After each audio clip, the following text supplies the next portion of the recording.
In a multi-story building in the evening, someone is surprised by something and asks if they told him about fishing. A worried guy in a business uniform asks if it is tomorrow. The guy sadly admits that he has never fished and has no gear. They tell him that if he doesn't have any, then he should buy some, of course at his own expense. But tomorrow is Sunday. This is Sanada Shirou. He is 24 years old. In front of Sanada sits a man who rudely asks him to repeat himself. He is also wearing a shirt and tie. Sanada asks if he will be paid for overtime. He asks him again. The main character comes out of a tackle shop. He is carrying something in his hands and on his back. He says that this is a disgusting job. No matter how much he works, no one is ever happy, no one encourages, and the salary is just a disgrace. The guy exhales and realizes that he should probably find another job, because it would be cool if he was appreciated at this new job. He sighs again and decides to go to bed early today. Suddenly, the main character finds himself at a loss for something. He stops and smoke billows in front of him. Behind him, there are crumbling stone walls, behind which there is also smoke. The protagonist looks forward and sees in front of him the destroyed walls of the castle, as well as the open gates. The guy looks up in shock and wonders where he is, if this is a castle. He excitedly asks what country he is in and what is going on here. Sanada realizes that he is suffocating and thinks that this is not the kind of thing where a person dies in his sleep from overwork or reincarnation in another world, like in a stupid manga. The protagonist thinks that this can't be. It's not true. He woke up in the morning, met with his boss and colleagues. He sighs and looks forward. Then they got into a boat and started fishing. He managed to catch a flounder. The flounder told him that it was the magic of creation. The guy was surprised that it was talking to him. And suddenly, a black hole opened in the sea and sucked him in. He fell into it. The guy falls to his knees and realizes that he knew it all along. He found himself in another world. And this isn't even reincarnation, but simple teleportation. Suddenly, he looks ahead and decides to wait, because he doesn't know for sure yet. He decides to go forward, examining the walls that are destroyed in places. The main character, with a slight smile, says that it is possible that this is still another country, for example some Germany, and suddenly he falls into a stupor from the fact that something flashes right in front of his face. It turns out to be some kind of spear that was stuck into a crack between the bricks in the wall, and next to the main character there is a group of armed people in armor. All these people surrounded Sanada, pressing him against the wall. He raises his hands up, they hold him at the ready, placing the tips of their spears in front of him. One of the knights with a sword in his hands points at him and says that martial law has now been declared. He asks Sanada if he is an invader of the royal army. The guy, in shock, asks again whether it is the royal army or an invader. He says that he does not understand anything. Sanada, perplexed, admits that he is an ordinary employee of a Japanese company. He asks him, please, not to kill. The knight calmly stands in front of the guy. Then the man in armor smiles wickedly. He tells him that he is a valuable man. Of course, they wouldn't kill him right away. He high-fives one of the other knights and says he got it. He then lifts his helmet, revealing it to be a woman who smiles and tells Sanada to relax, as she's just joking, although it depends on whether he satisfies them or not. Suddenly, the girl grabs the guy by the hand and tells him that he is going with them. The main character is shocked by this. Suddenly, he thinks about something that he had not understood before because of fear. But it sounds like a foreign language, but somehow he can understand it. Only at this moment does the main character realize that all these knights are women. The girls are discussing the fact that they also deserve a reward.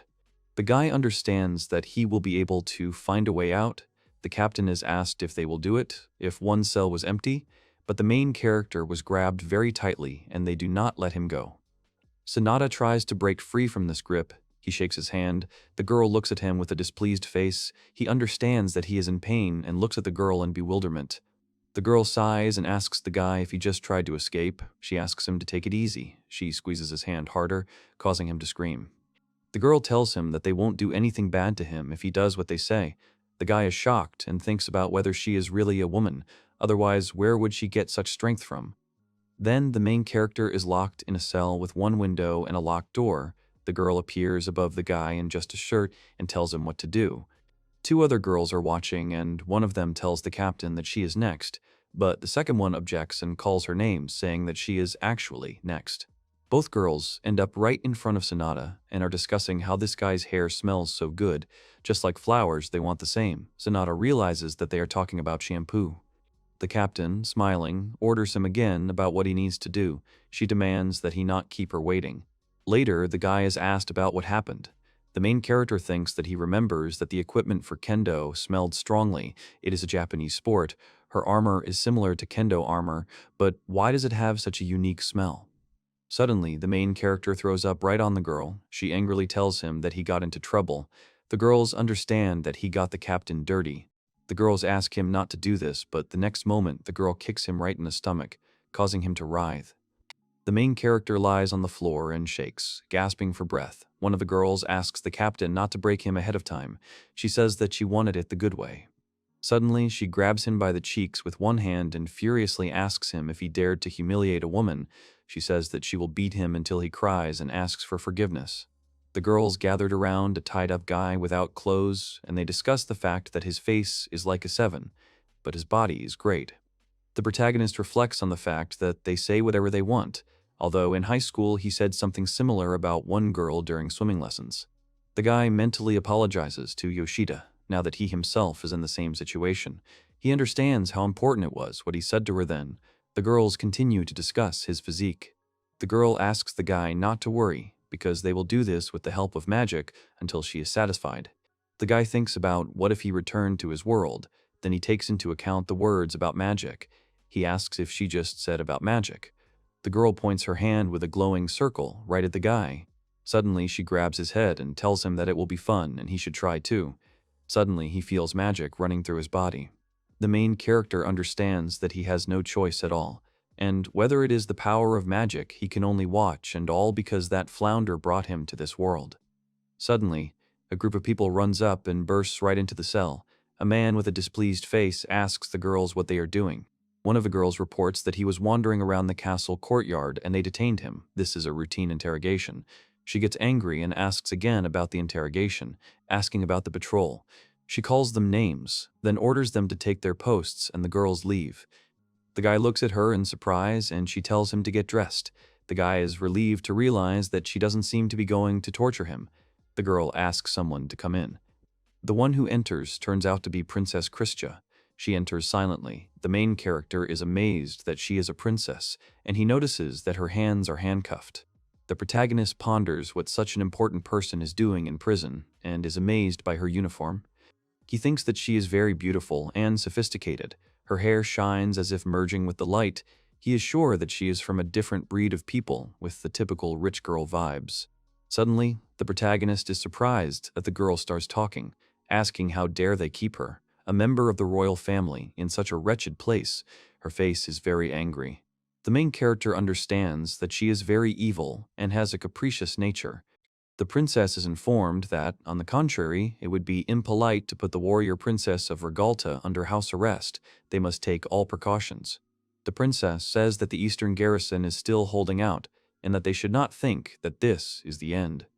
When asked if she is still going strong after the fall of the royal capital, the girl angrily states that if only General Houston had not betrayed them. The protagonist is surprised that she is a warrior princess.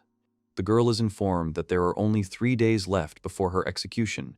She should ask this man to help her. Perhaps she should find comfort in him. The guy is in shock that he will not be released.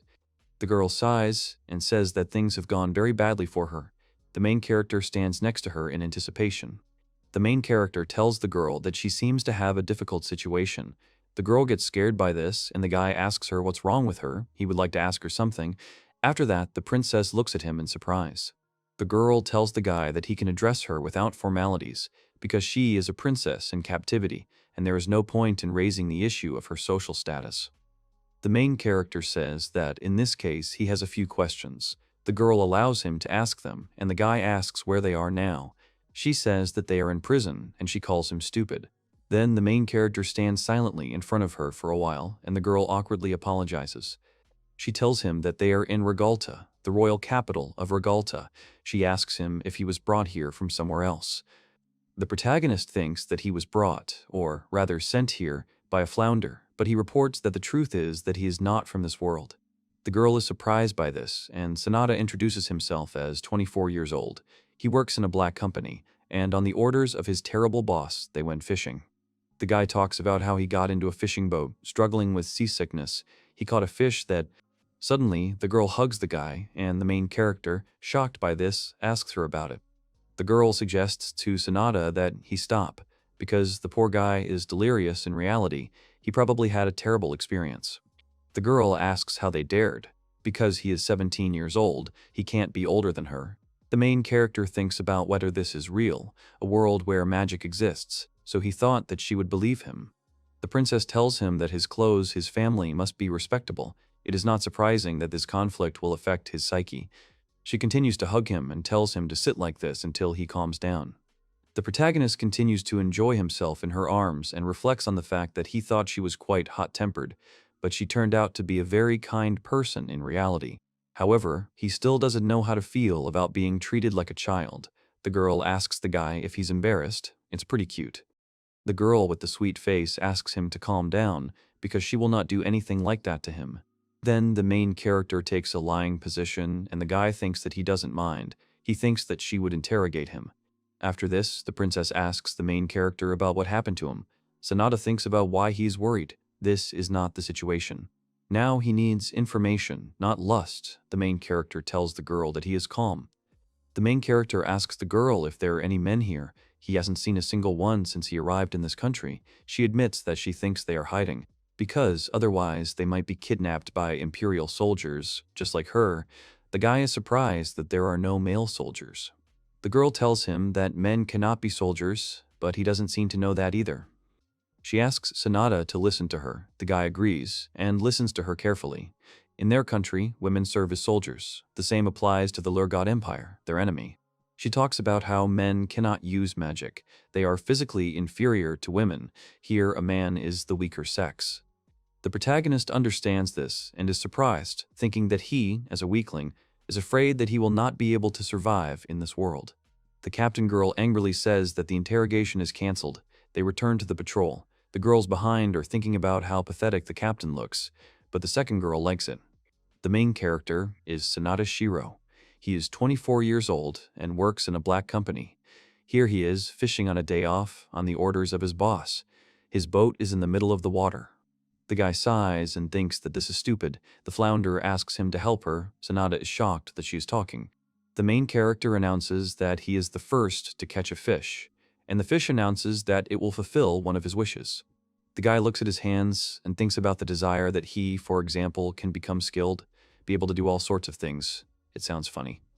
The fish communicates that, in other words, this is the magic of creation. This is what Sanada Shirou wants.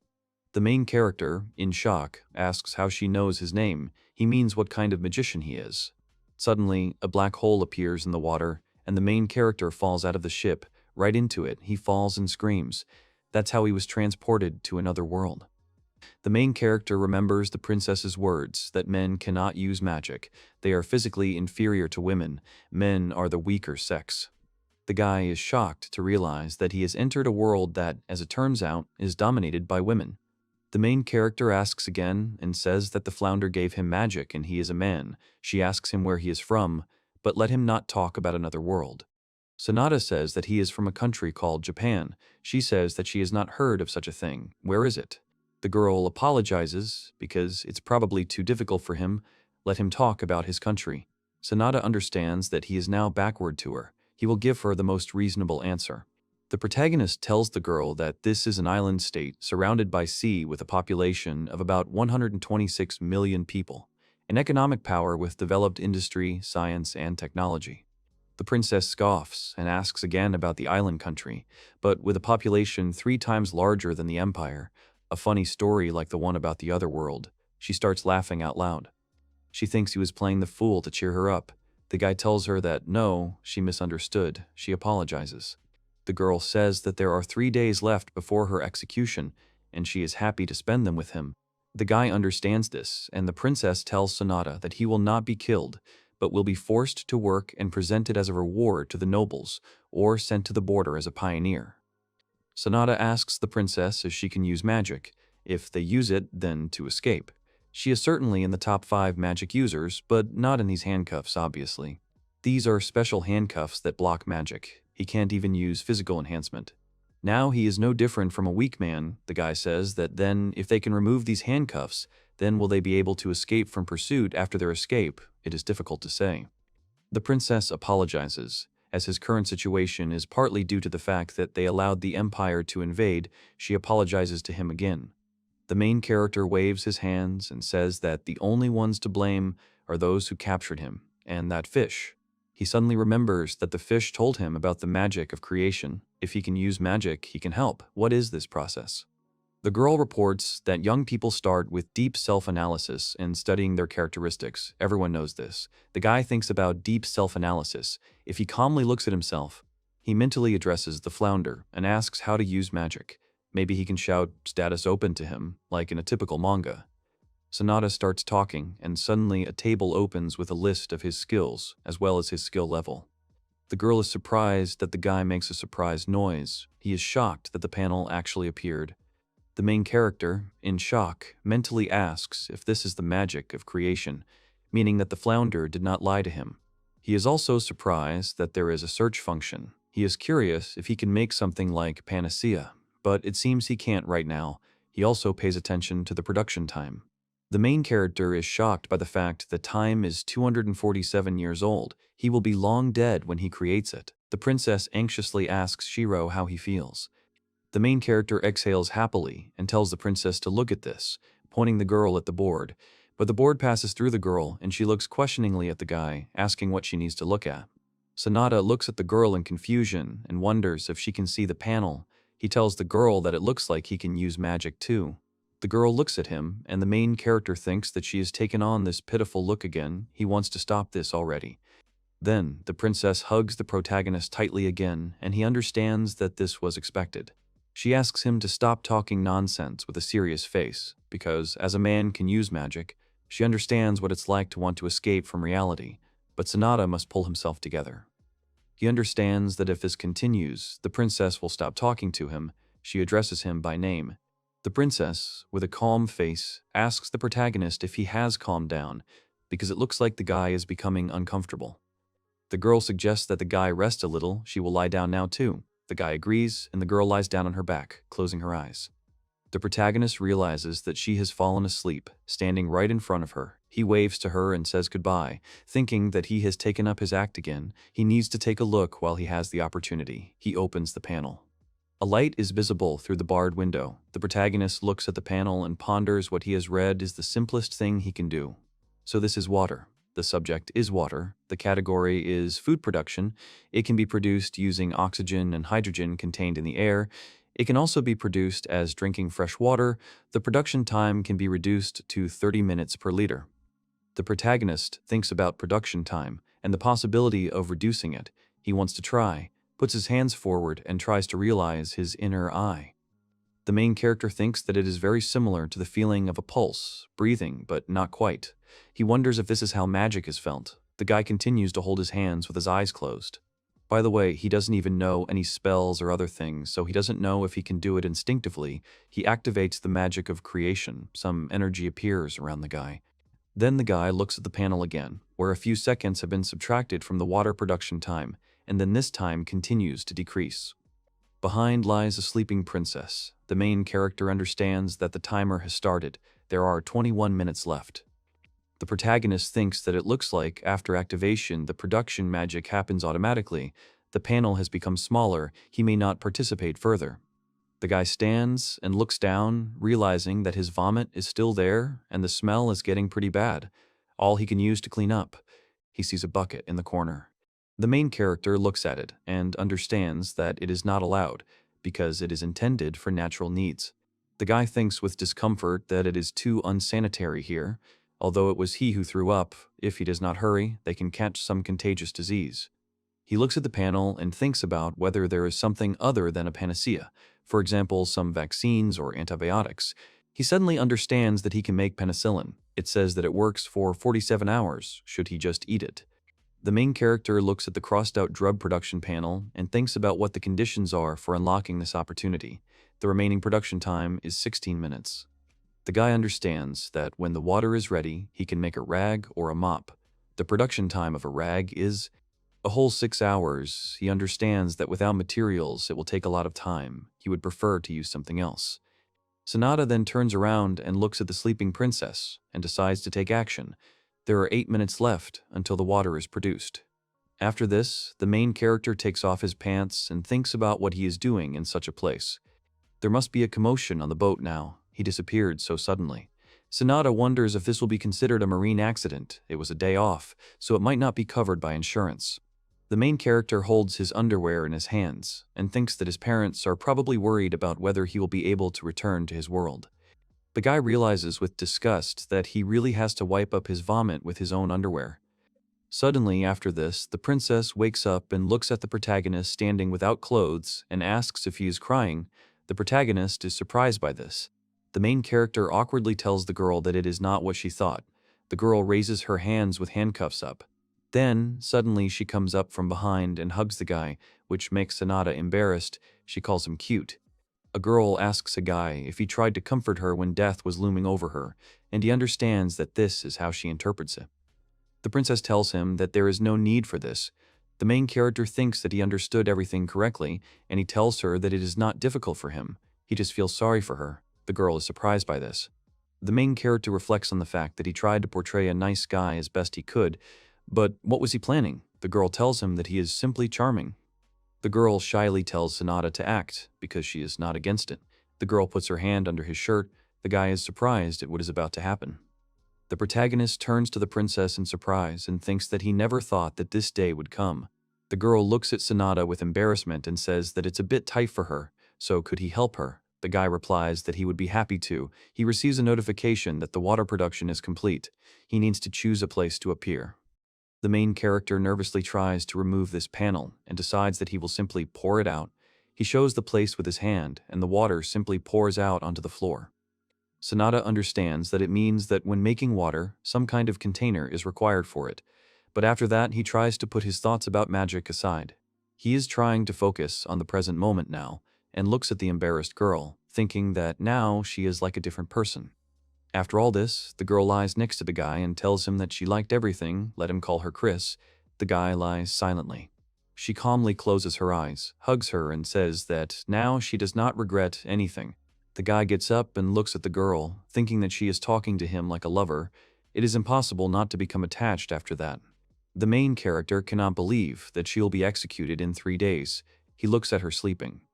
The guy wonders what would happen if they could just get those handcuffs off. He's sure they could. The main character has been living in prison for the 2nd day. The girl asks the main character to move away a little, and he looks at her in bewilderment, but agrees and gets to his feet. The girl then takes a fighting stance and kicks the bed leg, breaking off a piece. She looks at it thoughtfully, taking it in her hands. The protagonist is surprised to think that she can do something like this even with the sealed power. What is she planning? The girl says that perhaps because they spent the night together, she decided not to give up. Sanada asks if this is true. A girl with a serious face shows a piece of the bed and says that she is going to use it to cut her wrist. The protagonist looks at her in shock after these words. The girl explains that she will be able to use magic if she removes the handcuffs. It is likely that she will not be able to use healing magic, but she can cauterize the wound with fire magic and stop the bleeding. So, with the first blow, she will try to crush as many bones as possible. Then she needs him to tear off the remaining skin and flesh. The guy is shaking and asking the girl not to rush so much. He will definitely get rid of these handcuffs. He looks at the panel, which says that the production time is almost 2 hours. The main character understands that there are about 2 hours left. He tearfully says that he will help with his magical abilities. The girl understands that he, again, as if a man can use magic. The guy holds the girl by the shoulder and begs her to wait another hour and 57 minutes. The girl thinks that he has become completely bad. Chris tells the guy that she agrees and says that in any case they are running tonight. She thinks that let him at least fall asleep.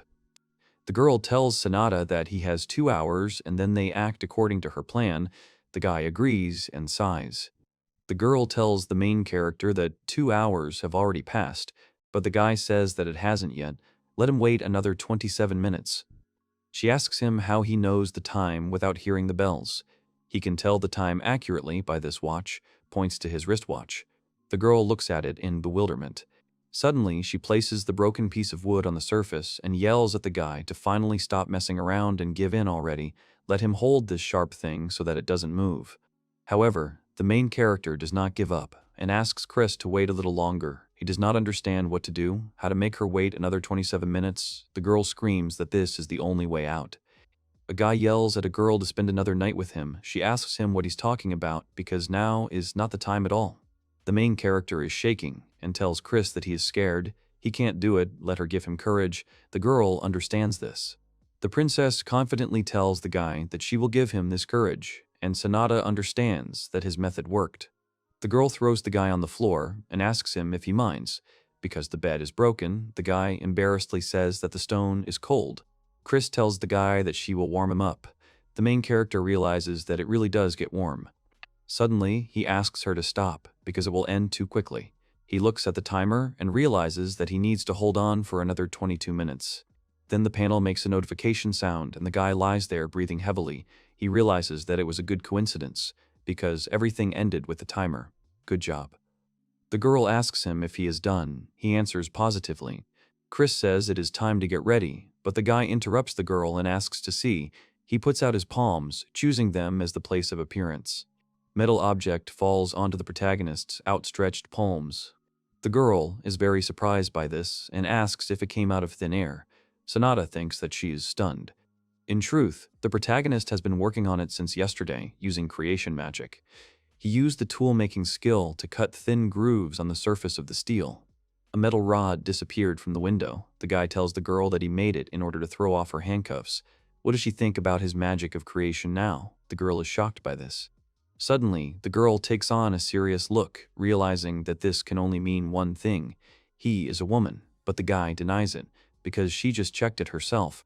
There are some rustling sounds in the cell. The main character cuts the girl's handcuffs and says that just a little more, let her try to break them. The girl tries, and she manages to separate her hands. The girl looks at her glowing hand in surprise and says that the magic blocking effect has weakened. She calls Sanada a good boy. After this, the girl sends a magical impulse into her hand and the handcuff breaks. Then she points her hand to the side from which the energy emanates. The energy hits right outside the door, after which a cough is heard. The guard lies on the floor and the guy asks if he is sleeping. The girl reports that it was a sleepy fog, so he just passed out for about 6 hours. Then the girl asks the protagonist to move away. He agrees, and the girl is going to do something with her foot. After this, she steps on the bed and breaks it in half, which shocks the main character. The girl squeezes a piece of wood and reports that her physical strengthening is working as usual. She tells the guy that they are leaving here. Then the girl's hand is filled with magical energy, and she jumps into the air, which leaves the main character in shock. Chris jumps right up to the window and makes one hit, breaking all the remaining bars in the window. The protagonist says that it is incredible. Chris asks Sanada if he is surprised. Not many have such magical power. The girl laughs. The girl is the first to climb out of the window and, standing on the street, offers her hand to the main character, who is surprised by her strength because she pulls him out with one hand. The main character sighs and spreads his arms out to the sides, realizing that he is finally free, and Chris does the same. Sanada follows the girl and looks around the corner right at the guard. He realizes it's too late to think about it, but was it a good idea to follow her? The girl tells him that the building ahead is a chapel. It is guarded by several people on all sides. She says that there is a secret passage underground that will lead them out of the castle. She will deal with them, and he should wait. Suddenly, the girl rushes straight at her opponents and deals with them. Sanada thinks that maybe he should have stayed in prison. However, the main character remembers what the night girls did to him and thinks that it would have been even worse. Chris calmly opens the doors. The main character hurries after her, realizing that he must go with her. They find themselves inside right in front of some statue on a pedestal. Then they open a secret passage in the floor and climb into it. The guy is surprised that the entrance closes. Chris explains that this passage leads from the pedestal of the bronze statue in Monson Park. From there, they will go to the fishing harbor of Philippa. The protagonist goes over the names in his head, but he gets confused. Chris explains that they will buy a boat there and sail to the east. Now he understands. Sanada sighs and realizes that he will find himself at sea again, just like in his world at the last moment. The main character dreams of Chris, and he tells the girl that it is already hot on this sand. Sanada barely gets up, opens her eyes, and says that it is very hot. They are sailing on a wooden boat. The girl confidently stands on the bow of the ship. Now the main character manages to remember everything. namely that they were carried away by the current. The guy looks around and realizes that wherever he looks, there is water everywhere. Because of this, he hates the sea, after escaping from the castle through the underground passage. They reach the fishing harbor, where they were spotted several times by Imperial soldiers, but Chris destroyed them each time like a demon. She stood in front of the bodies of the enemies she killed. Then they stole a boat from a fisherman, and at 3 o'clock in the morning they sailed away triumphantly. He mentally apologizes to the fisherman. The wind blows into the sail, and the main character asks the girl if she can also steer a boat. It is the first time he sees a boat with a sail. The girl turns and asks again about steering with a smile, so the current carried them away, and here they are. When she said that they were going to steal the boat, he thought that she could handle it. However, the main character was very much mistaken. Suddenly, he hears a notification sound from the panel. The panel informs that the production of water is complete. Let him indicate the place of appearance. The main character understands that the water is ready and indicates the place of appearance of the chamber pot where the water is poured. Sanada ponders that seawater can be turned into water in 5 minutes, so they are definitely not at risk of dehydration. And that salt can even be made. Only 2 MP are spent, but the experience gained is small. Thanks to the making of the file and the pot, the category of tools he has pumped up the most so far. He is thinking about whether to try making bread again. It consumes 6 MP and takes 1 hour. When using salt and water, 50 minutes, much faster than in life. And so the MP that is not restored during production will be restored at a rate of 1 MP per minute if only salt and water are used. He begins to understand what is what, and soon he will reach a new level. He will continue to do things that will be useful to him. The protagonist tells his companion that the water is ready, and the girl thanks him for it. She smiles and says that it looks like they are still alive. Thanks to him, he must be her guardian angel. Sanada imagines himself as an angel and asks what kind of guardian angel he is. The girl says that he is cute. The guy realizes that her words act like nicotine on him. He begins to get used to them. He thinks that maybe he is a cutie. Suddenly, Chris shouts his name. The main character is surprised, and the girl loudly announces that she finally sees the island. The guy reacts quickly and asks where he is. Nothing is visible in the distance, but the girl takes the oars and starts rowing very quickly. Sanada is amazed at how quickly she does it. The guy understands that there is definitely something in the distance. It really is an island. The boat moored to a shore where palm trees grow, as well as dense forest and mountains beyond. The protagonist and Chris are lounging on the sand. The protagonist says that this is a real tropical paradise, and the girl agrees with his words. Suddenly, the girl jumps up, which surprises Sanada. Chris ends up on the level with the food on the palm tree. She then lands with fruits in her hands and tells him that he has his magic of creating things, but getting food is the basis of survival. Sanada realizes that these are still the same absurd physical abilities. The guy holds 2 fruits and says that everything is fine. You need to go to the shade. The girl walks behind him. Chris reports that you need to explore the surrounding area. If there are residents, you can ask where they are, and if it is an uninhabited island, you can expect disgusting monsters. The guy is surprised by what she said about monsters. Although, what else did he expect? This is another world. Something behind him makes some kind of sound, and the guy looks at some kind of substance. The main character asks in surprise if it is a slime. The girl asks if this is the first time he has seen a slime. The guy admits that he saw it, but only in gachas. The girl asks again, and he explains that only in pictures. She asks if these are pictures with slimes. Sanada asks if they are dangerous. The girl informs that if you get close, it can hiss and cover him with digestive fluid. If you do not wash it off immediately, it will cause tingling and skin irritation. He understands this. Slimes are harmless monsters. They feed on human excrement and garbage. In short, it's better to just not kill him. Sanada agrees with this conclusion. The guy says that he thought that it was possible to go around the entire island if you walk along the shore, but the forest extends all the way to the shore. The girl asks the guy to jump, and he asks her if it is her. Then the girl with the main character on her back jumps very high, and the guy gets scared by this. She asks him to hold on tighter.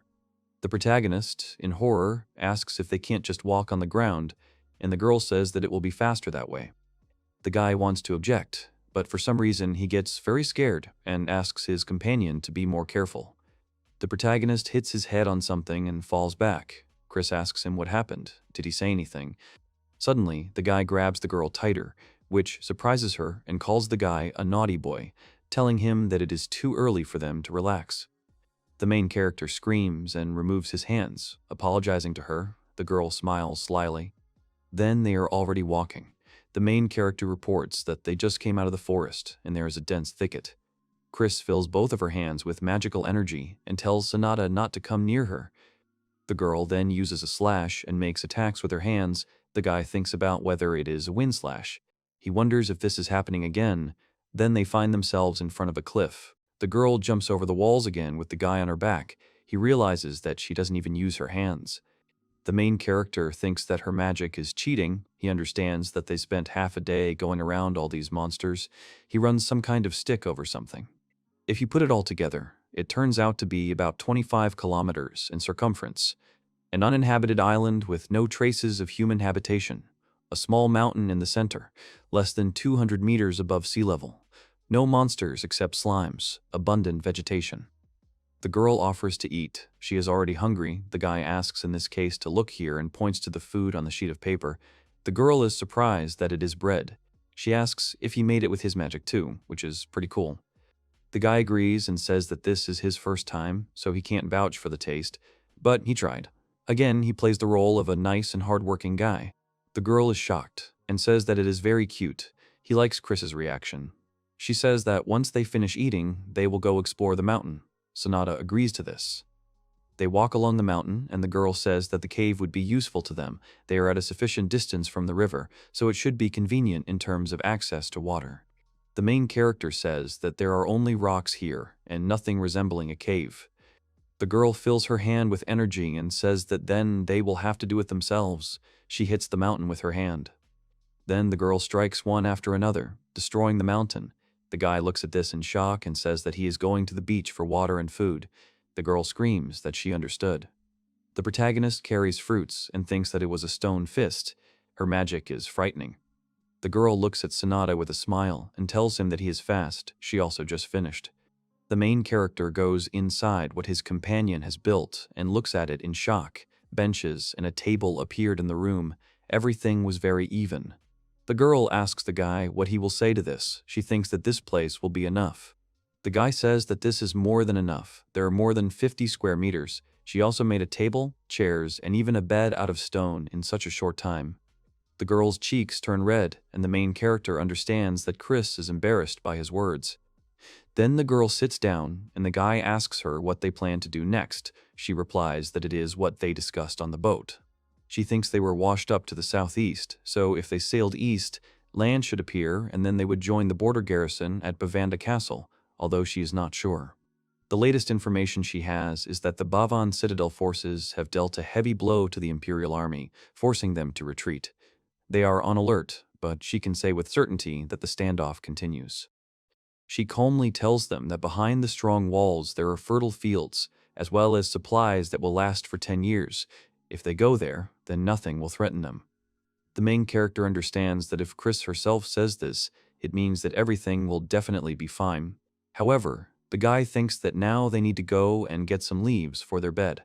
The main character stands in the doorway to the cave and looks at the girl who walks with a confident gait. Chris turns and says that while she's collecting palm fronds, she'll take a moment to scan the river for animals they might eat.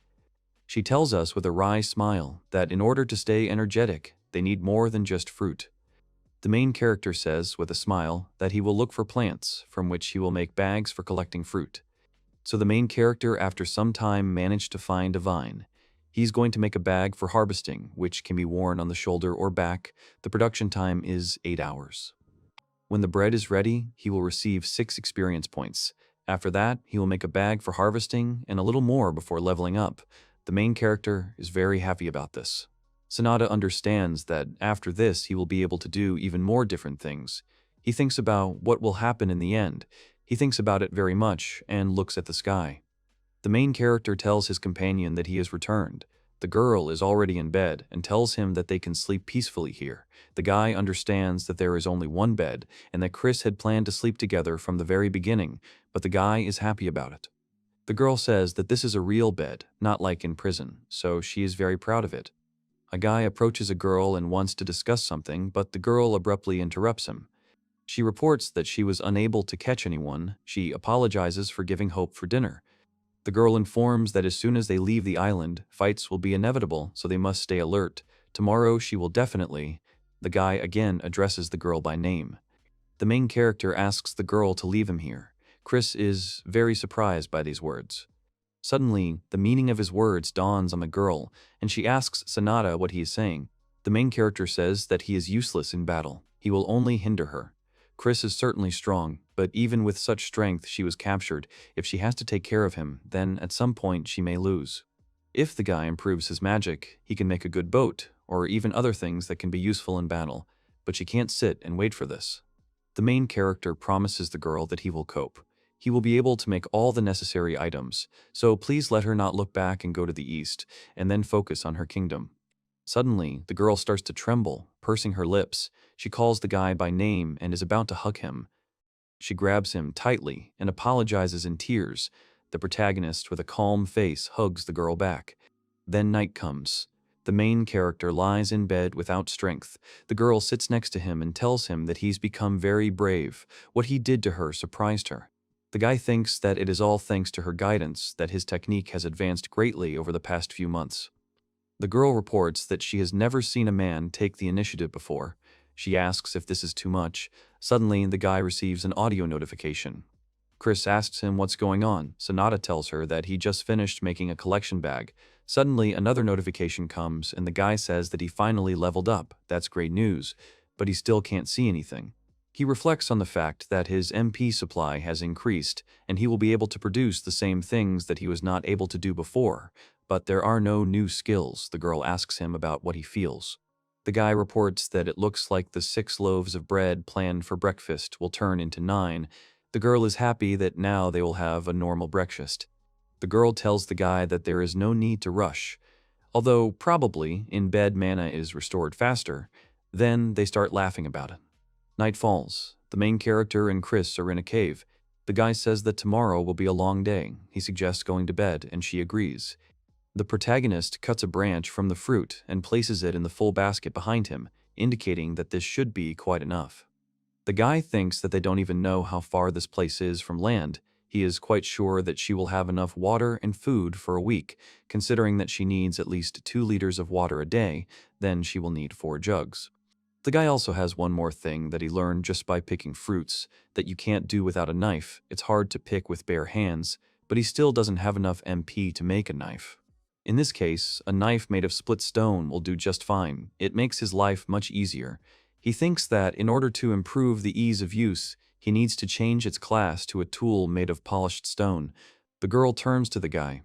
The girl drags the body of a huge beast and tells the guy that she killed it with a magic arrow, but she doesn't know how to cut it up. The guy is surprised at how huge it is and wonders if it's a boar. Chris talks about how she drained his blood, but maybe she chose the wrong hole to do it. The guy thinks that she is a princess, and it is not surprising that she can't do anything. Sanada says that when it comes to fish, he can handle it, but how to remove the skin and cut out the organs from such a huge carcass? The girl asks if she can try it her way. She needs to go to the stream. She raises her hand over the boar's body. The girl then strikes with her hand filled with magic and cuts the boar's body in half. The main character, in shock, turns to the girl and says that first the skin and organs. The girl understands this and begins to cut up the boar. They stand in front of a pile of huge pieces of meat and think that they do not have enough salt for this. They can preserve it by smoking. A lot of smoke is pouring out of the wooden structure, and the main character and Chris watch it silently. The guy thinks he asked Chris to cut down a fallen tree, and they easily made a box out of it. It looks cool. He also asked her to use fire magic. He told her that he was fine and everything would be okay, but it would be hard for him without her. The next morning, the girl is standing in the boat, and the main character helps her load all the necessary items. The girl sighs and says that here they are. She asks Sanada if he is okay. Last night he seemed tired. The guy tells her that he is completely fine. Chris talks about how it was her first time with a man on top, but it wasn't bad. He was amazing. The guy asks the girl to stop. This is not what people usually say at such moments. He addresses Chris by name. The main character wishes the girl good luck with a smile. She asks him to take care of himself. She would gladly take him hostage. The guy waves at her and thinks that he's not sure about being taken hostage. Then the boat sails away. The boat appears to be further and further from the shore, and then disappears completely over the horizon. The main character watches it go. The guy says that now he will have to get the stone for kindling fires himself, as well as a cauldron, a fishing rod, a mirror, soap, and a razor. He now has a lot of things to do. Continue in the same spirit and quickly increase his level. He is sure that he can. The girl lies on the shore without strength, and the main character, in shock, asks Chris if she has returned yet. He asks if it was a shipwreck. The girl denies it and says that she wanted to see him, so she quickly defeated the empire and restored the kingdom, and went here that same day. She was a little tired. Sanada is surprised that she did it so quickly. The girl tells him that she has entrusted the kingdom to another person. She offers him to build his own kingdom on this island, just him and her. Chris tells Sanada that she is starving and needs to try some starfish soup. She asks the guy what he would like to start with. The guy touches her and tells her that she is wet, too wet. In fact, the main character touches the mucus with his hand, which makes a characteristic sound. He looks at this in bewilderment, and the slime shoots its slime at him. The main character screams from this because it hits him in the face. The main character ends up completely covered in this liquid, and he wonders if he fell asleep. Then he is convinced that it was a dream. He sighs. The guy looks at the sky and realizes that Chris is no longer here, and he is alone on this huge island. A sound comes from the forest, and the main character, in horror, takes hold of his sword, which Chris took from a soldier in the fishing harbor. Next to it is a fire, which Chris also lit. The protagonist looks into the forest and thinks about how scared he is. He must realize the fact that he relied too much on Chris. Fortunately, he is already making flint, in case the fire goes out. The guy looks at the door and thinks that he should have made a door for the entrance first. He remembers the boar that Chris killed and understands that if such a beast attacked him, he would not have a chance. It takes Flint about 8 hours to create. He does not have the courage to go into the forest at night to collect trees from the forest.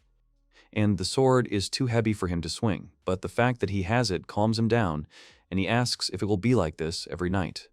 Then the guy hears some sound from the forest again and thinks about what this sound is. He suddenly has an idea.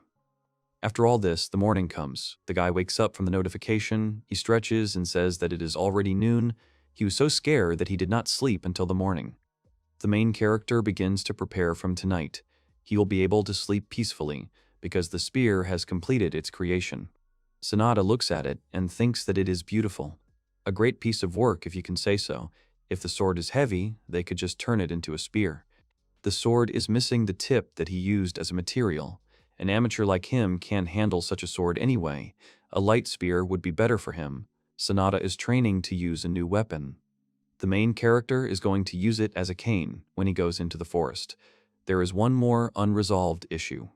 A guy stands in the forest and looks forward. Then he touches a tree and wonders if a growing tree is suitable as a material. He activates magic.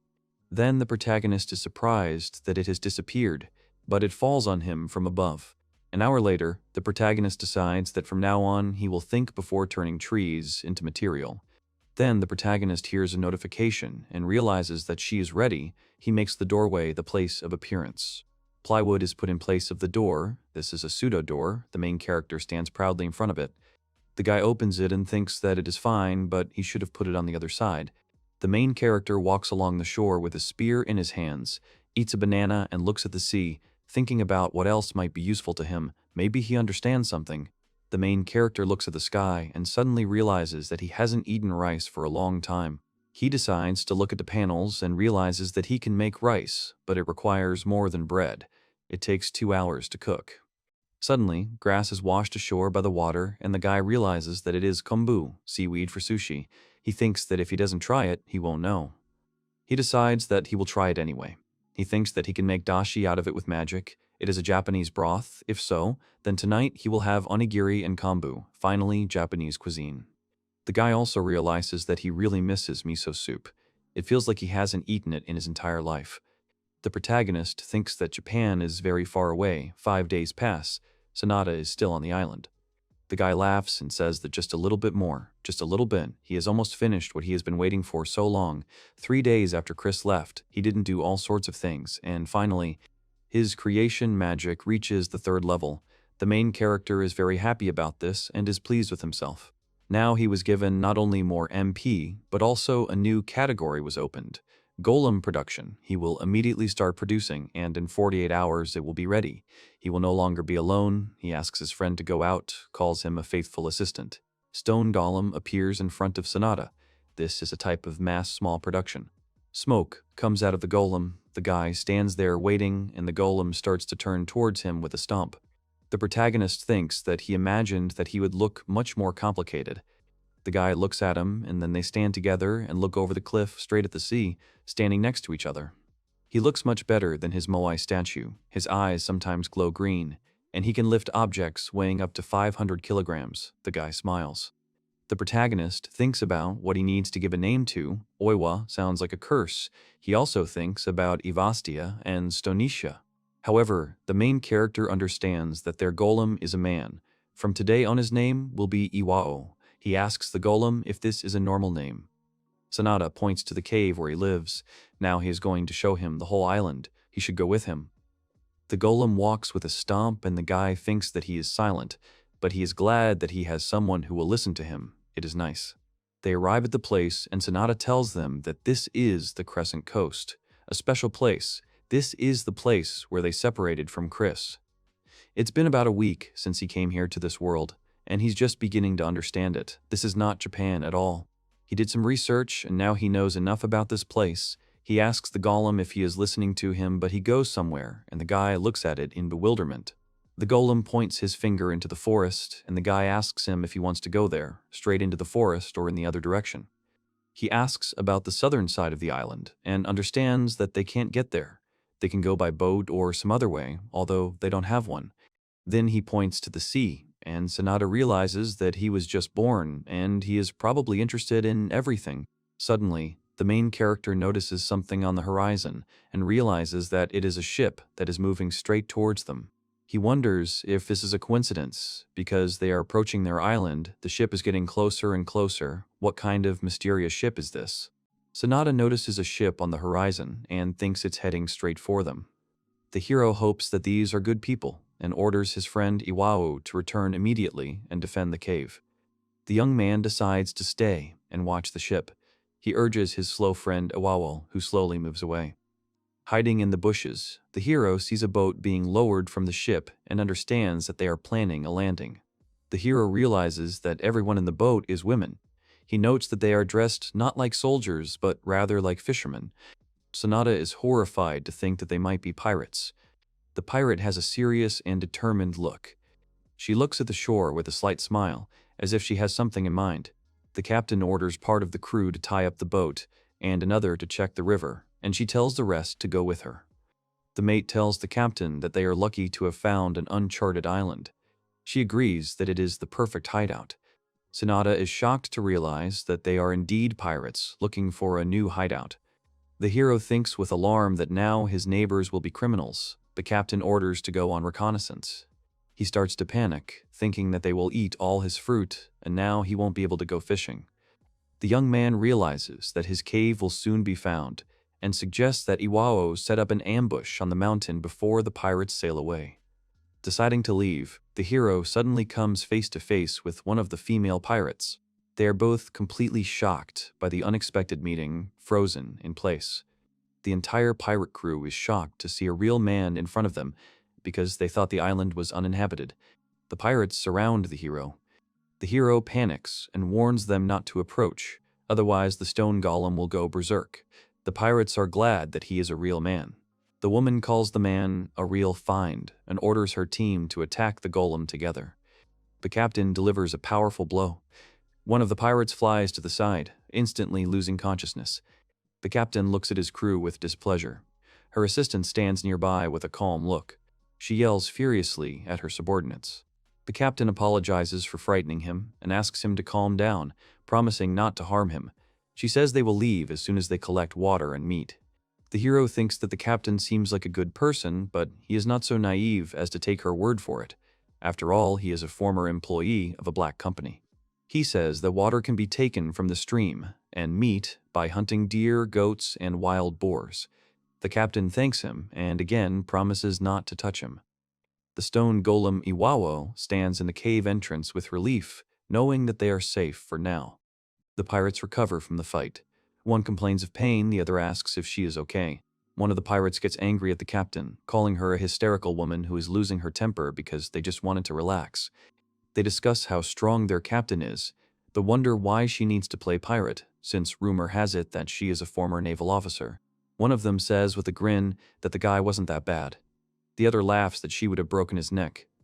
Meanwhile, the hero in the cave feels that he is being discussed.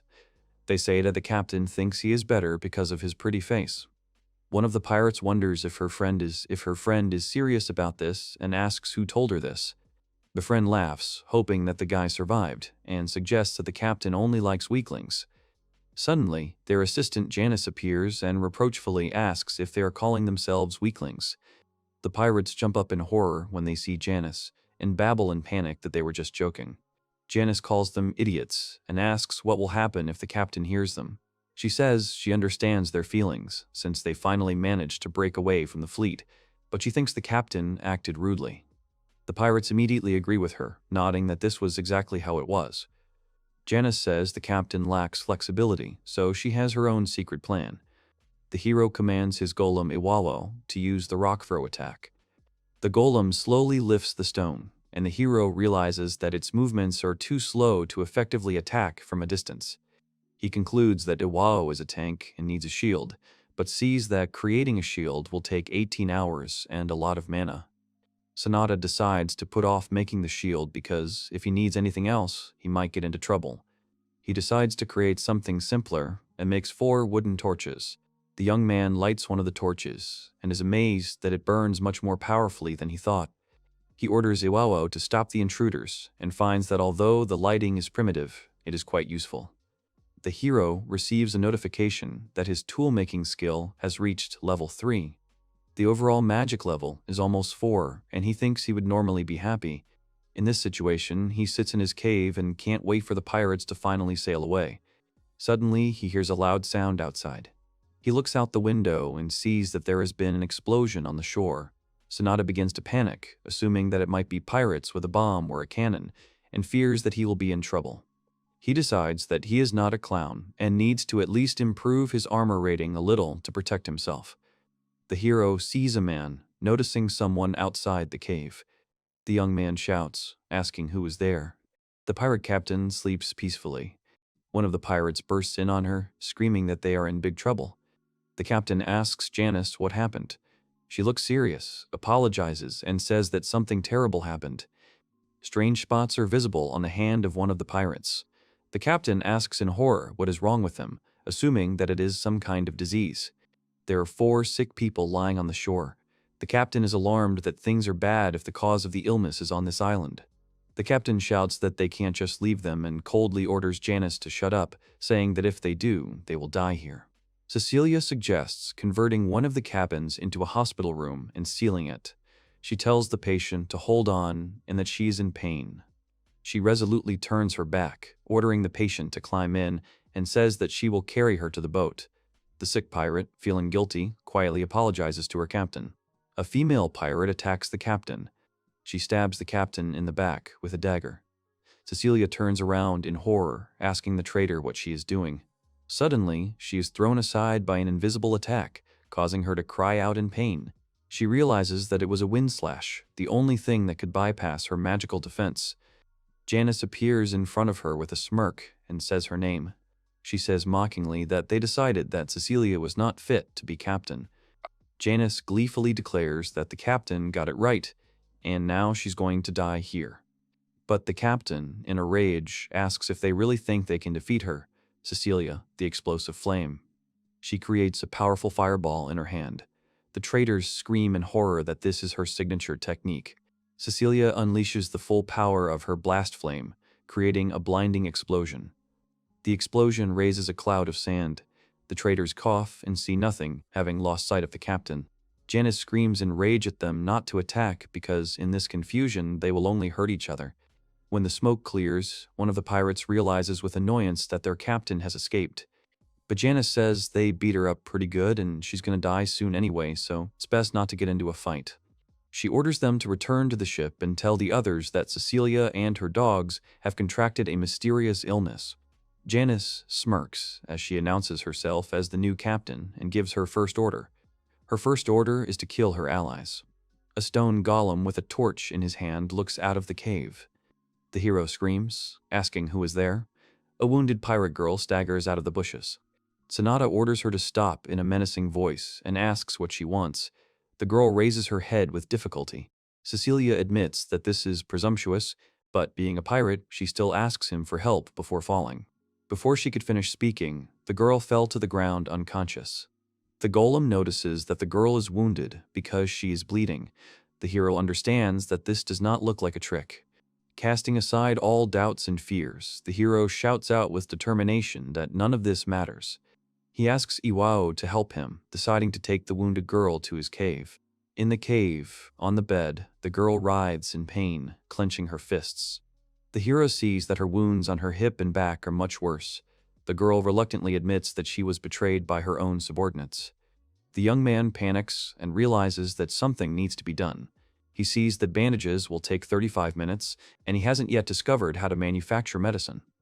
The girl says that she has no medicine, and now she puts all her magic into strengthening, but it does not compare to healing magic. She says that she has more strength than a woman, and with luck, she can pull through. Sanada sees that her wounds are terrible, but she does not give up. The hero firmly declares that he will help her. Cecilia apologizes for this whole situation. He introduces himself as Shirou, Sanada, and the golem is Iwao. He says that the bleeding on the thigh must be stopped first. Shirou asks her not to move and says that in order to examine the wound, he will have to cut her close. Golem hands him the already cut pants.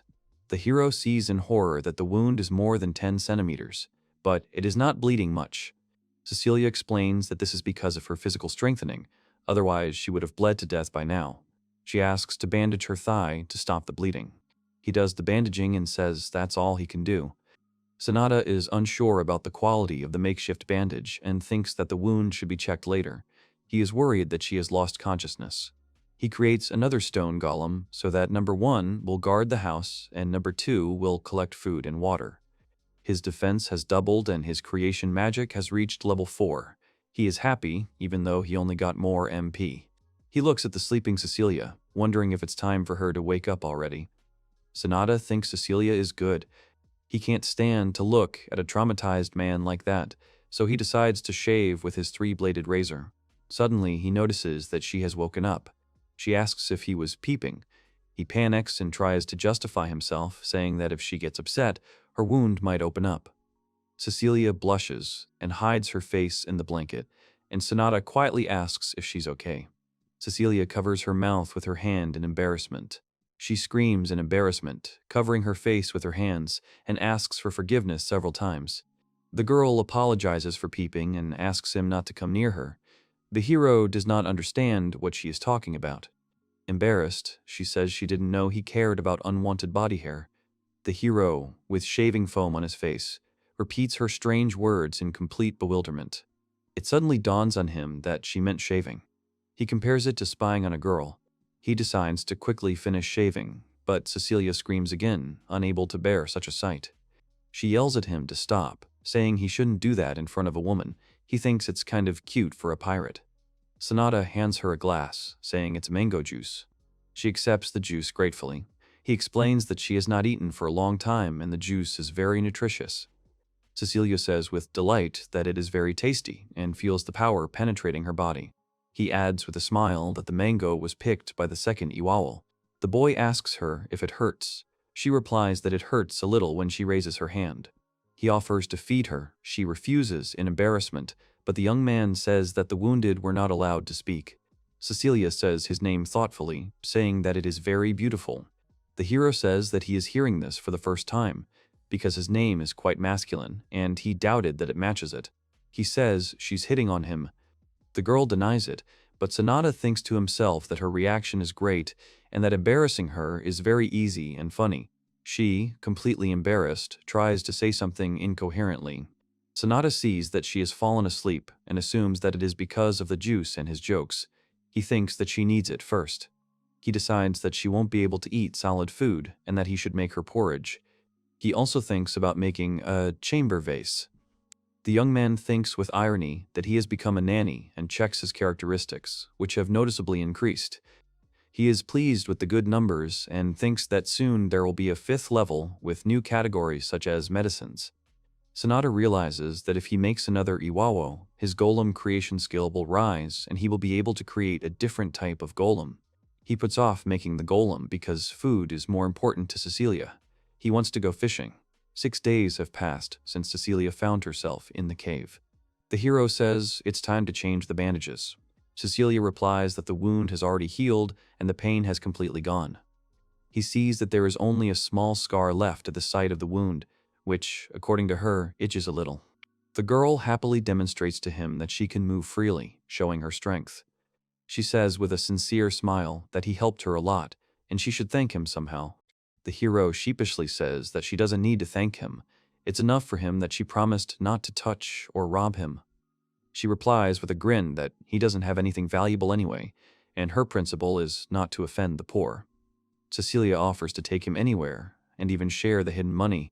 Sanada muses that he planned to stay here to work on his creation magic, and never even thought of leaving the island. He, embarrassed, asks if she will take him as her husband. Cecilia, shocked, shouts that he is a fool. She explains that it is an entry in the family book, not a physical place. She, all red with embarrassment, asks him if he is serious. The hero apologizes, saying that her reaction is hilarious. She threatens to stab him if he says such things, even if she is poor. He decides that since they are planning to build a boat, she should teach him how to sail it. The girl happily agrees, saying that if he lends her the knife, she will make a boat in a day and they will be even. Sanada worries if she is ready, but the girl replies that with her magic it will be relatively easy. He notices that the pirates are gone. She assumes that they have forgotten about her and left the island. The hero agrees that she is right, but just in case suggests checking the beach. The young man thinks that in order to survive, he must be a cautious and paranoid person. He thinks with a grin that it is madness to fish under the protection of 2 golems and feels like a VIP. Cecilia shouts to him that she found a good log for a boat, which surprises him a little. She easily carries a huge log on her shoulder. Sanada screams in panic that her wound will open up. She reassures him that it's okay and uses magic on the log. She lights the log on fire and then easily cuts it into pieces, saying that this should be enough. Sanada realizes that she burned it to make it easier to cut, and that makes sense to him. He realizes that she can actually build a boat in a day and decides to cook dinner, writing down the recipe. The young man catches a big fish, realizing that it is not yet possible to cook it using creation at his level. He explains that it is a white fish similar to cod, which Chris called Nima. Sanada describes the recipe: roll the fillet in flour, fry with garlic and olive oil. He continues, add onion and water, simmer, and before serving add tomatoes and season. Neem's soup is ready. He invites her to dinner, calling her darling. She, shocked and embarrassed, screams that they are not married yet. Sanada asks if it tastes good to her. She hums in response, mouth full, continuing to eat. He offers her himself for dessert, which again makes Cecilia very embarrassed.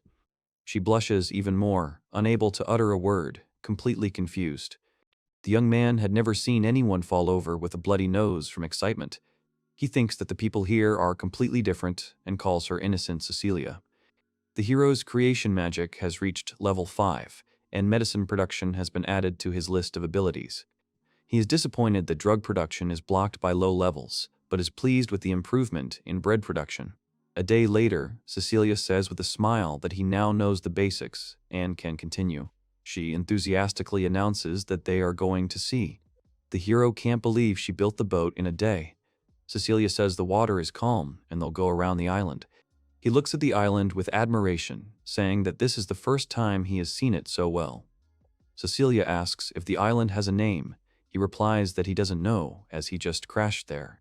She suggests naming the island Sanada Island, but he panics and refuses, believing it to be an inappropriate name.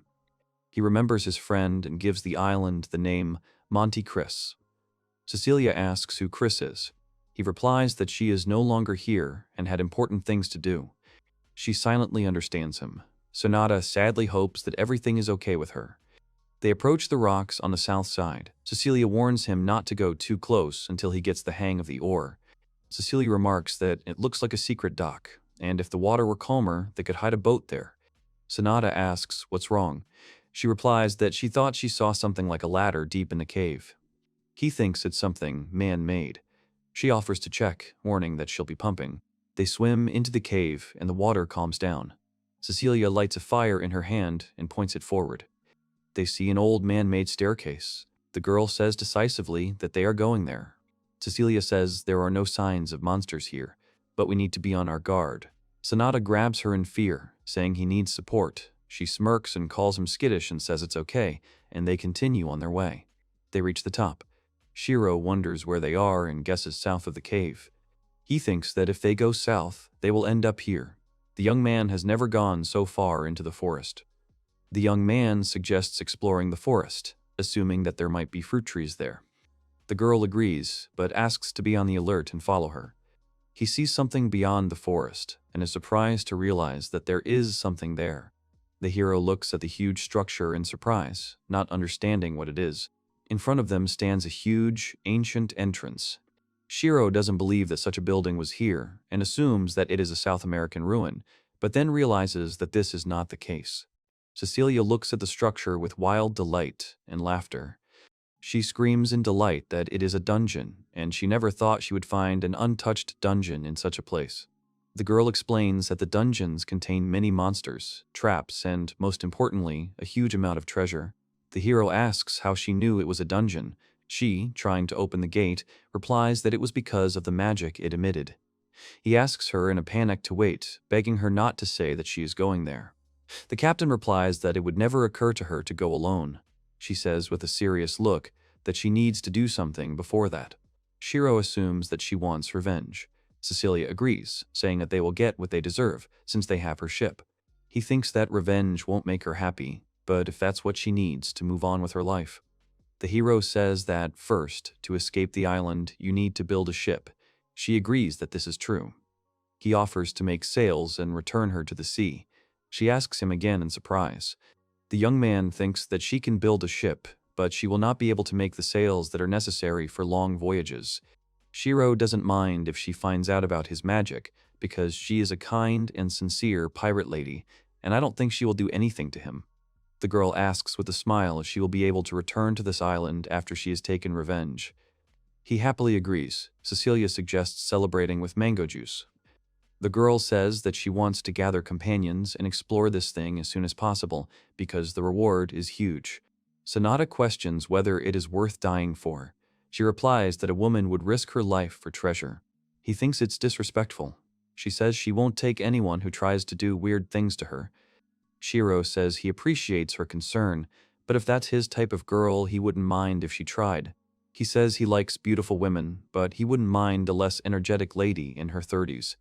Cecilia smiles and says that she would be happy if he let her stay here again, and she has no decency. He happily agrees, offering to build a hotel where her company can stay. The girl is delighted with the idea of the hotel, saying that it is a great idea and it sounds great. She promises to pay him well and will look forward to her return. The hero thinks that opening an inn for visitors to the island sounds good. Cecilia notes with annoyance that it took her 4 whole days to build the boat. He is surprised by her displeasure, thinking that 4 days is fast and is worried about whether the boat will cope with the waves. She reassures him that it is only an inland sea and that there are no strong winds at this time of year. The girl says she never thought she would meet a man who could use magic and asks how he would make the canvas. He says he will do it with magic and immediately creates a huge canvas, surprising her with the quality of the durable fabric. Cecilia screams his name in panic. She is surprised by the huge sail. The girl lies unconscious. Shirou tries to lift her up in a panic, apologizing and shouting her name. She notices that he has made several barrels for water and realizes that she will not be able to repay him for all his help. Shirou thinks about how he was previously limited to making ceramic pots for Chris and is happy that his magic has grown. She reports that she has finished downloading. The young man says that dinner is almost ready and invites her to sit down to eat some boar and turnip soup. They are sitting by the fire and eating soup. She sadly says that she can no longer eat his food. Shirou promises to expand his menu before she returns. Cecilia eagerly says she will wait. He agrees. He wonders if he has embarrassed her too much and decides that he will see her off today with all seriousness. Suddenly, he kisses her on the cheek, leaving her completely amazed. She is shocked, stuttering, asking what he is doing and screaming his name. He smiles and lies that it is a spell for safe travel that is done in Izu. Cecilia, blushing, calls it sweet, saying that with him it's one surprise after another. She shouts with determination and a smile that she will definitely return. He shouts back to her that he will create a place where the soul and body are healed. Cecilia screams that next time she will surprise him, do everything, and come back immediately. He screams that he will accept her command. He looks at a flock of seagulls in the sky and mentally asks them to look after her on her journey. The hero looks at the sky, sadly remembering Cecilia and Chris-sama. He hopes that everything will be fine with them. He looks at his stats, noting that his creation magic has risen to level 6, and he now has 309 MP. Shirou decides it's time to make a new golem to liven things up a bit. He's feeling lonely since Cecilia left. The young man decides that he can only do one thing at a time, so for now he will work on the streets. In the pouring rain, his golems begin preparing to build a farm. He himself does not want to work in such weather. He watches his golems work silently in the rain. He thinks they look lonely. Shirou comes to the conclusion that golems have no feelings, and that he is the one who actually feels lonely. He understands that the stream has become muddy, and for now he will have to drink rainwater. The young man thinks about creating a reservoir. Sanada stands in the doorway, listening to the rain, smiling as he thinks it sounds like music. He reflects that there is no entertainment at all on the island and tries to think of something to do. Suddenly, an idea strikes him. He is sure that he can do it by producing golems. He imagines that at a high level, he will be able to create mobile golems of any shape, for example, in the form of Cecilia and Chris. Shirou thinks that this is a nice hobby that will help him forget about his loneliness. He can't wait in anticipation. 3 days pass. He finishes a new golem, giving it the name Awao No. 3. Now he feels more confident. His golem production level has increased, and he can now create humanoid stone golems. He is excited about the new opportunity and wants to create such a golem right now, announcing that they have a new family member.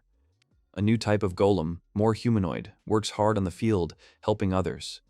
Shirou notes that when working in the fields, the days fly by, even though his golems do all the work. Finally, he decides to create a new, special golem, calling it to appear. He looks at the tiny, graceful golem in complete awe, not believing his eyes. The hero notes that the golem is quite agile and looks more like a monkey than a human. Since the golem looks like a stone monkey, he decides to name it Goku. He says that with flexible fingers, Goku will be able to do fine work that Iwao couldn't do. Half a month has passed since Goku's creation. He finishes the sign for his hotel, Monte Cristo Island, Shirou's hotel. He looks proudly at his work and confidently declares that they are now ready for Cecilia's return. The hero looks at his hotel, hoping that it now looks real. He thinks sadly that now he is waiting not only for Chris, but also for Cecilia, and that Chris will probably not return. Shirou gives the golems a day off, but one of them doesn't move. He looks at the manual and realizes that the golem has run out of magic power. It needs fuel, like any machine. The hero places his hand on the flashing circle, and the golem is full of strength again, demonstrating its power. He realizes that it has eaten up 50 MP, and now he will have to periodically replenish their supplies. The young man is looking for a way to replenish MP, but he understands that the MP potion is only for people, and for golems, a magic stone is needed. He is horrified to realize that he cannot create magic stones. Shirou does not understand how to obtain them. If this were a game, he would get them by defeating monsters. But on his island, there are only slimes that purify the water and decompose garbage. After all, they are part of his daily life and even grow with his waste. He feels a strange closeness to them. He laughs, remembering how they swam next to him in the river, and realizes that they have become accustomed to him. Shirou decides that he can't hunt slimes, so the magic stones will have to wait for now. He thinks about animal husbandry, remembering birds and goats and how to catch them. Suddenly, he notices strange birds in the sky, unlike the usual ones. He realizes in horror that these are not birds, but pterodactyls, flying straight at him. Shirou sees people flying on them and is surprised to realize that there is such a thing in this world. The youth orders Yuao to be on full alert, strengthens the defenses, and suggests that they are looking for a place to land. He hides in the bushes, preparing for the meeting, and worries that they have found his cave and hopes that they are decent people. A pterodactyl rider tries to calm her pet by telling him to be quiet. She turns to her companion Louise, ordering them to be on guard because they do not know what the forest hides. The captain warns his crew that the wyvern is dangerous while unloading and asks them to remember this. She sees no sign of enemies and decides to head towards the field they saw from above, assuming that the people, if there are any, will be there. Shirou notes that their wild and tough captain is a big contrast to the kind-looking pirate. The hero, hiding in the bushes, watches them and thinks that these three do not seem like bad people. He decides to go out to them and greets them shyly. The strangers look at him in surprise. One of the pterodactyls flies up in fear, causing the hero to fall to the ground. The girls apologize for the unexpected visit. They introduce themselves as a survey team from the Lagoa Empire. The hero is shocked because the Lagoa Empire is the hostile side to Chris-sama. The captain introduces herself as Alyssa Milano. He decides that they want to talk, so it's okay, introduces himself as Shirou, and says that he lives here alone. The team is shocked and can't believe that he lives alone on this isolated island. He says he crashed here as a child, but secretly he thinks he can't tell them he escaped from prison with Chris. They are surprised by his new clothes. He lies that pirates and merchant ships sometimes appear here. One of them sympathizes with him, saying that it looks like he had a hard time since a man on board is considered a bad omen. The captain asks if a tax inspector has been here. He is shocked by such a question. Alyssa explains that this island is the territory of their empire, which means he is her subject and must pay taxes. Another girl reassures him, saying that no one will spend money on the road here because it is not profitable. She replies that it is up to the authorities to decide. He says that even if they come, he still does not want to pay taxes. The girls say that they are tired and haven't eaten since early morning. Shirou is happy and invites them in. He happily shouts to Iwao that they are guests. They are shocked to see the golems. Shirou explains that they are his golems, and they go inside. The girls read the sign Hotel Zero and cannot believe that there is a hotel on the island of Monte Cristo. He invites them in, saying they are the first. One of them, Liana, playfully slaps him and asks if she is his first woman. The captain reprimands her, saying that she hasn't seen a man in a long time. Alyssa adds that it's unpleasant when people look at her son like that. Shirou is surprised when the captain says that in this world, the father raises the children and her husband looks after the son. They drink citrus tea. Liana asks if they can order food, and he confirms that they will pay. The captain says they only have water and dried meat, but if his food is better, they agree. He thinks they should be surprised. He stands proudly in his kitchen, thinking that the day has come when it will be used for its intended purpose. The hero happily decides that these are his first clients and wants to make them feel welcome. The hero ponders what to cook for the guests. He decides to warm up yesterday's bread and serve the fish he caught as a side dish to the soup. He wonders with a grin whether a woman will become a sorceress when she turns 30, but immediately corrects himself that they are already magical. After saying, "Thank you for waiting," he serves his guests dinner. White fish fried in butter with garlic and cream of potato soup with fish. The guests are delighted with the food, especially the bread. The captain thanks him, saying that everything looks amazing, and her companions eat the treat with gusto. After the first bite, there is silence. The hero anxiously asks if something happened, fearing that they did not like it. Suddenly, the guests unanimously exclaim that the food is very tasty. Liana is delighted to admit that she has never eaten such delicious bread in her life. This reminds the hero of Chris's words, who said the same thing. She said that bread can be compared to food from the royal palace. The girls ask how he baked this bread and whether he has a wheat field, continuing to devour the treat with appetite. He explains that the sailors sold him wheat. The guests are delighted and shout that they will take more if he wants to sell it. Liana, calling him Shiro-chan with a sparkle in her eyes, invites him to marry her. She insists, looking serious, that she's not joking. He waves her off, saying that she probably pesters every guy she meets. She sheepishly admits that yes, it is, but this time it is different. Shiro says he's flattered, but he likes sincere people like Louise-san. The girl becomes embarrassed. Another team member calls the embarrassed girl hostess. The hero does not understand why he was called hostess, and is surprised to realize that they are addressing him specifically. The girls report that they noticed a building resembling ruins to the south of the tavern and ask what it is. They decide to go explore the ruins and tell Shiro-chan to wait for them in the evening. The hero regretfully thinks that he cannot hide this place from them and apologizes to Cecilia that they found out everything. He examines the copper 100 lemon coin they gave him, engraved with the profile of Melissa II. Shiro realizes that the meal cost 500 lemon per person, and this is the first time he has been paid in foreign currency. He decides that since they are staying the night, they should be entertained well. He cancels the production of 3 shields for his Iwao golems, deciding that there are more important things to do. Shiro realizes that he must do something of the highest priority now, despite the 68 MP spent. The young man shouts, giving an urgent task to his golems Iwao and Goku, and announces a general assembly, and orders numbers 1 and 2 to clear the area, and Goku and number 3 to build a stone kamado to heat water. He orders them not to let him down and to show him unprecedented landscapes. The team returns from reconnaissance, shouting that they are back. They excitedly report that they have found the entrance to the dungeon. He greets them with a smile. Before them appears a large open-air stone bath tended by his golems. The girls ask in amazement if this stone bath has always been here. Sanada confirms with a grin that he did, but secretly thinks that he actually made it for tired customers. Liana shouts with delight that what difference does it make? A bath is a bath. Relaxing in the bath, she says she never thought she would be able to take a bath in such a place. Alyssa recalls that it has been 3 months since she was in a public bathhouse in the imperial capital. The youngest of them notes with delight how pleasant the water smells. Shiro explains that they added not only petals, but also herbs. He thinks Louise is one of those who looks smaller in clothes, and asks how they like the water temperature. The captain replies that it is hot, but just right, and feels the fatigue leave her. She says that it is wonderful. Liana asks Shiro-chan to rub her back with a playful smile. He, embarrassed, quickly leaves, saying that he went to cook to avoid an awkward situation. Shiro thinks that if it weren't for the other two, he would have given in to temptation, but he needs to be careful.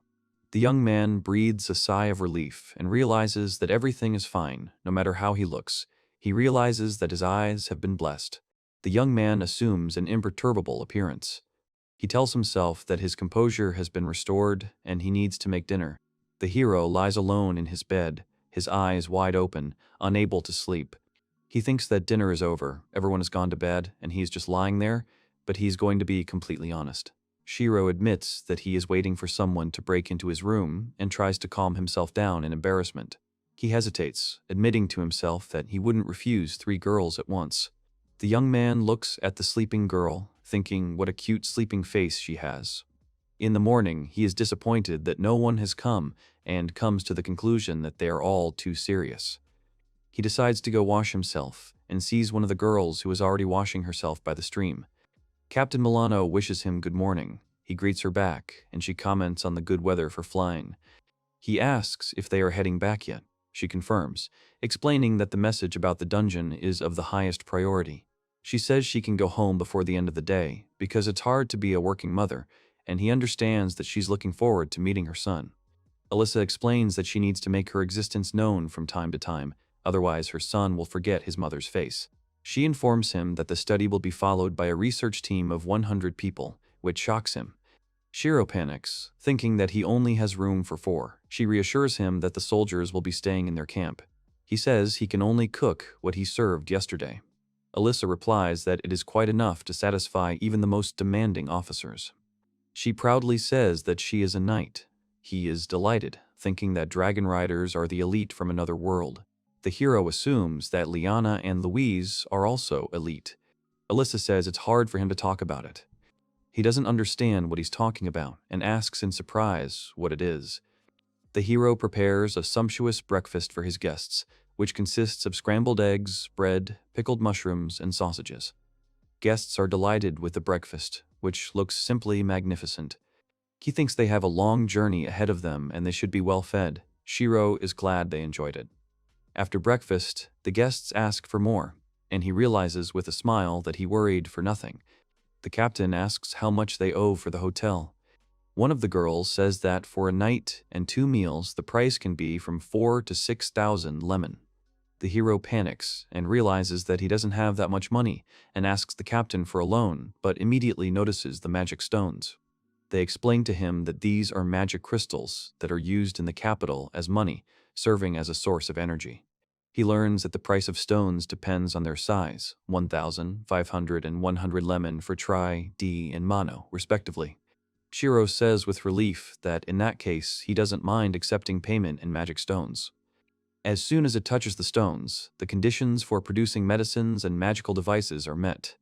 He understands that contact with stones was a necessary condition for opening new industries. Liana indignantly shouts that this is not fair and also wants to pay with magic stones. He admits that he was happy because he saw magic stones for the first time. Liana shyly offers him to take her hand, and he agrees. She says his name tenderly, looking at him with loving eyes. Shiro hands the captain a bag, asking him to take it as a souvenir. Another girl is indignant, why only for the captain. He replies that it is for her whole family and there are mangoes and bananas from this island. The pterodactyl happily eats mangoes and bananas, which makes his rider very happy. The hero adds that he put a beautiful and rare seashell there as a gift for her son. The girl accepts the gift with gratitude, saying that it is a good souvenir. He waves goodbye to them with a smile, saying that this is all. The guy informed Goku and Wao that they would now be extremely busy. So he decided to create another Goku, an exact copy of the first, capable of acting in parallel, taking on some of the responsibilities, and helping to cope with the increased workload. Also, when the research team arrived, they would be short of golem manpower, so Shiro decided to make a few more. Besides, it would be good for him to continue releasing golems one after another, but he also had to consider the need to think about food, since the use of magic would soon be strictly prohibited. The boy's fishing was not going well at all, and he came to the conclusion that perhaps he should try to catch a goat. After all, although he could create milk with magic, there were times, such as this, when circumstances were different. A day later, Shiro approached Iwao and asked that they work together to open a path to the ruins south of here. Goku ordered them to gather fruit. Shiro was sure that the exploration team would appreciate having an easy route to the dungeon without going through the cave, and he had no doubt that they would be grateful for such help. And, frankly speaking, he sincerely hoped that the members of the expedition would love and begin to idolize him for such generosity and care shown for the sake of the common cause. After all, on the day of departure the captain warned him, strongly recommending that he exercise special caution. In addition, the woman emphasized that there were many young girls among the soldiers, assuring that they would certainly pay attention to him and try to win his favor. A similar situation was repeated with Liana, who also expressed sympathy. The young man was genuinely pleased with such attention, aware of the attractiveness of his own person, and delighted at the opportunity to establish friendly relations and attract the sympathies of the charming companions of the journey. He decided that he would be satisfied if the soldiers of the Empire decided to take active action, and he himself would not run away, but would boldly take on them. Alyssa pointed out that the guy had too many responsibilities, and reminded him that he probably noticed how Liana had secretly watched him in the bathroom the night before. Shiro noted that she had just as many worries herself. The captain believed that this would drive the young ladies crazy, and asked to keep his golems always nearby, and also to build a wall around the bathroom. But the guy thought he was starting to like being watched, and decided to make a peephole in the wall, because thoughtful design is an advantage of his buildings. Of 100 girls, given his preferences, he liked 40. He dreamed of being loved by absolutely everyone, and it seemed he had completely forgotten that he had recently narrowly escaped a dangerous situation. Golems number 1 and 2 were determined to carry out the mission entrusted to them in the best possible way. Shiro planted the bulbous roots, and soon they sprouted strong shoots, turning into lush green feathers. Then the young man drew a line on the ground with a stick, marking the location of the future women's toilet, and confidently gave the order to the boys to immediately begin digging a pit. The golems immediately set to work, acting quickly and efficiently, like a machine designed specifically for such work. Their movements were quick and precise, and the work was carried out flawlessly, allowing it to be completed in the shortest possible time.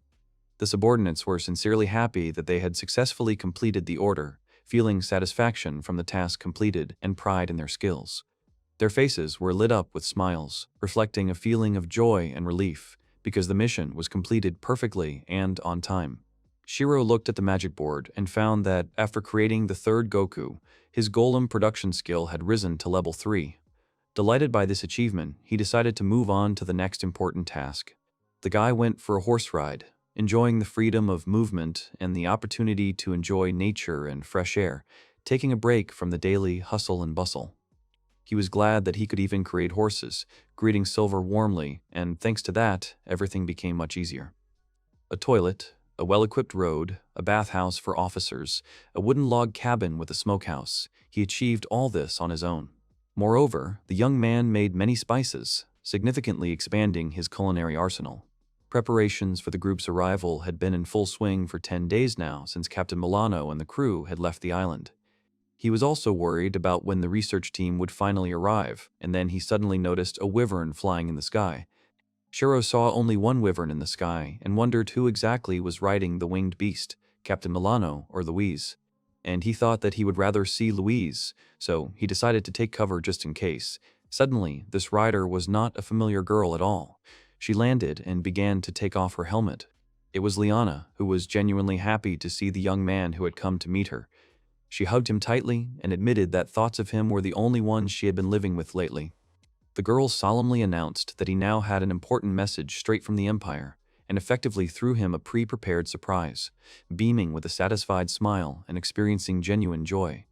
She also casually remarked that if the gift wasn't liked, it could be used as a regular rag. Shiro was literally dumbfounded when he realized that the girl was asking him to wear this, which was so thin that it was almost completely transparent. The assistant waved a piece of paper vigorously while the young man relaxed and reclined on a chaise lounge, clearly enjoying the moment of peace and rest. He thought about how Liana had only come to deliver a letter, although more than 2 weeks had passed since then. It seemed that the research team was indeed heading here by sea, but the ship had not yet arrived. So the guy entrusted the daytime watch to his faithful assistant, nicknamed Miracle, knowing that he would cope with the duties perfectly. Over the past period of time, his creation ability has reached the 9th level of mastery. Now he was able to make metal golems of a special type, hounds, which possessed high speed and maneuverability. Goku was busy milking the goat, carefully collecting fresh milk into a prepared container. Goku and Chuda's teamwork, they successfully captured a goat, which they affectionately named Yuki. The boys now have a constant source of fresh milk, providing an additional resource for cooking and drinking. Among other things, this meant that Shiro was able to enjoy iced coffee with milk whenever he wanted. He also mastered the art of making ice. Thus, a large, friendly family gradually formed, united by common interests and mutual assistance. So, as of today, the Golem fleet looks like this: 5 copies of the Iwao model, 2 representatives of the Silver series, a pair of Miracle samples, and 6 units of the Goku modification. Shiro believed that there was nothing more pleasant than spending a hot afternoon lazily basking in the shade and sipping aromatic coffee with the addition of ice and condensed milk. He remembered the name of the captain of the research group, Lotte Graham, he thought. A young lady from a noble family, about 20 years old, who became an officer thanks to influential relatives, he assumed. He hoped that this girl would be a kind and not strict person. Suddenly, he heard a dog barking and wondered if it had found new prey, because he had told them not to hunt. Suddenly, the young man realized that the noise was coming from the beach, assuming that the long-awaited ship had docked there. Quickly jumping on his horse, he raced towards the arriving vessel, accompanied by his faithful dog friend. The guy's gaze was directed into the distance, where the outlines of a ship slowly approaching the shore could be seen through the morning fog. Shiro was happy that the guests had finally arrived. There would be a whole crowd of beautiful women there, perhaps even his future lover. His joyful future seemed so close, as if it was waiting for him just over the horizon. The young man hurried to the bathroom, intending to tidy himself up and appear before the guests in the best possible light, demonstrating the well-groomed and neat appearance that is so important in a first impression. Having put on the outfit created with the help of magic, he briefly thought about whether to try on the gift from Liana, but deciding to put it off for later, he got into the carriage and went back. From the large ship, they began to lower boats full of people. While the guy was tidying himself up, he realized that the guests had already reached the shore and then immediately noticed the familiar armor on them. Without the slightest doubt, Shiro realized that these were Imperial soldiers in front of him, dressed in the characteristic armor and weapons that indicated their belonging to the army of a great power. The next moment, a chilling fear gripped him as his memory suddenly resurrected the nightmarish memories of his prison days, the brutal interrogations and abuse he had suffered at the hands of these men. His heart began to pound wildly, his mind froze in panic, and the images of his tormentors appeared before his eyes again. He explained to Silver that he felt fine, just a little nauseous, suggesting that the event had shaken him up badly. It would be better if Chris showed up and calmed him down. Remembering Liana's story, Shiro recalled that after Chris arrived at the Citadel, she took command of the army, and, apparently, the Empire was experiencing serious difficulties. He was upset by the realization that he would now have to entertain Imperial soldiers, and it seemed that these were not the same people who had fought against the princess. He had an internal conflict of feelings, full of contradictions and ambiguities. One of the soldiers stepped carefully onto the wooden deck of the pier. Her steps were accompanied by a quiet creaking of the boards, creating an atmosphere of anticipation and intrigue.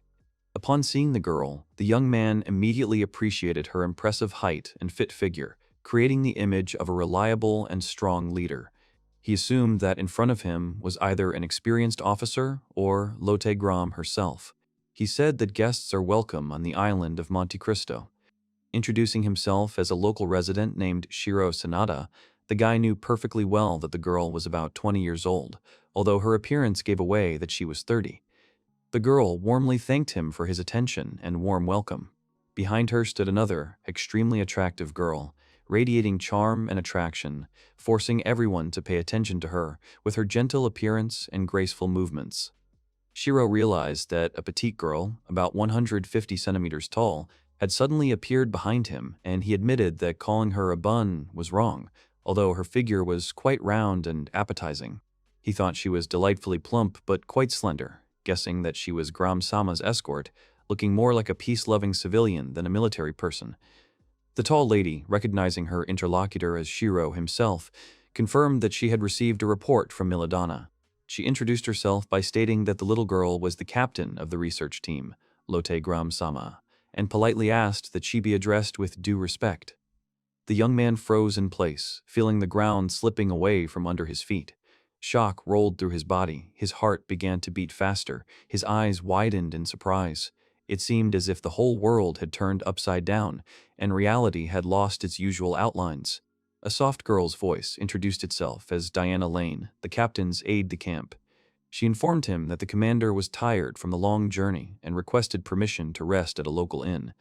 Only now did the guy realize how wrong he was. He admitted that he was happy to meet her in person. His face lit up with sincere warmth, showing his openness and goodwill. Every time he looked at her, the girl blushed noticeably. Graham confirmed that she was also glad to meet him and turned away. Shiro realized that the captain, contrary to expectations, did not at all demonstrate arrogance towards ordinary residents, but on the contrary, was modest and delicate, trying to avoid unnecessary attention and behave with restraint. The carriage moved smoothly towards the hotel, swaying comfortably on its soft springs, filling the air with a pleasant atmosphere of calm and comfort.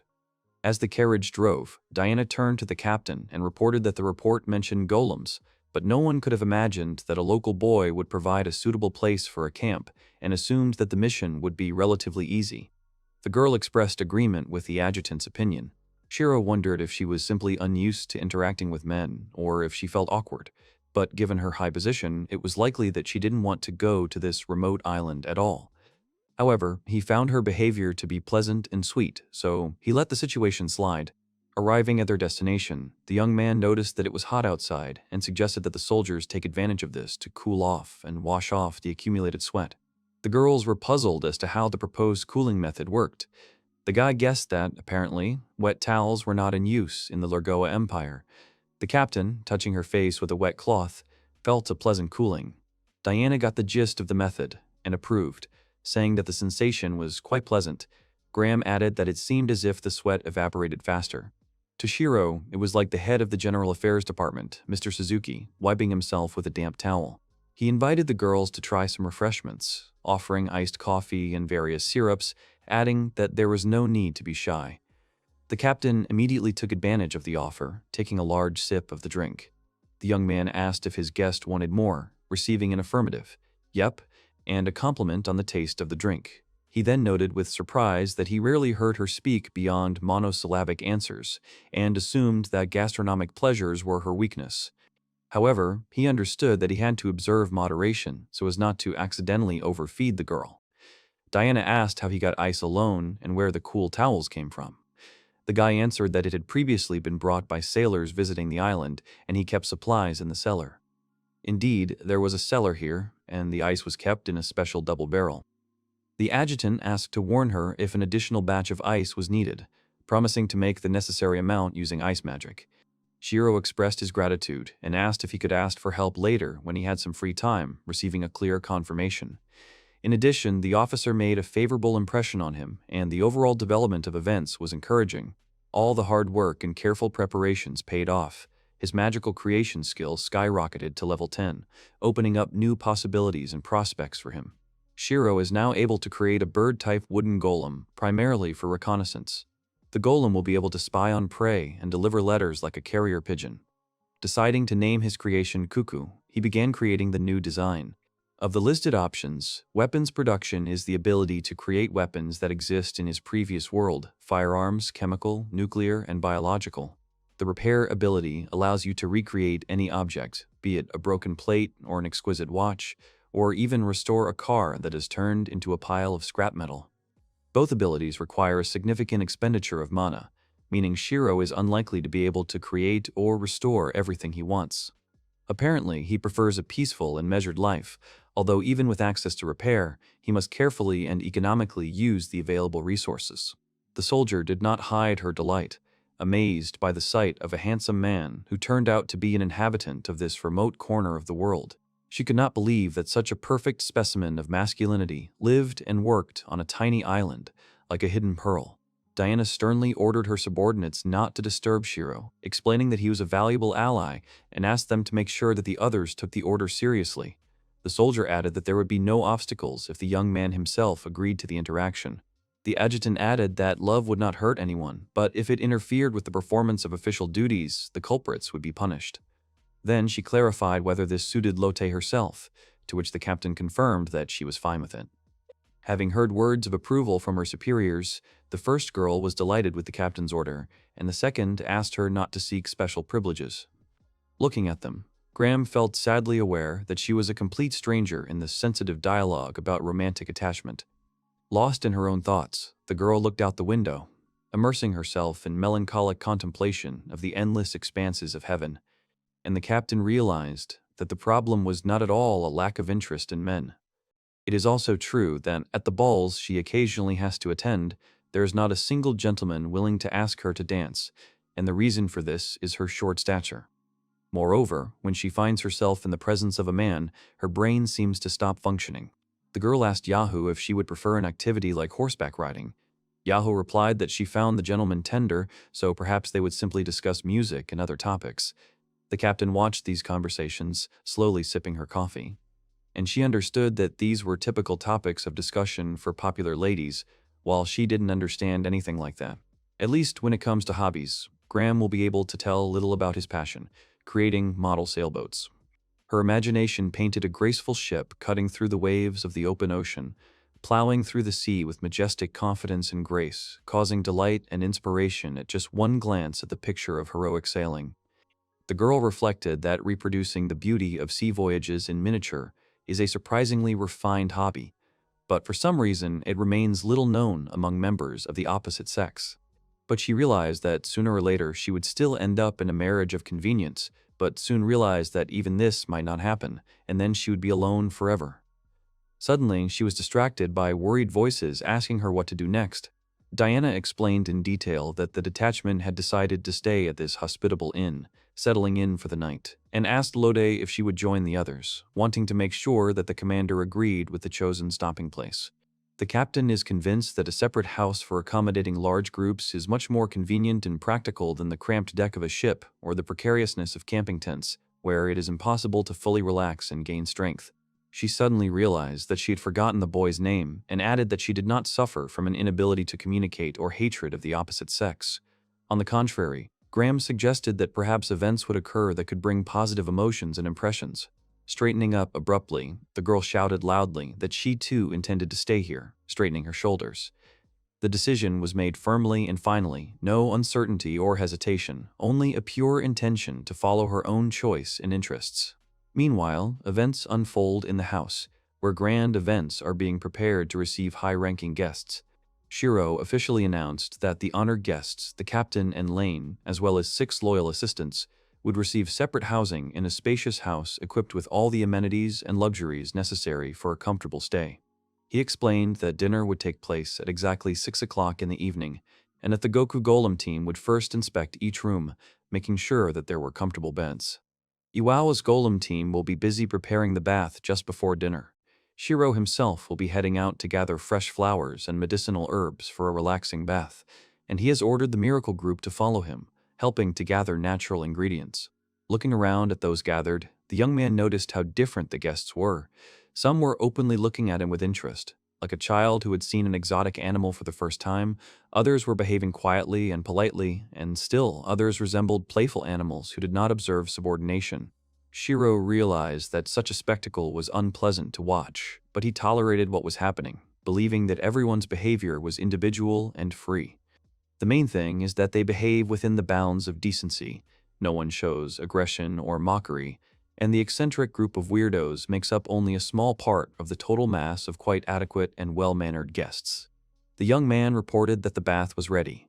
The guy anxiously inquired about the captain's whereabouts, worried about her well-being. Diana suggested that if he really wanted to find out the truth, he should look where the girl was now. Receiving silence in response, he opened the door and carefully entered the room. Lode Graham slept soundly on a wide bed, drowning in a fluffy pillow and snow-white sheets. Shiro's heart sank when he realized that the captain was obviously very tired after the long journey and had now fallen into a deep sleep, complete oblivion and peace. Her face had acquired a childishly naive expression, having lost the seriousness of everyday life, becoming soft and open. A soft noise instantly tore the girl from the embrace of sleep. Sharply raising her head, she stared with wide-open eyes, not understanding what had happened and where the disturbing sound was coming from. Feeling guilty for the intrusion, the young man quickly apologized, explaining that he had knocked first but had not received an answer. He then added that the bath was already waiting for her and offered to take her there. Shiro came across a small wooden model of an old sailing ship standing on the nightstand next to the bed. The girl's surprise was obvious. Her face was distorted by a fleeting fear, her lips parted, as if she was afraid to admit her secret passion. He then turned to Lode Graham, noting that for a moment her face expressed surprise, but quickly changed to calm. After a short pause, he shared that he admired the model, considering her the embodiment of the romance of long voyages and the beautiful history of navigation. Shiro realized that there was no reaction this time and assumed that the girl did not want him to see it, so he apologized and added that it was the first time he saw something like this, and that was why he got carried away. She asked if he was interested. The boy confirmed that he did, as he had never been on a large sailing ship before and knew that men were not allowed on board. The captain understood and considered it a disgrace that such morals existed in society. The boy believed that this was true, but if he were on a ship, he would probably get seasick.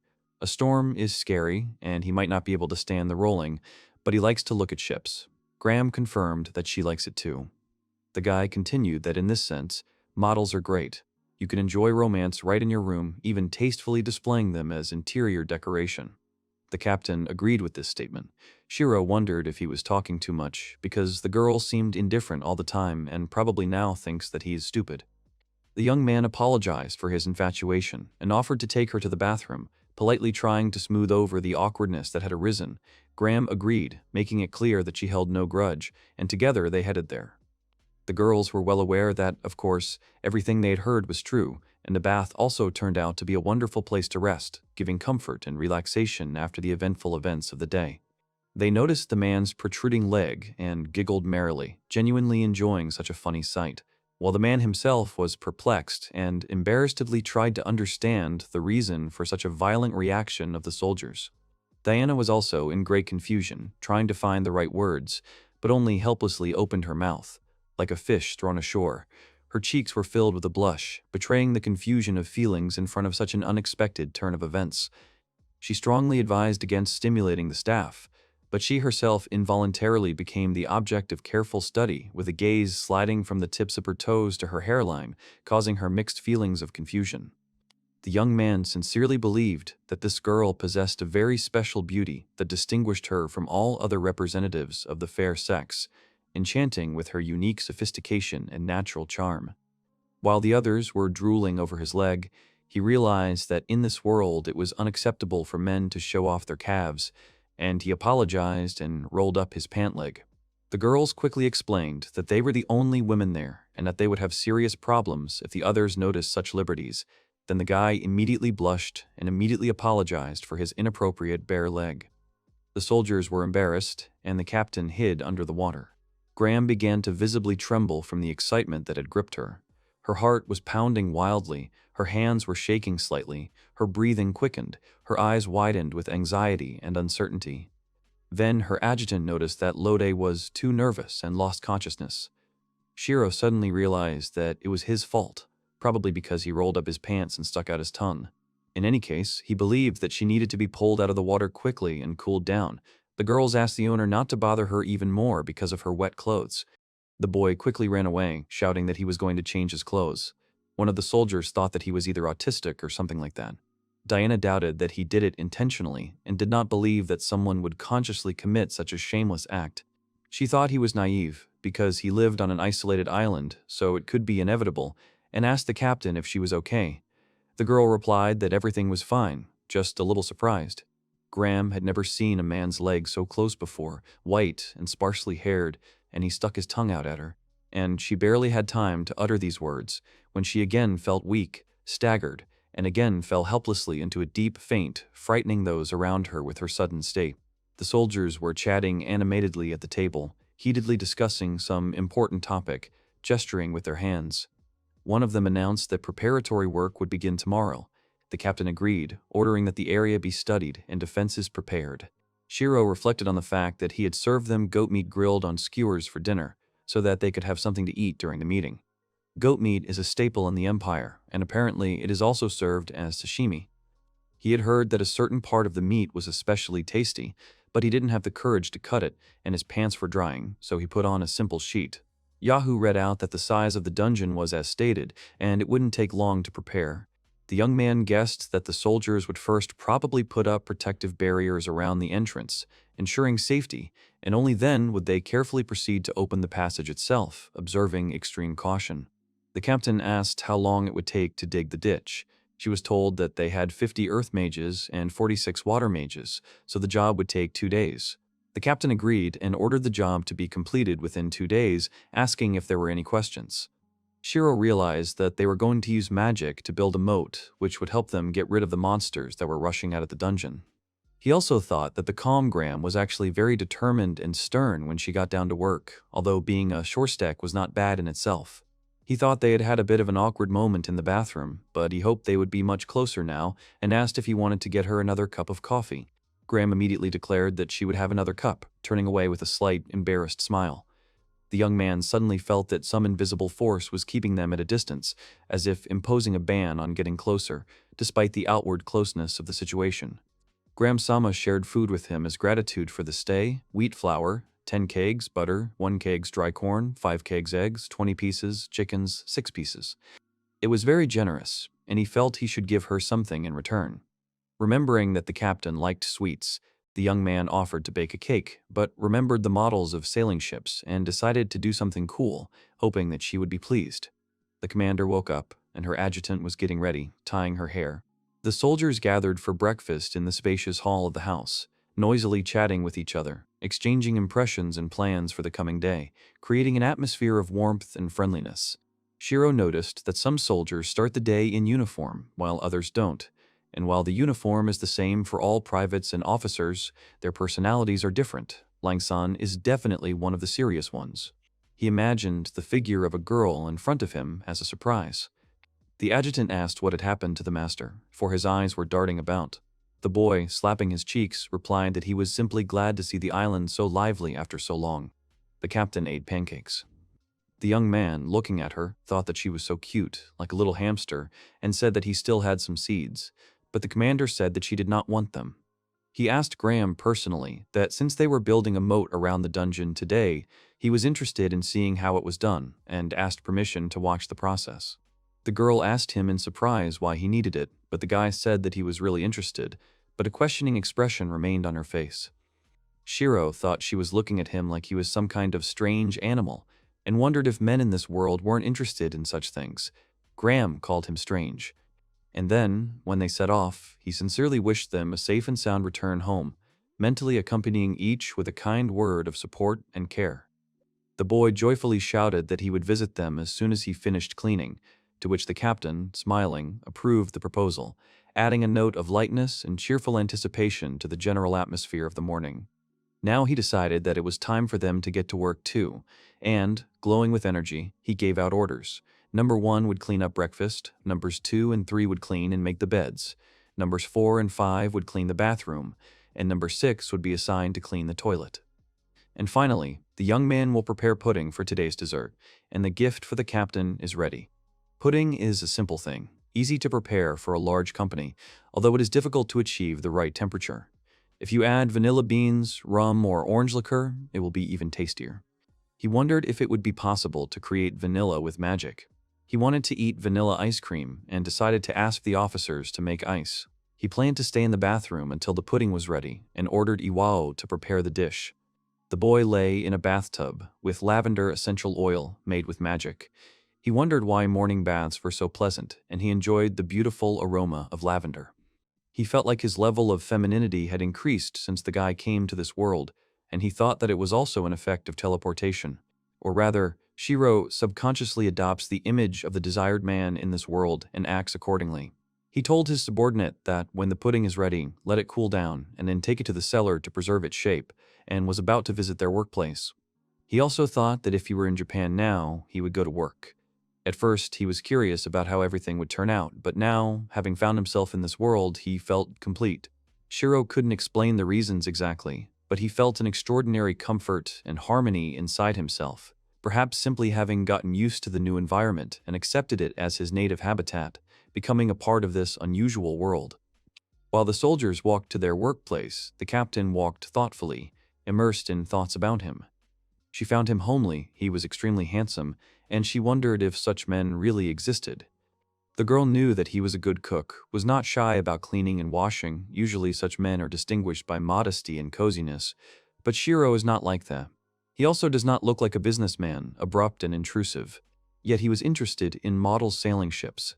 Graham suggested that perhaps she would find it easier to talk if she had such a man as a partner. Even if they couldn't marry because of their different social status, he could become her lover, and she imagined locking him in the basement and not letting him out. They would spend their days together, discussing and building models of caravels, galleys, galleons, enjoying the food he cooked. Her adjutant saw that the captain also wanted to fight in the dungeon, but she did not understand what was being discussed. Diana noted that Graham doesn't smile that often, and she was pleased to see that she was full of motivation. The captain instantly forced herself to be serious and get into work mode, and suddenly realized that she had left the map of the island at the hotel. Graham apologized, adding that she had forgotten something and asked the adjutant to command on her behalf. Diana said she would send someone to fetch her, but the commander categorically refused since there were secret documents in her room. More importantly, along with the documents, there were travel companions in her bag, love novels. She announced that everything was fine and she would go herself and return immediately. At this time, Shiro was calmly enjoying the bath procedure, relaxingly soaking his body and immersing himself in pleasant thoughts. The cold water after the bath was refreshing, and he thanked Iwao for helping him. He was in a good mood, so he just decided to go to Peru like that. The wind blowing from the forest passed through his body, giving him an invigorating feeling. The young man walked with a slight sway, completely relaxed and at ease, as if every movement brought him pleasure. He suddenly came face to face with Graham, feeling a slight shock from the unexpected meeting. The girl stared at him with wide eyes. Bewilderment reflected on her face, creating a unique picture of genuine surprise. The guy immediately apologized and said he was terribly sorry because he thought everyone had left. Graham replied that it was her fault because she had forgotten something. She quickly apologized and ran away. Shiro noticed her bright red, embarrassed face and hoped that the girl would not faint from excitement again. The captain ran quickly into her room and immediately vividly recalled the recent events, trying to capture them as accurately as possible while the memories remained bright and clear. And, having finally calmed down, she settled down comfortably, allowing her body to relax and gradually release the accumulated tension. Graham then realized that the soldiers should have already started working and decided to air out the room to destroy any possible evidence. But she decided that she really should bring the documents and hurry back. Suddenly, Shiro came to her and she told him to come in. He apologized for the incident and came here to express his gratitude for the food the captain had brought yesterday. The girl replied that it was not necessary, but the young man added that he had done it for her. Inside the box was a real treasure. Miniature figures of each soldier, made with incredible precision and attention to detail, as if bringing the images of their comrades to life. Graham was surprised to see her own statue among the figures. Shiro explained that he had thought of placing them on one of her sailboat models. The girl asked in surprise why he had created them yesterday.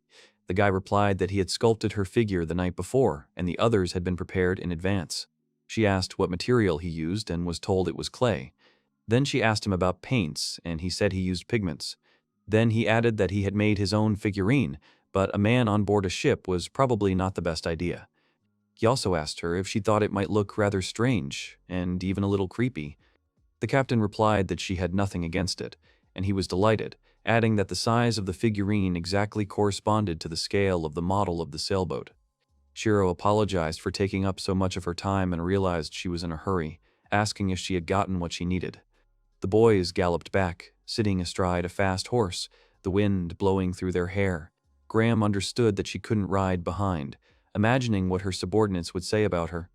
But inside the girl herself, there was a desire to be closer, to feel the warmth of the man's strong arms, to hold on to him, trusting her heart and dreaming of allowing herself weakness, at least for a short time, to forget about everything and indulge in feelings.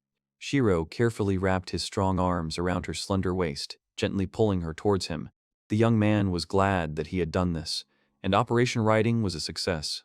He had taken care of security measures in advance, but was forced to turn to Silver's first mate for help, since the second mate was mysteriously absent, remaining somewhere far beyond the reachable zone. Pressing the girl to himself, he felt how her graceful body pleasantly touched him, giving birth to warm feelings of comfort and harmony, filling his heart with quiet joy and inner confidence. The guy thought that it was not worth pressing too closely, fearing to violate the captain's personal space. Meanwhile, Graham dreamily imagined how wonderful it would be to feel his arms stronger, feeling a strong shoulder next to her and a man's protection, capable of protecting her from any difficulties. The young man suddenly puzzled her with a question that sounded so unexpected that the girl involuntarily became wary, trying to figure out the meaning of his intentions. He said that he asked her to put his figurine on the model ship, asking if this was normal and taboo, even if it was just a model. Graham thought about it. The captain responded firmly and decisively, emphasizing that this was her own ship, her world, where only her rules apply, and therefore there could be no restrictions or prohibited actions here. The young man had already managed to see from afar the majestic ruins, towering among the thickets of wild bushes, like a ghostly memory of a glorious past, attracting the gaze with the mysterious atmosphere of antiquity. The soldiers worked hard, diligently digging a deep ditch, covered in dust and sweat, fighting fatigue for the common goal of strengthening the fortress's defenses. They were surprised to see the boys rushing towards them, quickly closing the distance, making the soldiers' hearts beat faster from a vague premonition of upcoming news or changes. Graham sharply shouted the command to continue working, with a decisive voice showing that there was no time to delay. Every moment was important. Every second was precious to complete an important task on time. Shiro realized that their trip with the captain was not planned in advance. The girl deftly jumped off her horse and explained that she simply asked to accompany her. The guy thought that their connection was so obvious that one look was enough to understand the depth of feelings between them. He was tormented by the incomprehension of why she stubbornly continued to justify herself, denying the obvious. He also saw soldiers using magical abilities to speed up the process of digging a deep ditch, using spells and elemental energy, making physical labor much easier and increasing work efficiency. The young man timidly approached the captain, asking if it was permissible to approach the worksite. She kindly allowed him to approach, but strongly recommended that he exercise maximum caution, carefully monitoring the workers' movements and the surrounding environment. One girl activated the magic circles, and the ground instantly flew up. Shiro found this impressive, and the other woman noted that this was just the beginning and decided to demonstrate her capabilities. The earth rose smoothly into the air, causing the young man to applaud with delight, but the second soldier hissed disapprovingly, advising the first to remain modest and not to demonstrate excessive self-confidence. The woman created a huge rift in the ground, and the young man called her skill magnificent, while the rest of the participants in the work went berserk, watching in anger at the demonstration of the most powerful magic. The girls immediately entered into competition, demonstrating their skill level to each other, competing in speed and force of impact on the ground, and Shiro shouted that it was amazing. Diana added that they had sped up considerably thanks to the owner, and the captain agreed with her. Shiro realized that they were showing off their abilities to a member of the opposite sex, just like they did in his previous world. He also thought that the soldiers deserved a reward and decided to plan a snack for 100 people. Then he mounted his horse and added that he would return soon, surprising Graham.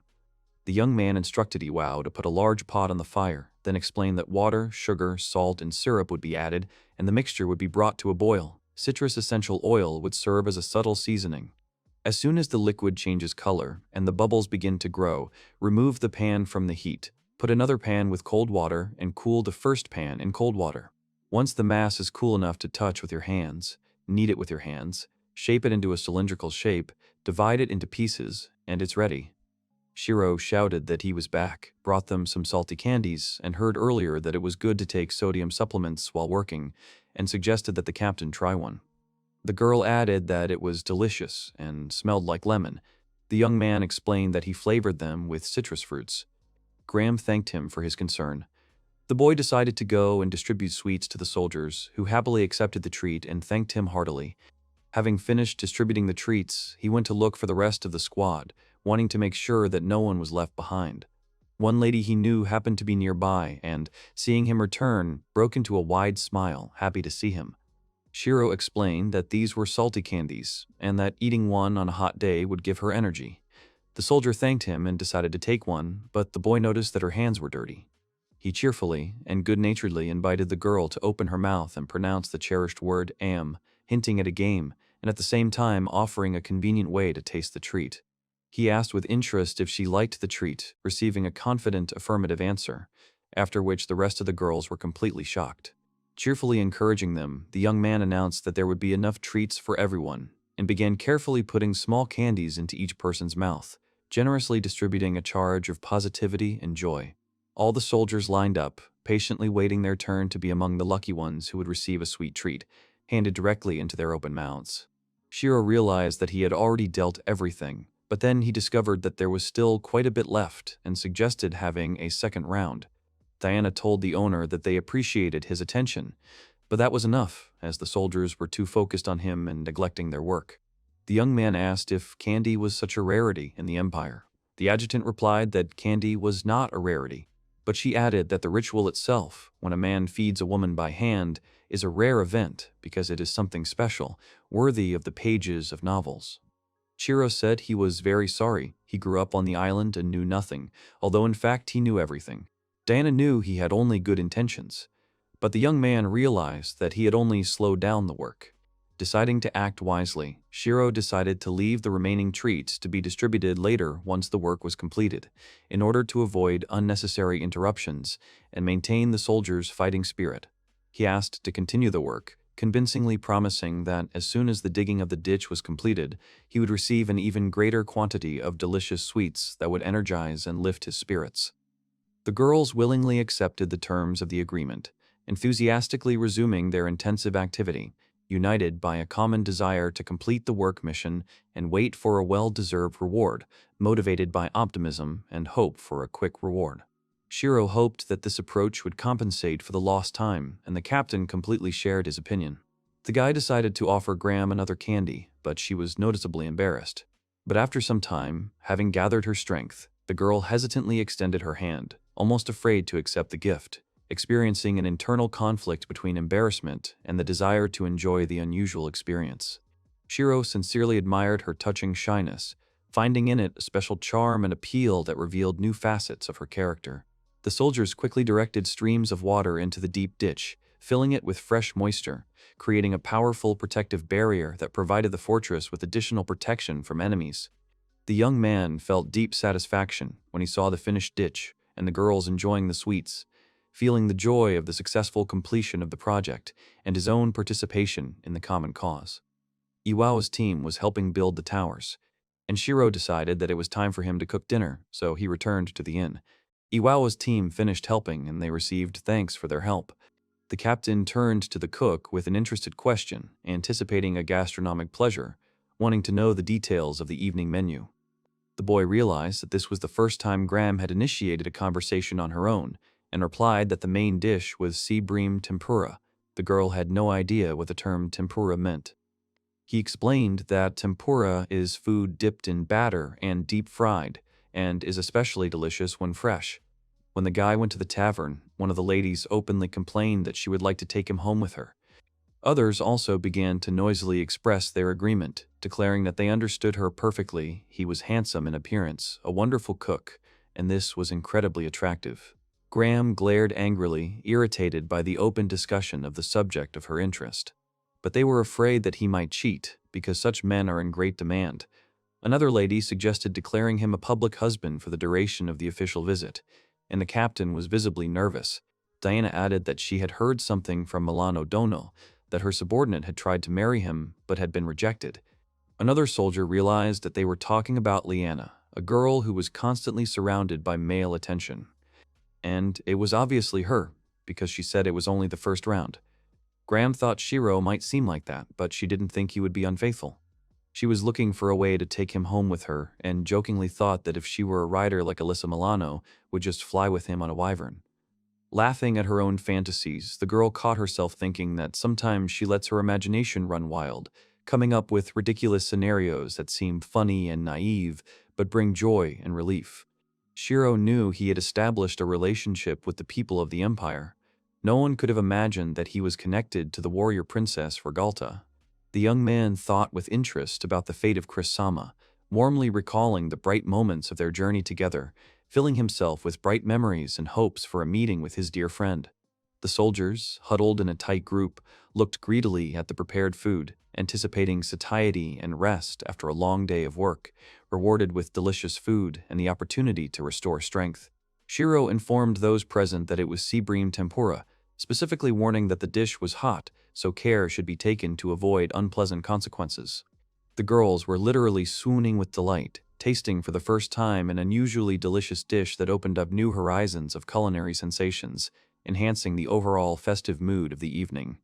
They noted that the tempura was crispy on the outside and soft on the inside, and suggested that sea bream tempura might be the most delicious thing in the world. Shiro wondered if this was Tokugawa, Ieyasu, similar to a tanuki. The women ate hard, sweating from the effort. It was an amusing picture. He enjoyed watching the girls gobble up his cooking with appetite, pretending that it was very tasty. He decided to make tempura again if he could catch shrimp or squid. This time, he recommended eating them with salt and maybe making bonito flakes and making tensutu. Diana officially informed the owner that she would have an important meeting with him after dinner. The guy was completely bewildered, not understanding the essence of what was happening at all. He was informed that he was also invited to attend the meeting. The adjutant had a request for him, because when they stormed the dungeon, she asked to borrow his stone golems. The boy asked that when they said stone, they meant Iwao, but definitely not Goku. The girl confirmed that this was the correct assumption, because the large iron shield standing outside belonged to Iwao. The guy asked if they really wanted Iwao to be in the vanguard. Diana replied that they were trying to minimize losses as much as possible, although for him it was a risk of losing the golems. She also asked if he could be counted on. Shiro understood that Iwao could be recreated, but he doubted it, and that it was wrong to talk about human life. So he replied that he would take the magic stones for the golems and a separate reward for himself. The captain agreed, and as a reward presented 10,000 lemon in cash, magic stones worth 5,000 lemon, and 3 kilograms of frozen beef. The young man was shocked that he was offered so much, and said that he could not take so much. Graham added that, on the contrary, they were asking for too much, and she wanted him to accept it without objection. Shiro decided to agree if she insisted, and frankly, he was happier with beef than with money and magic stones. He already had dried bonito flakes in production, soy sauce, and sugar. There were also eggs, onions, and rice, and from alcohol, red wine, which Liana had flown in with. Simply put, a young man can cook beef and wonder how long it has been since he ate such meat, and it must definitely be a large portion. After thinking for a while, the young man finally decided that he would definitely accept 3 kilograms of choice beef, wonderful magic crystals, and a substantial sum of money, realizing that such gifts would be an excellent investment of resources and a significant addition to his reserves. The golems came to life, quickly joining in the work, driven by mechanical energy and clear instructions, effectively performing assigned tasks, contributing to the rapid achievement of the intended goals. The army consisted of 6 stone golems equipped with huge shields, 8 elite offensive magic soldiers, and 4 towers, each containing 3 warriors. A huge number of ordinary soldiers took up positions along the edge of the defensive ditch, forming a tight formation, ready to meet any threat. Giving clear and concise commands, Diana ordered an immediate start to the operation to capture the dungeon, mobilizing troops and preparing resources for a decisive offensive aimed at successfully completing the main strategic task. The soldiers began the difficult task of opening the massive gates, exerting considerable physical effort. The young warriors peered tensely into the depths of the tunnels, instinctively expecting a hidden threat lurking in the darkness, ready to pounce on the attackers. For now, the only companion of the brave warriors was the disturbing silence, deafening the ear and inspiring fear and doubt. Feeling a brief sense of relief, Shiro sighed quietly, freeing his chest from the weight of fear and anxiety, imperceptibly enjoying the moment of calm that allowed him to catch his breath and collect his thoughts. Suddenly, from the depths of the cave, the cold, terrifying gaze of an invisible creature flashed, illuminated by an ominous gleam, signaling an imminent threat emerging from the darkness of the dungeon. The enemy turned out to be huge monsters that quickly rushed into the attack, sweeping away all obstacles in their path, demonstrating destructive power and aggressiveness. The next moment, an unexpected event occurred. The monsters threw back Golem number 2 with a powerful blow, tearing the huge iron shield from his hands. Shiro knew that Iwao was incapable of lifting things weighing over 100 kilograms, while the monsters continued to aggressively advance forward. Meanwhile, the monsters, like enraged wolves, continued to rapidly advance forward, uttering warlike cries and threats, provoking the defenders to take active action. The commanding voice of the commander that followed ordered the group of soldiers to go on the offensive, resolutely meeting the danger head-on, demonstrating courage and professionalism in conditions of extreme danger. Magical attacks, collected into a single stream of destructive force, fell like an avalanche of light and energy on the ranks of opponents, breaking through defenses and smashing the monolithic wall of resistance, turning the battle into a theater of real magical battles.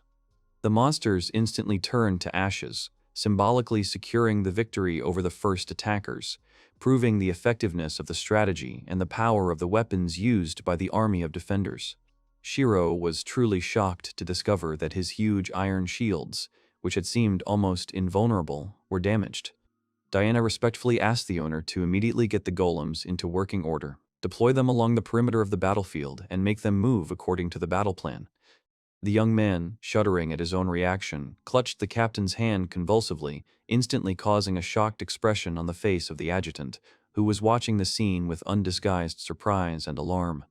He awkwardly apologized for losing control of his legs, standing awkwardly beneath his trembling knees, unable to maintain a normal upright position due to the stress and strain of battle. Graham immediately grabbed his sleeve, as if calming him down. The girl, smiling shyly, asked if everything was okay with him. The young man wondered why her voice was also shaking. The guy explained that he needed to lean on something stable to maintain his balance. 2 young women confidently took him under the elbows, supporting him securely and providing a comfortable position that facilitated the restoration of physical strength and mental balance. Shiro, suddenly filled with double the courage, immediately gave the order for Iwao to return to the ranks, strengthening the morale of the army and setting an example of personal courage and determination. The soldiers reported that there were no signs of danger and suggested going to defend the interior.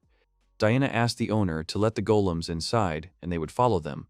Shiro was surprised that he was coming too, and the adjutant explained that he was the only one who could give them orders. Graham took his hand tenderly, quietly whispering that there was no need to worry, because they were close by and nothing threatened his safety, creating an atmosphere of calm and trust that helped restore his mental balance. The army moved strategically into the depths of the dungeon, gradually exploring the lower levels, climbing the steps of the stairs, carefully examining every corner. Monsters that looked like large lizards suddenly appeared from behind the doors, but the army's quick reaction and precision strikes allowed them to be defeated in a matter of seconds, securing the area and ensuring safe passage. Shirou, seized with horror, screamed as vile monsters appeared out of nowhere, jumping on the participants of the expedition, turning the exploration into a real war for survival, full of dangers and deadly risks. Graham emphasized that so far the group had only encountered relatively weak monsters.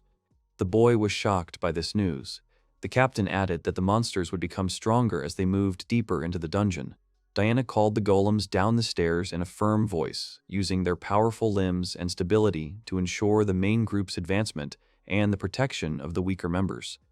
In a calm and inviting voice, Graham invited the young man to relax, assuring him that he was under the protection of a strong team. She added that, in fact, she and Diana had a unique magical ability that stood out even among the elite warriors, and he would be safe if he stayed between them. Shirou decided that it was indeed safer that way and agreed to stay. He understood that Graham had promised to protect him, but the air was low in oxygen and the atmosphere was filled with a strange smell. It was some kind of gas or that same miasma. The young man reported to the captain that he felt the limit of his strength and soon lost consciousness. The girl immediately called Cheryl to come to the sick man. The captain asked her subordinate to cure him. Shirou thought that these were just his dreams, but in his head there lived a stereotype for the image of a healer. These are huge eyes shining like stars, a beautiful figure that attracts glances, and a gentle character that can melt any heart. It would be ideal for him if she took pity on him and decided to heal his soul.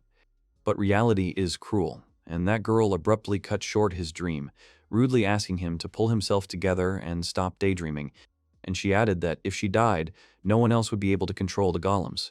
The young man considered this statement heartless. But at the same time, he understood that she was a kind person who would always come to the rescue.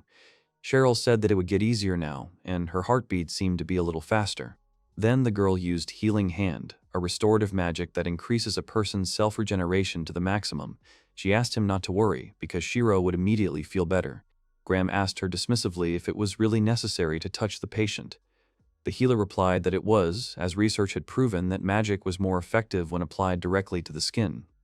The captain understood and apologized, and the young man felt that the nausea was really going away, but the girl still continued to touch him. He was shocked by this and thanked her because he really did feel better now. Cheryl added that she was not done yet and he was not completely healed yet, and they were at a critical stage now. The captain considered her subordinate a very competent healer, but the guy understood that this was not competence and that she was just having fun. 3 minutes later, Shirou happily informed the girl that thanks to her help, he had become much better and felt much more cheerful and energetic. Cheryl was genuinely pleased to hear such kind words of gratitude. The soldiers began to slowly emerge from the dungeon, looking around cautiously. The owner was surprised that it was already evening. Diana added that they had managed to take control of the first floor with almost no significant losses, and they owed this to their cooperation. Shirou replied that it was Ivano's team that did all the hard work and thanked them for their excellent work. The young man suddenly remembered that he had forgotten because he had to cook dinner. Graham asked him not to worry. She added that dinner had already been prepared by their cook and he should eat as well. Shirou agreed, saying that he wouldn't refuse and thought that it would be nice not to have to cook for himself, but cooking suited him better than crawling through dungeons. On the table were bread, cheese, grilled pork, boiled potatoes, and beans with lots of butter on top. While the others laughed, the owner thought the food was filling, but the taste was not the same. The red wine was very sweet, and he assumed that sugar had been added for preservation. The pork and potatoes were salty enough, so they went well together. But then, after drinking the wine, the young man laughed loudly, causing shock to the others. Laughing, the guy shouted loudly that he was surrounded by these beautiful women and was perfectly aware that he was the only guy here. On top of that, he explored the dungeon for the first time and found 3 treasures: a golden ring, a golden bracelet, and an ancient magic book. One of the soldiers offered to drink to this, and the captain was visibly worried. Shiro told her that everything was fine and he knew how to control himself because where he came from, they call it like 2 fingers on the asphalt, and there was nothing special about it. Graham did not understand what asphalt was. Diana told the owner that she was counting on his help tomorrow and asked if he could, meaning that she shouldn't drink so much.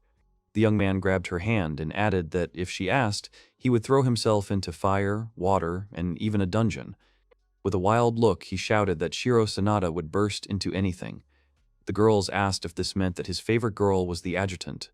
He didn't understand what they were talking about and was loudly indignant, claiming that he was not like that at all. Then the young man added that he was seriously not like that. And Lane-san was not the only one he liked. He really liked Graham-sama too. He shouted that he liked the adjutant and how juicy her melons were. The girl did not understand what kind of melons they were, but he liked the captain because she was very sweet. She was glad that he called her sweet. The young man also liked Cheryl-san, who used healing magic as a pretext to touch him. And he added that she didn't really touch him, but rather greedily needed his body, but he decided to forgive her and hug her. She called him an angel, and in his memories, Chris said that he must be her guardian angel. The young man immediately burst into tears, and Graham worriedly asked what had happened.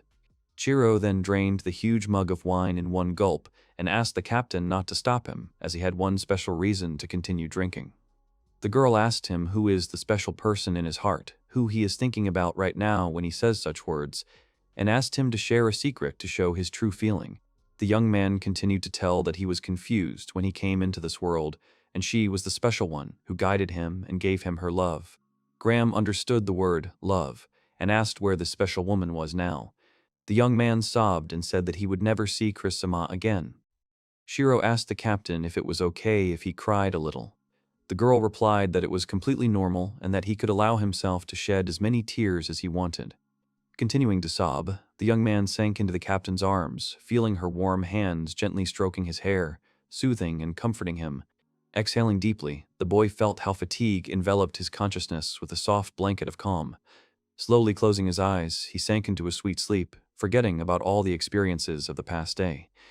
Diana knew that this man had a past, but it seemed that he had lost his wife or lover. Graham agreed and was interested in what kind of person Chris-sama was. The military woman thought it was a common name, and she too wondered what kind of woman she was. The captain knew they couldn't leave him like that anyway, and decided to take him to bed. The adjutant turned to her, hoping she knew she shouldn't do anything to him when he was drunk. Graham screamed that she was stupid and added that she would never do such a mean thing. Diana, justifying herself, explained that she did not think that she would do such a thing, but taking it to her alone could cause false rumors. She knew perfectly well that she was not the type to do such a thing, but she said it just in case. The captain thought it was a good idea and assumed that the assistant was right, and in that case she offered to carry it together with everyone except Cheryl. Graham carefully picked up Shiro in her arms, causing surprise among the squad. One of the soldiers, hearing the phrase "carry together," thought that they would take him by the arms and legs. Then they asked if the captain was tired of carrying him. Opening the door and going inside, they realized that this was his room. The squad thought the room was too full of his scent, and the bed looked like it was made for sleeping alone, and they thought they could all fit in there. Graham told them to move, and the guy began to open his eyes, almost not realizing where he was. They told him that it was his bed. He thought that it was time for him to sleep, as there was a lot of work tomorrow, and kissed the captain. Everyone was shocked by what was happening, frozen in place and looking at the scene in amazement. Graham was shocked, and Shiro said goodnight to Chris-sama. While she was trying to comprehend what had happened, the guy fell asleep. Diana said that it was time for them to leave, adding that they shouldn't linger in his room for too long, and then turned her attention to Lotte-sama. Graham asked to inform the entire unit that giving him alcohol was strictly forbidden, and those who disobeyed would be severely punished. Adjutant understood the order and thought it was for the best. The captain then ordered the golems to protect Shiro while he slept. Waking up early in the morning, he immediately felt an unpleasant pulsation in his temples. The headache grew, becoming like a real nightmare. It seemed that every moment was a deafening blow, causing nausea and dizziness. The boy asked Goku to bring him a cup of water and took out a painkiller made with creation magic. Shiro thought that no one had used this remedy like this before, assumed that it would help with a hangover, and apparently was going to test its effect himself, but soon he threw the pill in his mouth and washed it down with a glass of water. But then he was suddenly glad that the pain went away in just a few seconds, and it was even strange for him to imagine how effective this remedy was. Then the guy decided to wash himself in the cool river water. The headache was gone, but he still felt nauseous. He knew his levels were still too low to create stomach medicine. He also wanted to take a shower. Then Shirou decided to definitely put the shower on production, and suddenly Graham appeared from behind the bushes. He wished her good morning, and there was no trace of a hangover on his face. The girl turned away and wished him good morning too, and then washed herself in the river. And then she quickly ran away. The young man noticed that she was trying to avoid him. Diana wished him good morning and asked if anything was wrong. She received the answer that, not really. She considered it a good sign that he would be commanding Iwao's squad today as well. The girl was glad that he was ready to throw himself into fire, water, and even into a dungeon for her. The adjutant couldn't believe that such a man would say something like that to her. She considered herself lucky and added that if she were 10 years younger, she would seriously consider tying the knot. The guy vaguely remembered saying something like that. The lady wondered about what he had said last night. Diana wondered why the owner didn't remember anything and thought he had been through a lot. She added that Chris seemed to be his late wife. These words sent a chill down his spine. Shirou wondered if he had spilled the beans about the Princess of Regalta and the enemy of the Empire, and was worried if everything would be okay now. He wondered why his interlocutor had decided that he had a wife, and a deceased one at that. Diana asked that if something was bothering him, he could share it with her and she would support him. The guy realized that it seemed like they were feeling sorry for him, and he hadn't said that Chris was the Princess of Regalta, and asked her if he had done something while drunk. The adjutant replied that he had done something wrong and kissed Graham, mistaking her for his late wife. The guy convulsively grabbed his head with his hands and fell to his knees, and then desperately began to beat the ground, struggling with the panic that had gripped him. He didn't know what he was doing, and now it was clear why she was avoiding him. It seemed he had to apologize to her, and if she gave him a chance, maybe they could spare him their advances for a while. He just hoped the other soldiers didn't know about it. However, he was eventually approached 3 times that day, with the message that it seemed like everyone else was completely indifferent to his fictitious drama. But he just couldn't come up with a good explanation to refute it, and decided to leave it as is, hoping that everything would be fine. Meanwhile, Iwao's team slowly continued on their way into the dungeon. Shirou approached Graham and added that it was not entirely on point, but he had a small favor to ask of her. He wanted to ask Wonder Number 1 to join them. He was interested in learning the combat power of the miracle. With Iwao, everything is already clear, so it is better to test it in a real battle. The captain agreed, and she added that there would be no problem if there was one monster. However, when a major battle began, it was obliged to retreat since they could not risk the golems except for Iwao's squad who was protecting them. The young man accepted her order, thanked her, and asked Number 1 to do his best and try, and Number 2 would be on escort duty. Slowly moving forward, the squad entered the dark depths of a mysterious dungeon. Diana informed that they had gained control of the first underground floor, so they would continue to explore the labyrinth. Shirou thought that this was some kind of physical work, and ordered Iwao to continue walking. The underground labyrinth turned out to be very similar to the underground shopping mall in the center of his city. Shirou saw that they encountered monsters inside rooms and just in the middle of the corridors, but so far they only encountered groups, so it was not Miracle's turn yet. Diana asked how he felt, and the young man answered that he seemed fine and thought he was used to it. But he added that if they started fighting, he would be too scared to move on. The adjutant thought it was natural, since men couldn't use magic. The boy agreed, and in the meantime, Miracle Number 3 was in production. Diana thanked her subordinate for the report and asked the owner to send a message. He ordered the bird-type wooden golem Cuckoo to deliver this document to the forces above the earth, and he set off on his journey. Shirou understood that they had spent a lot of time investigating this place. Diana explained that they were conducting a thorough investigation and that safety was their top priority, and Lotte-sama intended to minimize casualties as much as possible. And although at first glance she may seem unsociable, she is a kind person who values her subordinates. The owner realized that this is why the morale of the squad is high. The adjutant ordered the troops to stand in place and be ready at any moment. Graham asked him to go. The young man was surprised that she spoke and felt something like a tension in this coldness, because they thought he was a widower. He added that now they should concentrate on their work. Shirou then ordered Iwao to prepare for an attack. As soon as the door opened, move forward with shields at the ready. Opening the door, the room inside was empty, when suddenly he noticed a lying cockatrice. Shiro initially thought it was a colorful ostrich. Graham added that there was only one monster, and if he wanted to test it, now was the time. The guy realized this, and ordered Miracle Number 1 to move forward. The young man watched the golem's figure leave, his heart worried about him. The soldiers knew that they were both fast and neither could land a blow. But suddenly, the cockatrice's movements became slower, and they shouted that Miracle would be able to win. The golem dealt a powerful blow to the enemy's neck. The enemy was instantly defeated. Shiro was happy that his creation was able to win and asked the captain's opinion. Graham thought that it was not bad, and it could be said that he was equivalent to 3 soldiers. The young man knew that officers were stronger than ordinary soldiers. The girl explained that there were individual differences, but they could deal with 3 to 5 ordinary soldiers alone. The young man was glad that Miracle could be stronger than an ordinary officer, and that was surprising.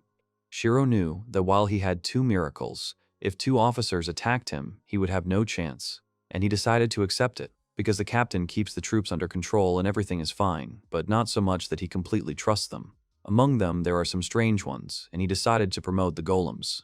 According to his status, he needed to create 3 more to increase the level of golem production. The young man knew that if he added 2 more to the 3 currently being produced, it would take at least 5 days. If he continued making golems, he wouldn't be able to make anything else. At least he could use repair. It took him 10 seconds to restore the heavily damaged plate, no scratches, no cracks. Although it took 76 MP, and the production cost was only 24 MP, even the traces of use disappeared, which means magic affects time, and if so, then the MP consumption is understandable. Shiro understood that he could repair objects as long as he used creation magic, and he could repair things even if they weren't created with it. Now he was wondering what to do with it. Suddenly, the boy noticed that Miracle was limping, and he thought that it might be a metal golem, but he was covered in small scratches from that fight and was limping a little on one leg. And he realized that someone like his creator might not have noticed it. Deciding to act prudently, Shiro decided to repair the metal golem later after the team returned. Looking at the magic consumption for repairs, he was amazed. To repair the golem, you need to spend 720 units of energy. The guy expected the repairs to be expensive, but he didn't think it would be that expensive. The Iwaos also looked damaged and creaked. Graham pinned the defeated monster's feather behind her ear as decoration, and then she informed the owner that the cockatrice meat had been brought into the kitchen. Shiro thanked her and asked Number 1 to wait. He muttered that he had to make 2 more golems, but considering the state of Miracle and Iwao, it would be difficult. Returning to the kitchen, he saw an impressive sight. The massive carcass of a fresh cockatrice took up almost half the room. The young man did not know if the meat was edible, and thought it tasted like chicken, and decided to start cutting up the carcass. In addition, it was obvious that the feathers were sold at a high price as decoration. However, they had already been plucked. He heard that it had become popular among the fashionistas of the capital to use cockatrice feathers as decorations for hats, and ordered the meat to be taken to the basement, and then he would ask them to freeze it with magic. Now the young man decided to cut the meat into large slices, marinate it for half an hour in a mixture of soy sauce, sake, and grated ginger, then add potato starch and mix thoroughly, and then fry in oil. Dinner was ready and included cockatrice carrage and vegetable soup with cockatrice broth. The girls wondered if this was the same tempura thing that was there recently, and when they tried it, they were amazed at the taste. They thought the soup was delicious, it warmed their souls, and they could taste the chicken broth in it. Shiro realized that the cockatrice gave a richer broth than chicken, and when combined with the umami from the vegetables, it made for a great soup. And then I decided to make ramen with cockatrice broth. The broth is quite strong on its own, so the soy sauce should go well with it. And then the boy decided to stop dreaming about shashu, but he was sure that fried cockatrice meat with onions would complement it perfectly. One of the soldiers noticed a strange smile on his face and wondered what he was thinking about. Shiro replied that he was thinking about a new dish, and added that he would not give it to her when it was ready. Diana turned to him about the next day's task, and the young man became noticeably embarrassed. The boy asked not to include him in their reconnaissance plans, because he checked Iwal, and it seemed they were not in the best shape, as they were a little slower in raising and lowering their arms. The adjutant considered this a problem. The captain believed that he was right, because everything had really been going well until now, only thanks to the owner, and this was a miracle. But an even greater miracle was that a simple man had descended into the dungeon. The soldiers agreed that this was a fact, and Shirou asked to forgive him because he was simply not made for battle. Graham refuted his statement and thanked him for his cooperation. Diana apologized for putting too much pressure on him.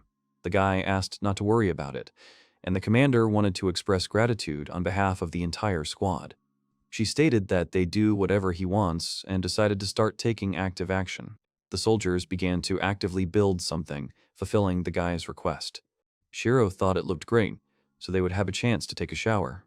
Graham was glad that he was happy and noted that they had taken a bath before, suggesting that he try it too. He asked if she was sure. The golems prepared water for the master. One of the spherical golems heated the water while two others mixed it with cold water and poured it. Once the water was ready, the protagonist Shirou stood under the stream of water, thinking that the water pressure was just right, and praising himself that he had another attraction in the form of an adjustable luxury shower while soaping his hair. The guy stood underwater and thought that he could make a water heater with the help of toolmaking, but now he was busy with other things and tried not to worry about it. Shirou went out to the sea and started fishing with his guard dogs. I think he spends every day like this now. The guy was already walking back to the house, thinking that a week had passed since he stopped going to the dungeon. Suddenly, knights came out to meet the heroes, carrying bags with a chest, asking how things were going with him. The knights waved at the boy. Shirou told them that they had done a good job and thought in confusion, looking at their battered armor from the fierce battle. The knights went ahead, saying goodbye to him, to which the guy only reproached him for his good work and introduced him to Cheryl's head, which was lying on the table from fatigue. Shirou began to remember how he told the girl that she had done a great job, to which Cheryl responded in agreement. Cheryl said that the number of wounded had increased and the healer could barely keep up with them. Shirou mumbled that Iwao's vanguard had disappeared, and that was the reason for the lack of help, to which the interlocutor agreed. Cheryl chuckled and replied that this was common practice and not the kind of work they did under the protection of men. The girl continued to say that no one had died and most wounds could be healed with magic, so there was nothing to worry about. The guy remembered his guard dogs and their acquaintance with the night girls. The girls wondered if this was another miracle, while the dog barked in response. Shirou replied that he had already been there when he woke up and thought that he couldn't tell them that he had created them with magic. Captain Graham asked where he could have come from, to which the boy suggested that they could have come from the mountain, and the other girl was surprised by this suggestion. Later, the boy recalled how he had created another fifth miracle. Shirou noted that he had been able to increase the production of golems as he had planned, and now he could create a new type. The guy summoned a sign with the parameters of a new mermaid type 6-tier golem being produced, which would be manufactured within 49 hours. The main character was happy and couldn't wait for the appearance of a new kind of golem, and replied that now was the time for the cute little mermaid. 2 days later, the boy was able to create a new golem with a fishtail. The boy looked at the golem while it was twitching its tail. Shirou assessed it, saying that it was indeed half a fish and the upper part was human, but the whole body was green. The boy said that it looked more like a newt than a mermaid and still found it charming. The horse golem and the spherical one carried the newt to the sea and threw him into the ocean. Shirou told the newt that from today on his name was Sima and gave him a trident. The main character remembered how he recently tried to use a trident and dove into the water with it, after which a soldier found him and it turned into a real mess. The guy ordered Sima to swim and catch some seafood for a side dish in the evening, after which Shirou had 5 sea lobsters on his table. The guy couldn't believe such a catch and decided to make a lobster gratin. The hero started to fiddle around at the stove, frying the meat with onions and oil. They say that the shells will make an excellent broth. A girl came into the kitchen to the smell of food. Graham opened her eyes and, smiling, replied that she had returned and had come for the delicious smell. Shirou greeted the girl and replied that they were having lobster dinner today. The girl said that she loved them. While the girl was watching the golems, the guy thought that their conversation was similar to that of a married couple and suggested that perhaps in a week she would stop being cold to him. Graham asked what the golems were cooking, to which the guy replied that the base was ready and they were making lobster paste now. The hero handed the girl a spoon with pasta and asked if she wanted to try it, to which the girl looked around and opened her mouth with a desire to taste the pasta. Graham lived and answered that it was very tasty, but that the guy handed her a bottle and offered to drink white wine. The girl choked. Graham flatly refused, and told the owner that he was not allowed to drink. The guy confusedly agreed with her and bowed sharply, asking for forgiveness for that day. The girl answered him that it was an accident and asked him not to worry about it. Graham looked away in embarrassment and replied that she didn't care anymore. The guy thought that the girl looked cute, to which she asked why he was looking at her like that, and in response, the guy just waved it off. The girl, putting her hand on her chest, asked if the guy was happy that she was now starting to talk to him. Shiro smiled and replied that when they first arrived on the island, Lane did all the talking, so now he was happy. Graham was confused and looked away. The girl thought about it and realized that she had really always tried to avoid eye contact with the owner. Graham responded, confused, that she wasn't very good at talking to men, although she had always wanted to overcome that barrier. Shiro pointed out that if she was talking to him now, it could mean that the girl had gotten used to him. Graham agreed and happily replied that she could talk to him now, and she liked it. The guy smiled at the girl and shouted in his soul that he was very happy now. The golem pulled a heated baking tray out of the oven, and the guy put the lobster with white sauce and pasta in the dish, and then began to sprinkle with cheese. Shiro told the girl that after that it was necessary to bake it in the oven, and the dish would be ready. Graham grinned and said that the guy cooked well, asking if his father taught him this. The guy replied that his parents owned a restaurant, and he learned to cook from both of them.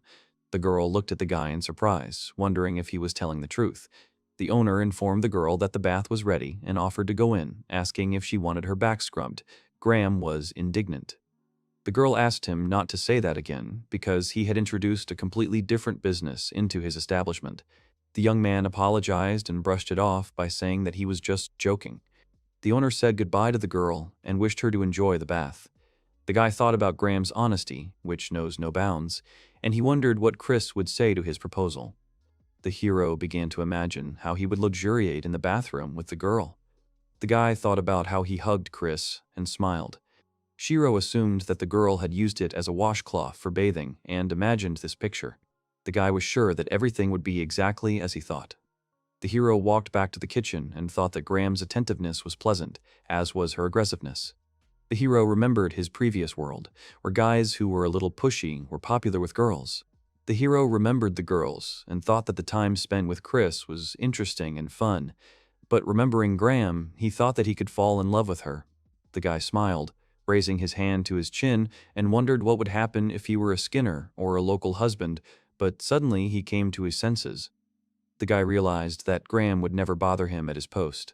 The hero looked at the sky and reasoned that he saw no need to strain himself, to lead a carefree, slow life, and help people storming the dungeon was not so bad, because for him at the moment the priority was given to expanding the tavern, and not love and romance.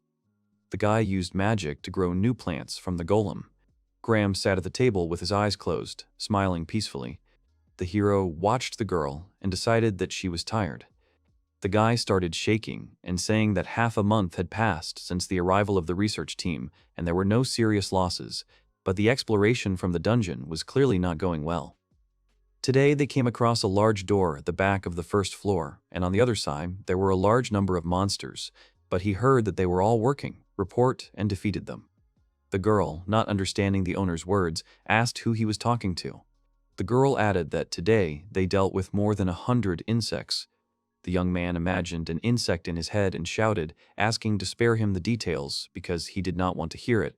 The girl was massaging her shoulder and asking for forgiveness, saying that he was also afraid of them, that she was also afraid of them and did not really get along with them. Shiro came up behind the girl and grabbed her shoulder, saying that she was tired and needed a break from time to time. The guy started to knead the girl's shoulders, to which she responded, and the guy asked her to relax her shoulders, adding that everything was fine. Graham was embarrassed and replied that it was nice, and the guy thought about how nice and soft her body was and smiled. Shiro replied that the girl's shoulders were quite hard, and he would massage her collarbones to drain the lymph, to which the girl agreed. The hero warmed up the girl's body and said that over the last half-month she had not taken a single day off and asked why not rest, because he was sure that soldiers also get tired.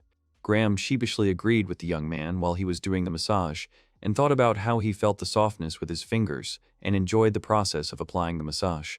Lane burst into the room and told the owner that they were out of red sauce. The dark-haired girl looked at the owner and her captain. Lane was embarrassed and waved it off, saying something about meat. Graham was smearing her hands and embarrassedly saying that it wasn't what she might have thought. Shiro mentally replied that it was exactly what Lane thought. Lane looked away, trembling. The young man, smiling, replied that he was simply giving her a massage and had not done anything that could upset the captain. Lane understood the guy, to which he replied that he would also give her a massage. The girl sheepishly agreed, but tried not to show that she was happy. The hero, smiling, asked what had happened. Lane fussed, and I answered that she had brought the red boar meat that they had gotten in the dungeon. Red boar is a monster that lives in dungeons. Its meat tastes like pigs and boars. The owner thanked the girl and wondered what to cook for himself. The young man thought that he was sincerely grateful that the edible monster existed, because otherwise all the animals on the island would have been eaten by the research team. The boy asked the golem to take the meat to the basement and handed him the basket.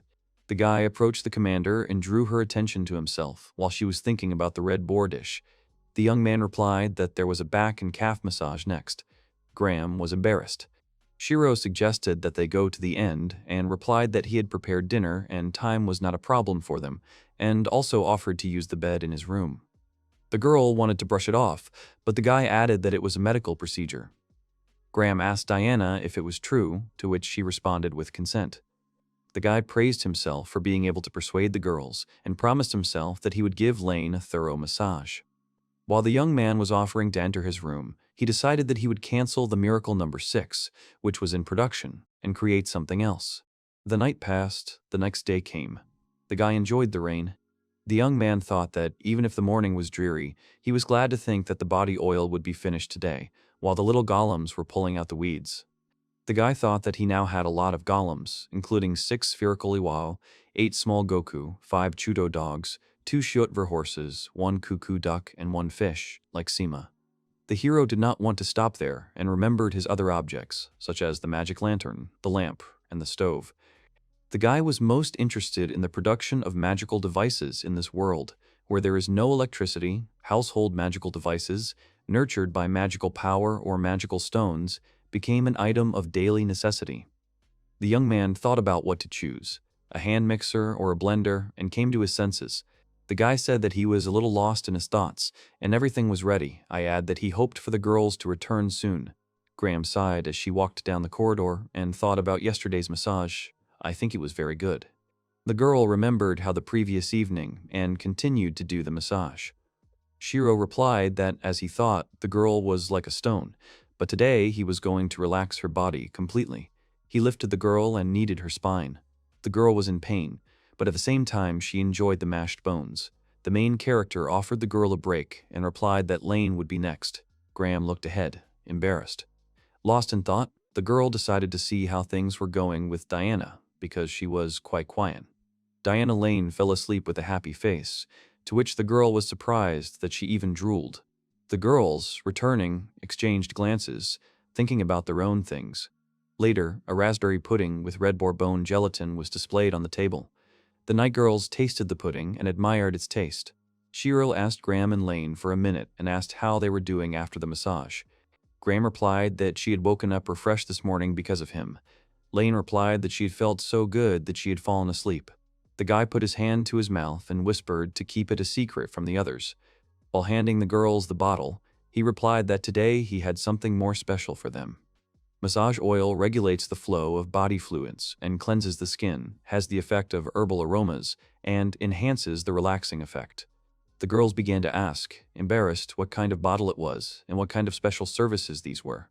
The young man happily replied that he was thinking of giving them a massage with this oil. The girls were embarrassed. The girls began to imagine what a massage with oil was like.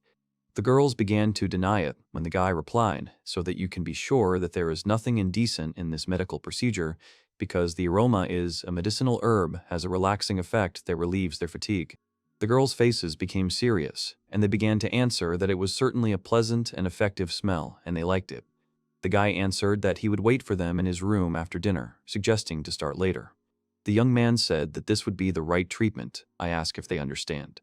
Graham, although not understanding, answered that everything is clear to her. The main character said goodbye to them, thinking that this was a special time to help those who really liked him both physically and mentally relax, and so that he too could have fun. The guy began to laugh and get embarrassed thinking about how events could develop. Shiro represented the number 6 miracle, apologizing and saying that his sacrifice made his life better and promised that he would bring him to this world next time. Graham, already in her room, walked and happened, muttering something under her breath. The girl did not understand when she should expect dinner and thought that if she was impatient, went too early, it would be bad, but this also meant that she should not make him wait. The girl was embarrassed and did not understand what kind of massage she would receive today. From the inside, she felt heat and tingling, but denied her thoughts. They say that this is just a medical procedure. Graham realized that if he was going to use the oil, she would have to undress and shouted that she couldn't go while unpacking her suitcase with things. The girl began to throw her things around with the thought that there was no problem with a man seeing her naked, but the fact that she would be in worn underwear was a completely different matter, and forced herself to think. In front of the girl were 3 sets of underwear, new ones made of pure white cotton with a strawberry print and light blue and white stripes. She asked herself which of them were the most attractive and beautiful. The girl didn't like the 2 old options, and she chose the 3rd new option, considering it the best. Graham looked in the mirror and realized that they were too tight, but there was nothing more she could do. The girl remembered the owner and his kindness. I think this option should work. Graham, entering the guy's room, met Diana and asked if she was ready, to which the girl agreed. I answered that there was no need to prepare. Graham was surprised by such frivolity. Diana, who never neglected preparation, because she should have understood that they would have to undress in front of Shiro. The young man met the girls, holding a towel in his left hand and greeting them, adding his words of gratitude for coming. Shiro said they would start with Graham and asked Lane to change too, offering to leave her clothes in the basket. The girls obeyed him and began to undress. Diana was wearing a lace lingerie set. Graham stuttered, saying that she couldn't believe that a girl like her would hire her. Diana replied that with age comes wisdom, and she was ready for any circumstances. The main character wished the girls to relax their souls and bodies and have fun. Graham agreed and shyly crawled towards the bed when the guy asked her to do so. The girl lay down and closed her eyes. The guy didn't expect the girl to lie face up and didn't understand what to do. The main character understood that he was to blame for the current situation, and if she was comfortable, he did not want to embarrass her, planning to improvise. Shiro, with a smile on his face, poured oil over his hands and said that he was going to start a massage. The guy began to rub the oil over the girl's body, asking if it hurt. Graham panicked and answered the opposite, saying that she was pleased. The guy smiled silently and enjoyed the view from above. Shiro thought, imagining the women of this world who had no complaints about open breasts and put them on display. The guy knew that there were many such girls on the island, which was hot, but for him it was torture that he would like to stop. The guy's hands hung over the girl, and he decided to enjoy every second. Shiro said that he felt like the girl's muscles were tense, and he wanted to go lower, asking to warn him if the girl had a place she didn't want to be touched. Graham agreed and told the guy to act at his own discretion. The main character was delighted, promising to put his whole soul into this matter. The guy turned the girl over and continued massaging her legs. Graham was embarrassed and grabbed her red face. Having finished, the boy sat down on a chair, and while the golem was bringing him water, the young man tiredly said that he was finished. Both girls fell asleep on the hero's bed next to each other. While the guy was quenching his thirst, Lane woke up and asked Graham to wake up, adding that the massage was over. The commander jumped up and, blushing, exchanged glances with the owner. The guy, smiling, told her that she seemed to have had a comfortable rest during the procedure and asked how she felt. The girl tried to put words together but fussed, which did not work. Looking away, Graham replied that she was fine. The guy thought the girl looked cute. Lane sighed and replied that she felt good yesterday, but today she thought she would melt and asked to repeat the procedure when she had the chance. The girl added that they would keep it from the soldiers, but she felt uneasy. Shiro replied that everything was fine and agreed to repeat it when they felt tired again. Graham began to dress, buttoning the button on her shirt, and was embarrassed. The hero understood that he was losing them, but he was sure that this was not all and held the glass in his hands, keeping the same expression on his face. The guy decided it was time and called the golem named Goku to him. Goku was holding a tray with 2 glasses, and the guy offered the girls to drink cocktails. Shiro took the glass in his hands and answered that it was rum mixed with pine juice and syrup. Graham wanted to say something to the guy when he interrupted her and answered that it contained rum oil and asked not to worry. The girls tried the drinks and responded positively to them. The girls drank a second and third glass after that. Shiro was delighted, deciding that the girls liked the drink and decided to offer cocktails on the secret menu, making a shaker later. The girls, having exchanged a few words and glances, were already blushing. The girls went to their room. The guy watched them go. Shiro was upset that his plan didn't work and drank the drink with tears in his eyes. Looking at the night starry sky, the guy stood next to the golem and realized that he simply did not have enough courage to take the first steps and sighed sadly. The sun was high while the main character was sailing on a boat on the sea and met Simo. The hero greeted his creation and said that today they were going out to sea, raising his fist to the sky and shouting enthusiastically to the wind. The guy turned his attention to the shore and saw Graham and Lane on the beach and greeted them. The guy offered to join him, asking if they had a day off today. Later, a group of 3 people sailed on a boat with the wind, with the help of a mermaid golem that served as a motor for the vessel. The girls were surprised by the speed of the boat. Lane told the hero that she couldn't believe that he was using a golem as an engine, comparing their boat to a high-speed vessel. The guy thought about it and remembered that the maximum speed of Sima is 64 kilometers per hour, and realized that if he created more golems like this, he would be able to cover greater distances with their help. Meanwhile, Graham was enjoying the air and, closing her eyes, turned her face into the wind. The guy interrupted the girl's enjoyment and asked how far the island was from the nearest land. The girl answered that the closest region to them was Bavanda in the east, but this territory belonged to Regalta. The hero remembered that this was the place where the girl fought. Graham continued to say that it was less than 280 kilometers away, and from the reports, the situation there was terrible, because the battlefield is a terrible thing. The girl stopped and asked the guy if he really wanted to get to those lands on this boat. The guy replied that the golems could deliver the boat there, to which the girl said that if the weather was favorable, then it could become real. Shiro asked, upset, if it was dangerous. The girl agreed and said that a man traveling alone was absurd. Graham said she could prepare the documents as his grant, but all the ports of Bavanda were blocked, and there hadn't been much unrest in the royal capital of Reglant lately. The boy thought about the capital and decided that it had become safer there since Khan had escaped from there, although it looked destroyed. The boy asked about the documents. Shiro asked if she would confirm his identity if she became his grant. The girl, smiling, agreed and replied that the island became imperial territory as soon as the empire discovered it, and since the guy lived on it, he was an imperial subject. Graham added that if she reported that Shiro was a dungeon explorer, then the question of his identification would only be temporary, and perhaps the guy would become a representative of the island, that is, the leader. The guy did not believe the girl's words and was surprised. Shiro thought about it and realized that he was not the only inhabitant on the island, and the chief was just a position. The girl thought about it and reminded him that the position was paid, but asked the guy not to expect big money. The protagonist had a feeling that they would exploit him for pennies, but he was glad to receive at least some guarantees in a world where he had nowhere to go. Smiling, Shiro asked to take care of the paperwork. The guys were sailing on the sea, and Lane asked where they were, to which the guy replied that it was a special place for fishing. Shiro replied that they could catch a lot of lobsters and abalones here, and suggested that the girls try it while they looked at the ocean and were amazed. Lane agreed and started taking off her clothes. Graham just sweated and took off her shirt in embarrassment. The guy looked at the girls and sincerely hoped that by taking the girls they would be able to enjoy the island. The guy, without thinking, said that they were beautiful, and the girls suddenly became embarrassed, asking him to repeat what he said about them. Shiro smiled, remained silent, and stood with one foot on the side of the boat, having previously changed into homemade swimming trunks. When the girls saw the guy, they panicked and couldn't put words together. Lane asked about the guy's clothes, and he answered that you can't fish with clothes on, and jumped into the sea. The girls watched the splashes from the young man. Lane, smiling peacefully, lifted her commander above the sea and dropped him into the sea with a splash.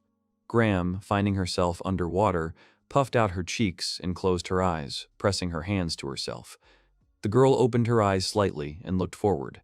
The girl saw Shiro swimming underwater in front of her. Graham swam up to him. Later, the 3 of them collected various sea curiosities and enjoyed their time at sea. Climbing back onto the boat, Shiro told the girls how much they had caught. Turning to the shore, the guy saw a crowd of sunbathing girls knights without armor on the beach. The guy understood that although the view was amazing, it was a pity to waste time just lying around. The young man came to his senses while Graham was looking at him, and the guy ran away, shouting that without that very same beach day cannot be a beach day, promising that he will come back soon. Returning to the island, the guy rushed to the kitchen with a saucepan and water. The guy spoke his actions, saying that he needed to boil water and sugar to make syrup, then ordered Goku to look for and bring fruit, assuring that he would need a lot of it, and Iwao's team would carry barrels of water to the beach. The boy also remembered about condensed milk with sugar and goat's milk, hoping that the syrup would boil soon. Shirou ordered the golems to cut the fruit into small pieces while they carried baskets filled with food. After everyone had prepared, the boy rode back to the beach on a cart filled with food. The young man began to put up the poles for the canopy, along with the golems, and the girls approached him, asking the owner what he was doing and if he needed help. The other girls set up a tent, tying it to boulders, while another asked if the contents of the barrel needed to be frozen by pointing her finger at it. Using magic, the girl froze a square of water and sugar, and the golems grated it. The guy put syrup, fruit, and condensed milk on crushed ice, and the ice cream from the dungeon island was ready. The girls were surprised by the new food, saying that it looked delicious. Having tried the new wonder, the girls complained of a headache, but were delighted with the taste, saying that they did not even know that it was possible to eat such ice. The guy, happy for them, assumed that ice was not held in high esteem in their empire. One of the girls shouted that everyone should not come up at once and stand in line, which caused a crowd of people wanting to try ice cream to appear near the tent. Other girls who were relaxing on the beach heard the owner handing out something and wanted to try some shredded ice too. The line kept growing. The boy noticed that all the soldiers on the island were at the tent and hoped that no one would skip the line while the knights were talking around. The boy decided that since everyone was here, it would be nice to arrange something for them to enjoy their day off together. The girl with dark shoulder-length hair raised her chopsticks and announced that everyone had enjoyed the shaved ice and that they had a new program to entertain themselves with.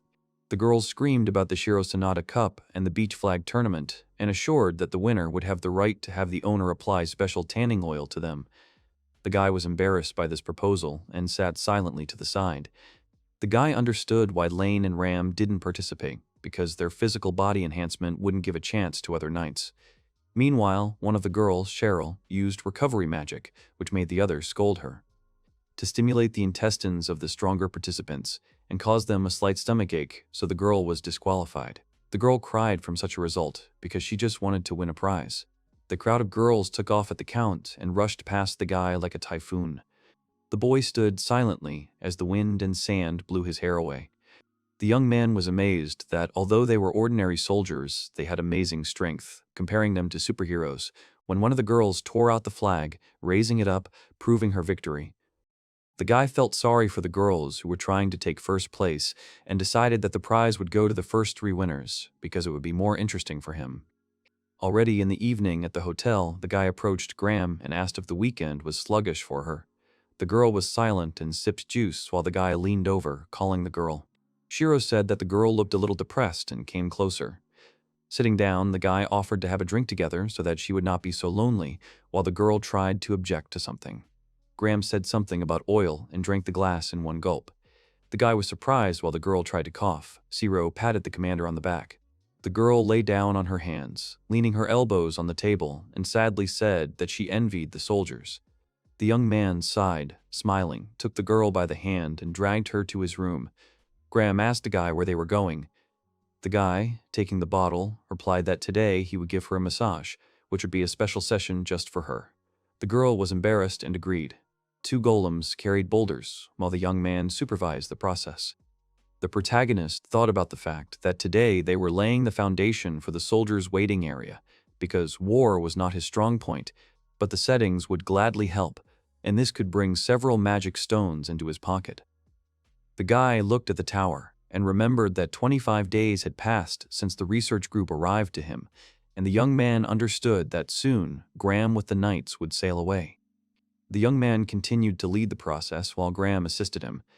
The gates to the dungeons opened, and the knights came out of them.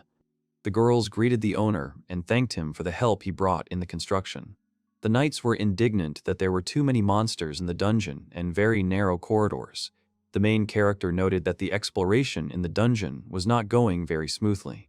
From the crowd of girls, the guy noticed a familiar head and called Graham to him. The guy waved at the girl with both hands, to which she waved back.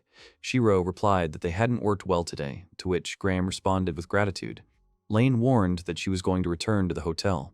The young man answered the girl that it looked like they would finish the foundation today, since all that was left was to dig a ditch and head towards the coast. Graham agreed with a smile and was happy. The guy was glad that the girl was no longer nervous around him, but she understood that in less than a week she would return to the capital of the empire. The couple walked through the forest, returning to the hotel, and the guy decided to ask what happened with the dungeons. The girl sighed upset and answered that it was overcrowded with monsters, and therefore the research was not going as well as they would like. But nevertheless, in the morning, they managed to create a safe zone. Graham said that they had set up a barrier in the large room on the west side of the first underground floor so that they could prevent monsters from entering.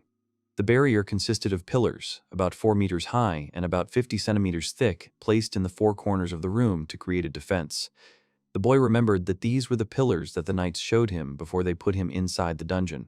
The girl replied that she was glad because they had managed to install them before leaving. The young man asked if they would leave in 5 days, to which the girl agreed. The guy reminded that the food was almost gone. If next time they sent forces of such a scale again, he would not be able to accept them, because they would not be able to survive on fruits and edible monsters alone. The girl said that she planned to report to the authorities that this island should be open to the general public. The guy, not understanding, asked her again what she was talking about. Graham added that she was thinking of handing over the management from the government to the Adventurers Guild and let them do the research. The protagonist thought that since there were so many monsters, she was going to ask the adventurer to have ex-dungeon experts research it, since it was natural that the magic stones that could be obtained from monsters were the power source for weapons. The hero asked if this meant that a steady supply of magic stones was more important than treasure. The girl smiled and noted that the guy was very smart. Shirou thought that the praise didn't make him very happy, because in the previous world, his grades were average, although he heard that men in this world were not even allowed to go to school, and their literacy level was low. The boy was deep in thought, thinking that since men weren't taught arithmetic and things like that, it followed that men couldn't read money or were considered inferior to women. Graham was waving her hands in panic, trying to justify that she hadn't laughed at him and that she actually thought he was smart. The boy didn't think she was lying to him, but the environment you were born into determined a person, and that was also true for him. The main character looked at the girl and understood that even in this world, where a woman means something completely different than him, he still looks at the commander in accordance with Japanese values. Smiling, the guy replied that he was not particularly smart, from which the guy added to her face that he was also depraved, to which Graham was indignant. Hera looked at the girl and saw a flushed lady who did not understand what was happening. The young man answered that he was a little different from the men she had met before. The girl agreed and answered that she had such a feeling. Shirou decided to confess that he came to them from another world. The girl was dumbfounded and looked straight at the guy, asking what he was talking about, after which an awkward silence ensued. The protagonist understood that it was hard to believe, but he answered that it was true. The girl agreed with him while the guy thought about the fact that the girl did not believe him, but he was not against it, he just wanted to say it. With his arms outstretched, the guy decided to confess all his secret thoughts, which left the girl shocked. The guy started sweating and didn't understand what he was saying, although he felt guilty for his thoughts. The hero dropped to his knees. The young man assured that he would not touch them again and would not make them worry, asking for forgiveness for his previous actions. The girl called the guy, and why did he flinch? The girl asked if he wanted her to agree to something. The girl's eyes lit up when she asked him if he would mind being treated the same way. The guy agreed, confused. Graham blushed and began to fidget while the guy looked at her. The hero did not believe his eyes, because he did not believe what was happening. The guy understood that this world is different, therefore men and women are also different, and decided that all is well that ends well. After the class, she came back without saying anything. Shirou said goodbye to the girl, hoping to see her at dinner while she was going into the house. The protagonist recalled what was happening in the forest and remembered how the girl's voice trembled. The young man tried to distract himself by saying that he needed to prepare dinner and called out to Goku, asking if he had finished eating. The main character prepared a cold cucumber and yogurt soup with vegetable and mayonnaise sandwiches, warning everyone that lunch was ready. The girls began their meal by praising the owner's food, but were upset that in a few days they would have to return back. One of the girls said that if they send a second group of researchers, she has to be there, because there are not many healers willing to go there, so she will definitely be taken. The other girls laughed, said that Cheryl fell in love. The healer agreed with them. The girl replied that she felt much happier here. While the guy was carrying the towel, he was eavesdropping on the girls' conversation. Shiro thought that there was a war going on and these people could be sent to the front lines at any time, and exploring the dungeon must be heaven for them now, it seemed. Lane raised her glass and wanted to make a toast. The girl said that now they should rejoice. The girls raised their glasses and responded with a toast. Everyone shouted in unison about the southern paradise, while the guy stood to the side and watched the drinking ladies.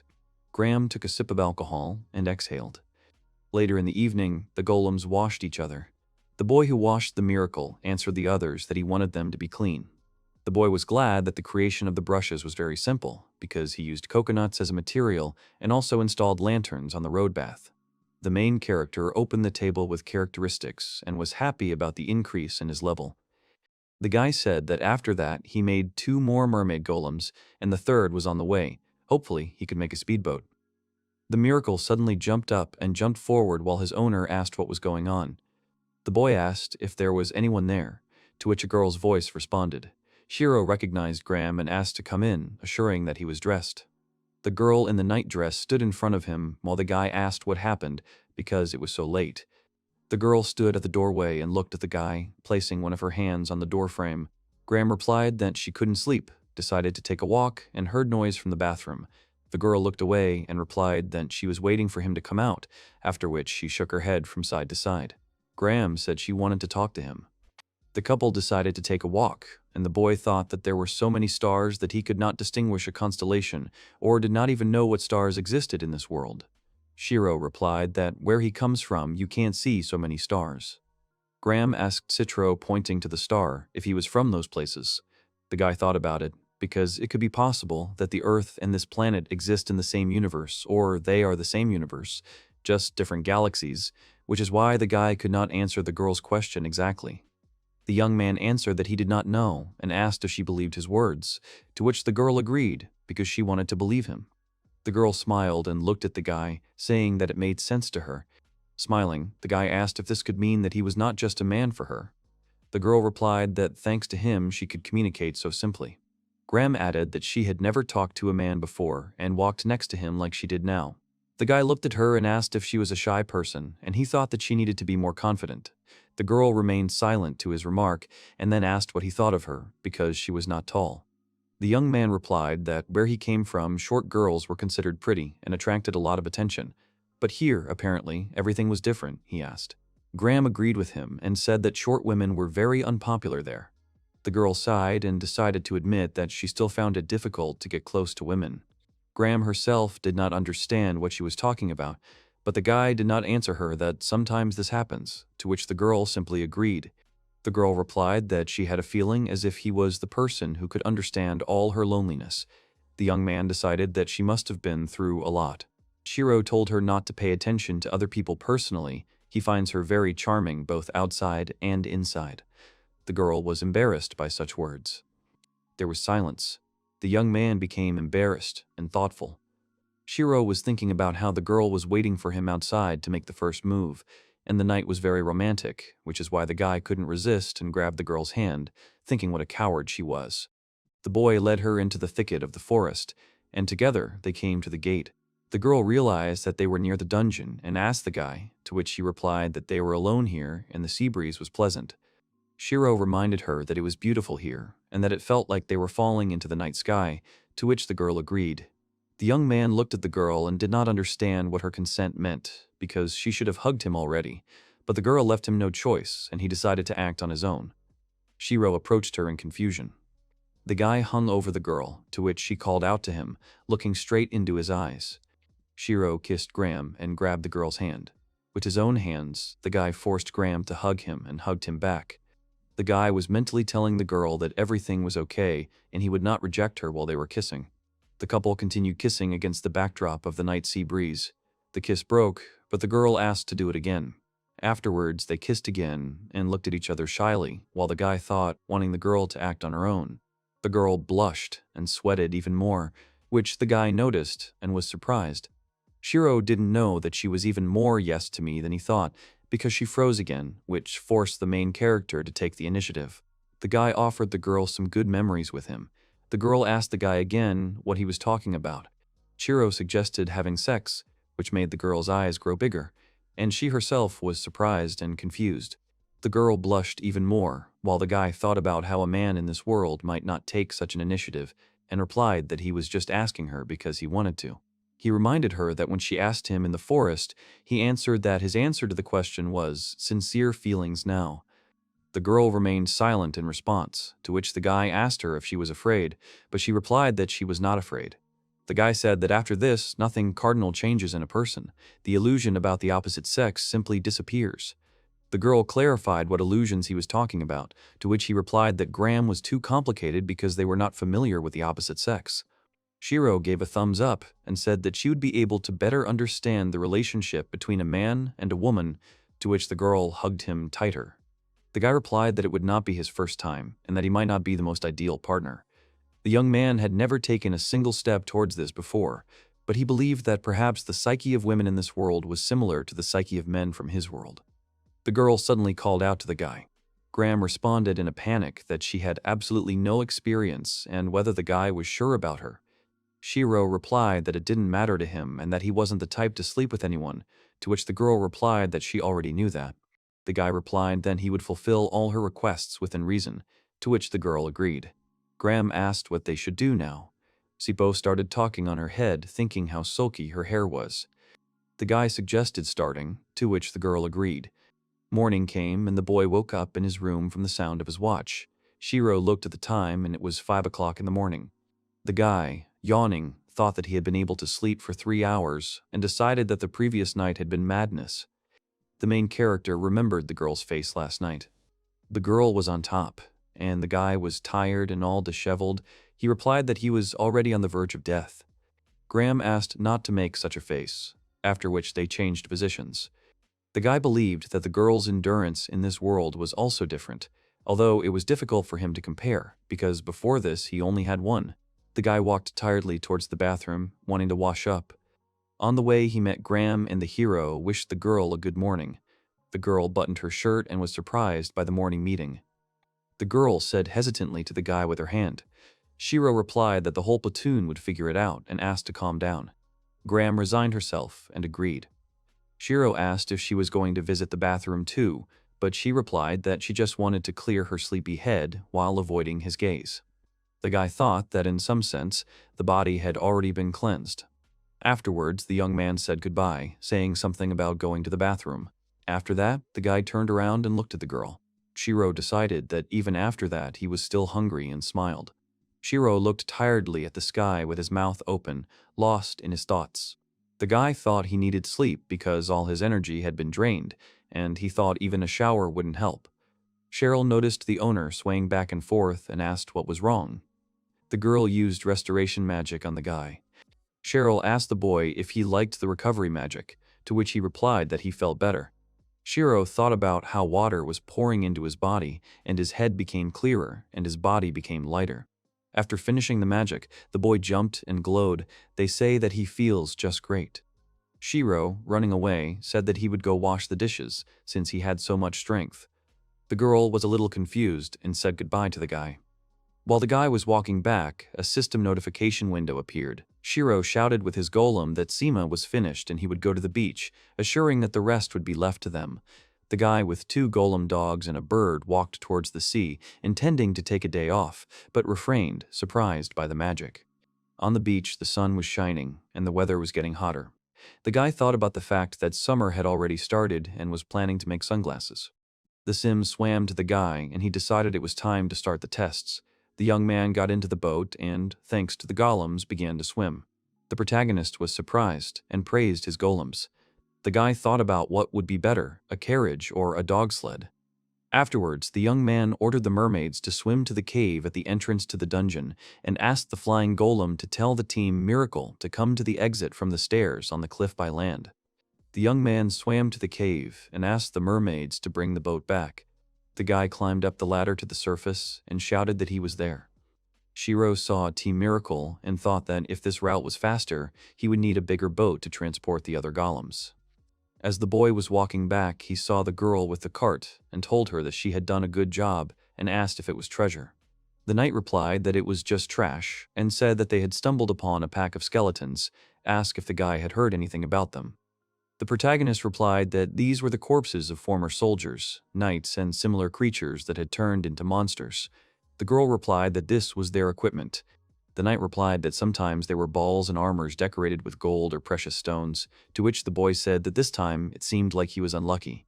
The girl agreed with him and said that it was just a pile of trash that had fallen apart, swinging an old sword. Shirou thought that maybe it had once been a great sword, but now it was just a piece of iron, so it would be good for material, for making tools, and asked to take it. The knight asked why, but then added that it was unlikely that anyone would object to something so wretched being taken away, and handed the sword to the boy. Shirou took the sword and walked back, trembling, not thinking that it would be so heavy. The boy decided that with so much iron he would not have to worry about materials for a while, but the sword was very dirty. Shirou assumed that the sword fits into his hands. He became curious about what kind of sword it was, and with the repair he could roughly understand what kind of thing it was before. Using magic, he learned that this sword was the Exocius ball that previously belonged to a 6th-rank angel, according to legend, and the blade contained holy magic that was able to drive away all evil spirits.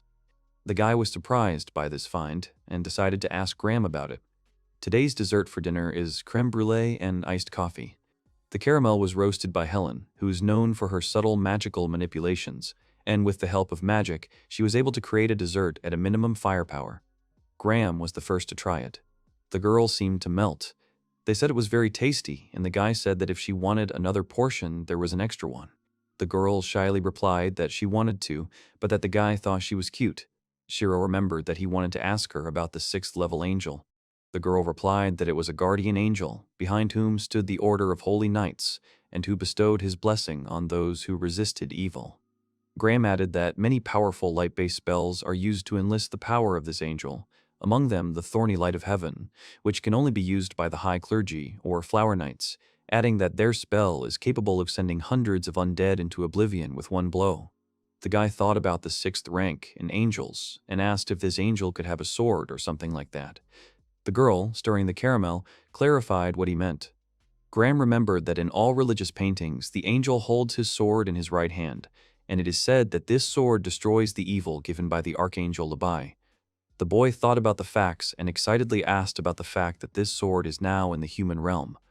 Graham noted that the boy knows and the legend says that the sword belonged to the holy knight Umberto, but she said that it was just a fairy tale. Shirou asked, what if this sword was found? The girl replied that it would be a huge event because it is one of the sacred balls, which has great power. Suddenly, a crowd of female knights lined up around the boy, asking him what happened.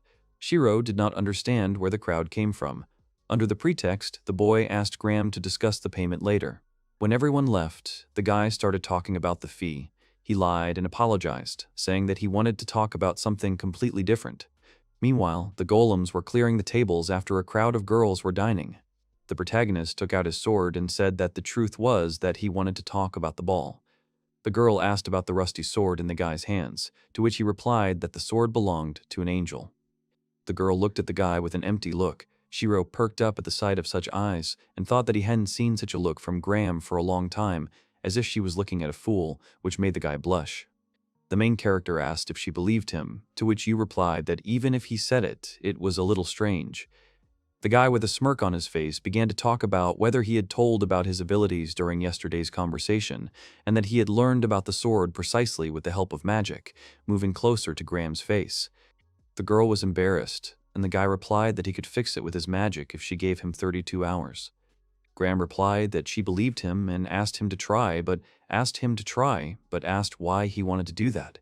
The girl did not understand. If this was really a sword belonging to an angel, then why did he tell her about it? The young man replied that this sword would not prevent him from being a terrible fighter, although he could not sell it, but while he was on this island, he did not need it. The boy said that he thought that the sword could be useful to the girl if she gave it to the Empire. He was sure that she would be credited for it. The girl agreed, but wanted to object. Shirou told the girl that he was still among the trash that one of the soldiers was dragging. The girl chuckled and replied that he was very honest. The guy agreed and said that he would repair it now. Start using your magic. The sword shone. Afterwards, the sword rose into the air and disappeared along with the light. The girl was surprised and replied that the sword had disappeared. The boy warned that it was magic. Graham trembled and said incredulously that she believed. Shirou thought that a man who could use magic was too unusual for her. The boy bowed and said that in 32 hours she would understand everything, to which the girl asked where the sword was now. The boy himself could not answer this question because he did not know, because, like magic, the creature, he could make it appear where he wanted, and the sword could be anywhere within a radius of 10 meters within his sight. The young man answered that as soon as the repairs were finished, he would go where she wanted, but not to the dungeon. The boy did not want to go there. Graham asked to pretend that she found him right there. The girl sighed and still could not believe the angel's sword. The guy laughed, to which the girl replied that until she saw it, she would not be able to believe it, and apologized. Graham replied that they would leave the repairs to the guy, to which he agreed, and the girl wished her good night. The guy got a little angry and asked what she was doing in the evening and warned that if she came, he would wait for her in his room. The girl sheepishly agreed, but the guy told her that they would not stay up late anymore because she had to go to the dungeon tomorrow. Graham apologized for last night. The girl, blushing, declared that she could not control herself, to which the guy, smiling, reproached her for her impudence and nobility. The girl apologized to the owner again, but he asked her not to call him that anymore. The main character thought about the fact that there were 4 days left before Graham's departure, and the angel's sword could be an ideal gift for a temporary lover. 2 days later, the guy received a notification that the angel's sword had been repaired and was asked to indicate the location of its appearance. Meanwhile, the main character was shaving and was happy that the repair was finished. The guy came to Graham's house and said that the sword was repaired, to which the girl asked him to come in. The young man went inside and noticed that her luggage was neat and tidy and that she was leaving the day after tomorrow. Shirou stretched out his arms and the space around him sparkled. A shining sword appeared in front of the couple. Graham was very surprised that it was really an angel's sword. The boys looked at the sword, and the boy felt a strange magical power coming from it. Graham asked if she could really take it, because she wanted to report it to the Empire. The boy smiled and told her to do whatever she wanted. The girl hugged the young man and sincerely thanked him. Graham took Shirou's hand and asked him to swim with her to L'Ascension, saying that she would take care of everything. The young man reminded her that they had talked about this many times in the last few days, but she could not break the rules as a commander. The protagonist declared that he did not want to be either a stowaway or a skin-skinned person, and that he would not be able to achieve happiness by pushing away his legal spouse and asked to love the man who would become her husband. Graham looked down, saying she didn't want to be another man, and trembled. The girl burst into tears and replied that then she would stay here with him. The guy squeezed her tighter in the cat's embrace, pounding his chest with her little fists. Shirou replied that she would be punished for not fulfilling her duties, and she knew it very well. But the girl remained silent and trembled. The guy added to his words that the days spent with her were an irreplaceable treasure for him, and happy memories were the most precious thing a person has. The young man closed his eyes and replied that he was happy to meet her, but the girl remained silent. Graham broke the hug and wiped her face, replied that it was rude of her, and apologized. The guy, smiling, suggested going to have breakfast, promised to make her favorite hot sandwiches. The girl continued to cry, holding back her tears, but smiled at this proposal. The sun was shining and the sea was calm. The guy was sitting on the shore wearing sunglasses. The young man was fishing with his guard dogs and was thinking that after repairing the angel's ball, he had almost no strength left and it would take about 20 hours to restore it. The guy knew he would soon break up with the girl and felt a hole appear in his heart. 3 of his mermaid golems swam out to the shore to the guy. The main character thought about the emerald green sea, the blue sky, the sadly serene world, and that was precisely what was most beautiful. A liner arrived and a crowd gathered at the pier. The night girls thanked the guy for shelter, and one of the girls, Layla, hugged the owner. The other girls were indignant, asking to be next for a hug, while Lane watched and smiled at the event. The guy walked up to the girl with dark hair, a head taller than him, with a smile, and hugged her, which surprised the girl. Blaine smiled and thanked the owner for everything. The young man looked at her and asked them to take care of themselves. Graham stood with her back to the owner and was silent.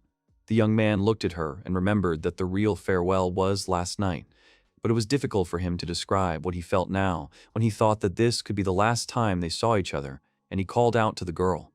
Graham turned around and smiled, covering her eyes with sunglasses. The girl agreed and said goodbye, promising to meet, to which the guy nodded positively. The girl was sailing away on a boat to the liner while the guy from the pier was waving both hands at them. Graham smiled and waved back at Shirou, saying goodbye to him.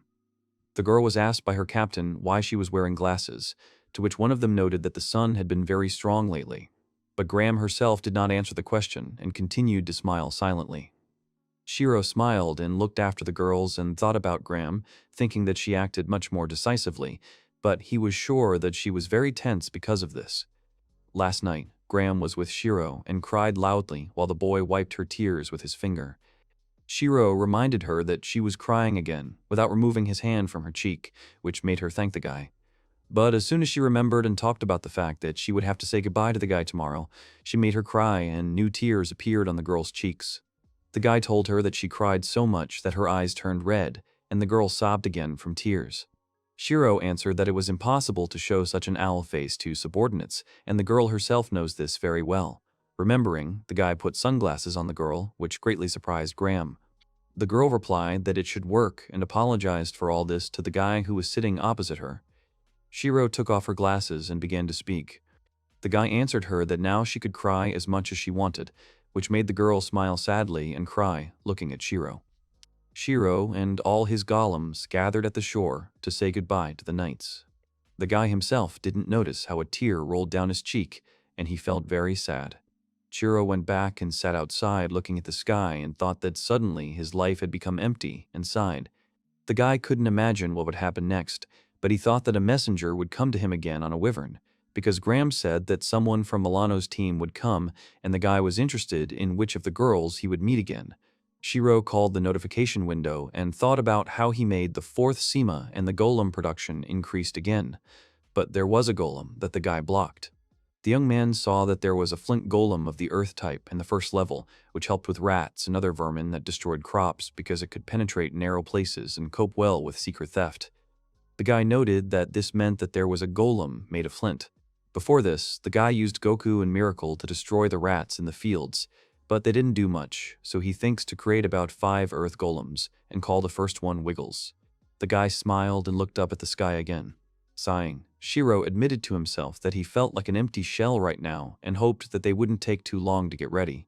Meanwhile, in the port city of Malaya, a girl in a cloak and hood walked along the narrow alleys among the houses.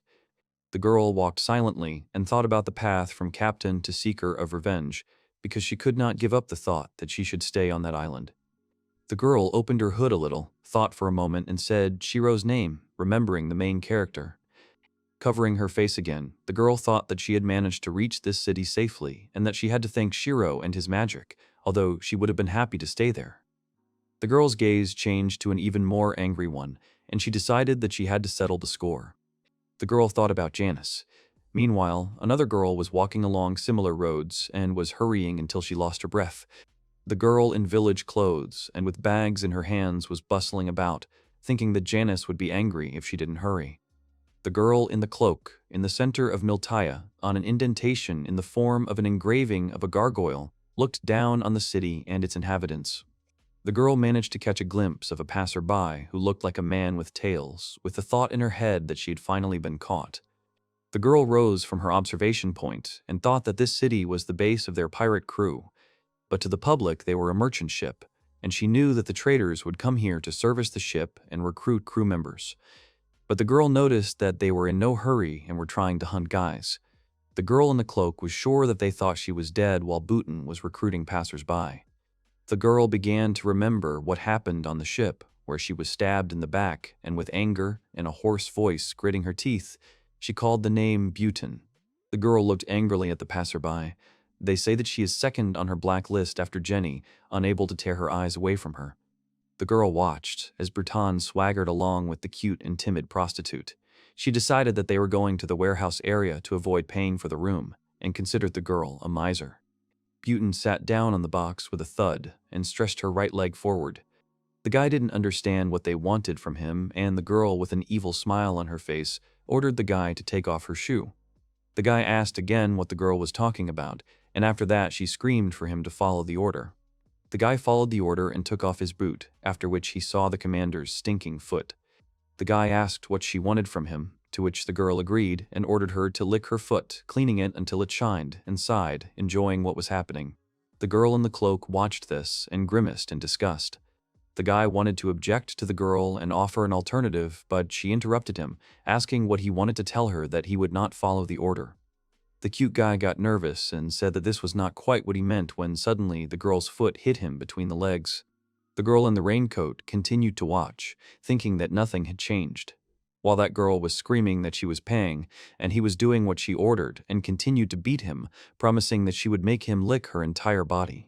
The one watching from the side did not know what to do, because if she went out now, the girl would take the guy hostage, because she knew what kind of character the girl had, and she did not want to drag a man into this with whom she had nothing in common. Having made up her mind, the girl jumped forward towards them, thinking that whatever will be, will be. Meanwhile, the boy was tearfully licking between his toes, while Bruton praised him and, blushing, assured him that he had talent for this. Suddenly, a girl in a cloak hung over Bruton like a shadow and grabbed her enemy by the head, squeezing it with her palm and apologizing for interrupting her fun. Bruton did not have time to come to her senses as she suddenly became nervous. Unable to turn her head, Bruton screamed at her captor that she was an officer of the pirates Janus, and screamed in pain.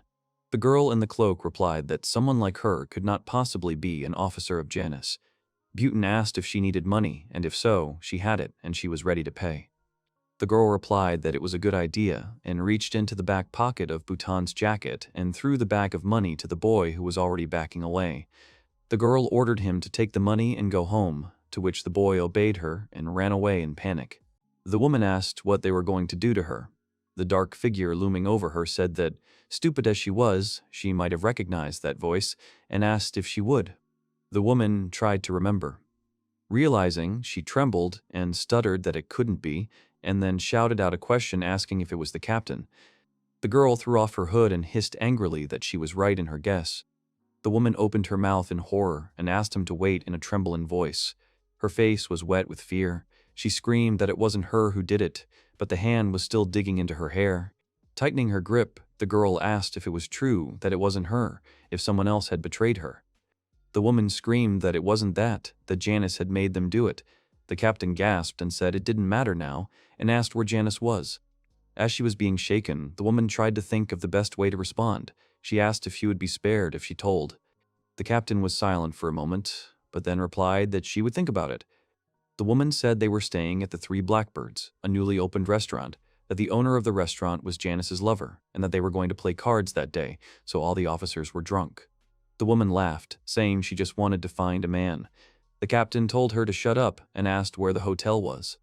She replied that the inn was in Longland Alley and, giggling nervously, asked if she would be forgiven now that she had told everything. The fingers twirled on the head of the woman, who did not understand anything. The main character answered her, squeezing her hair, that she had already said that she would think about it. And then she angrily said that it turned out that she was already dead to her. The woman could only shout out a question about what it meant and start asking for it to stop. The main character squeezed her head, and a deafening explosion occurred. From a strong gust of flame, her cloak became ruffled. The fire in the heroine's hand went out, leaving only smoke. She looked down and said that she had crossed out another name. The girl turned around and walked away. The woman remained lying on the ground. The main character appeared at the building.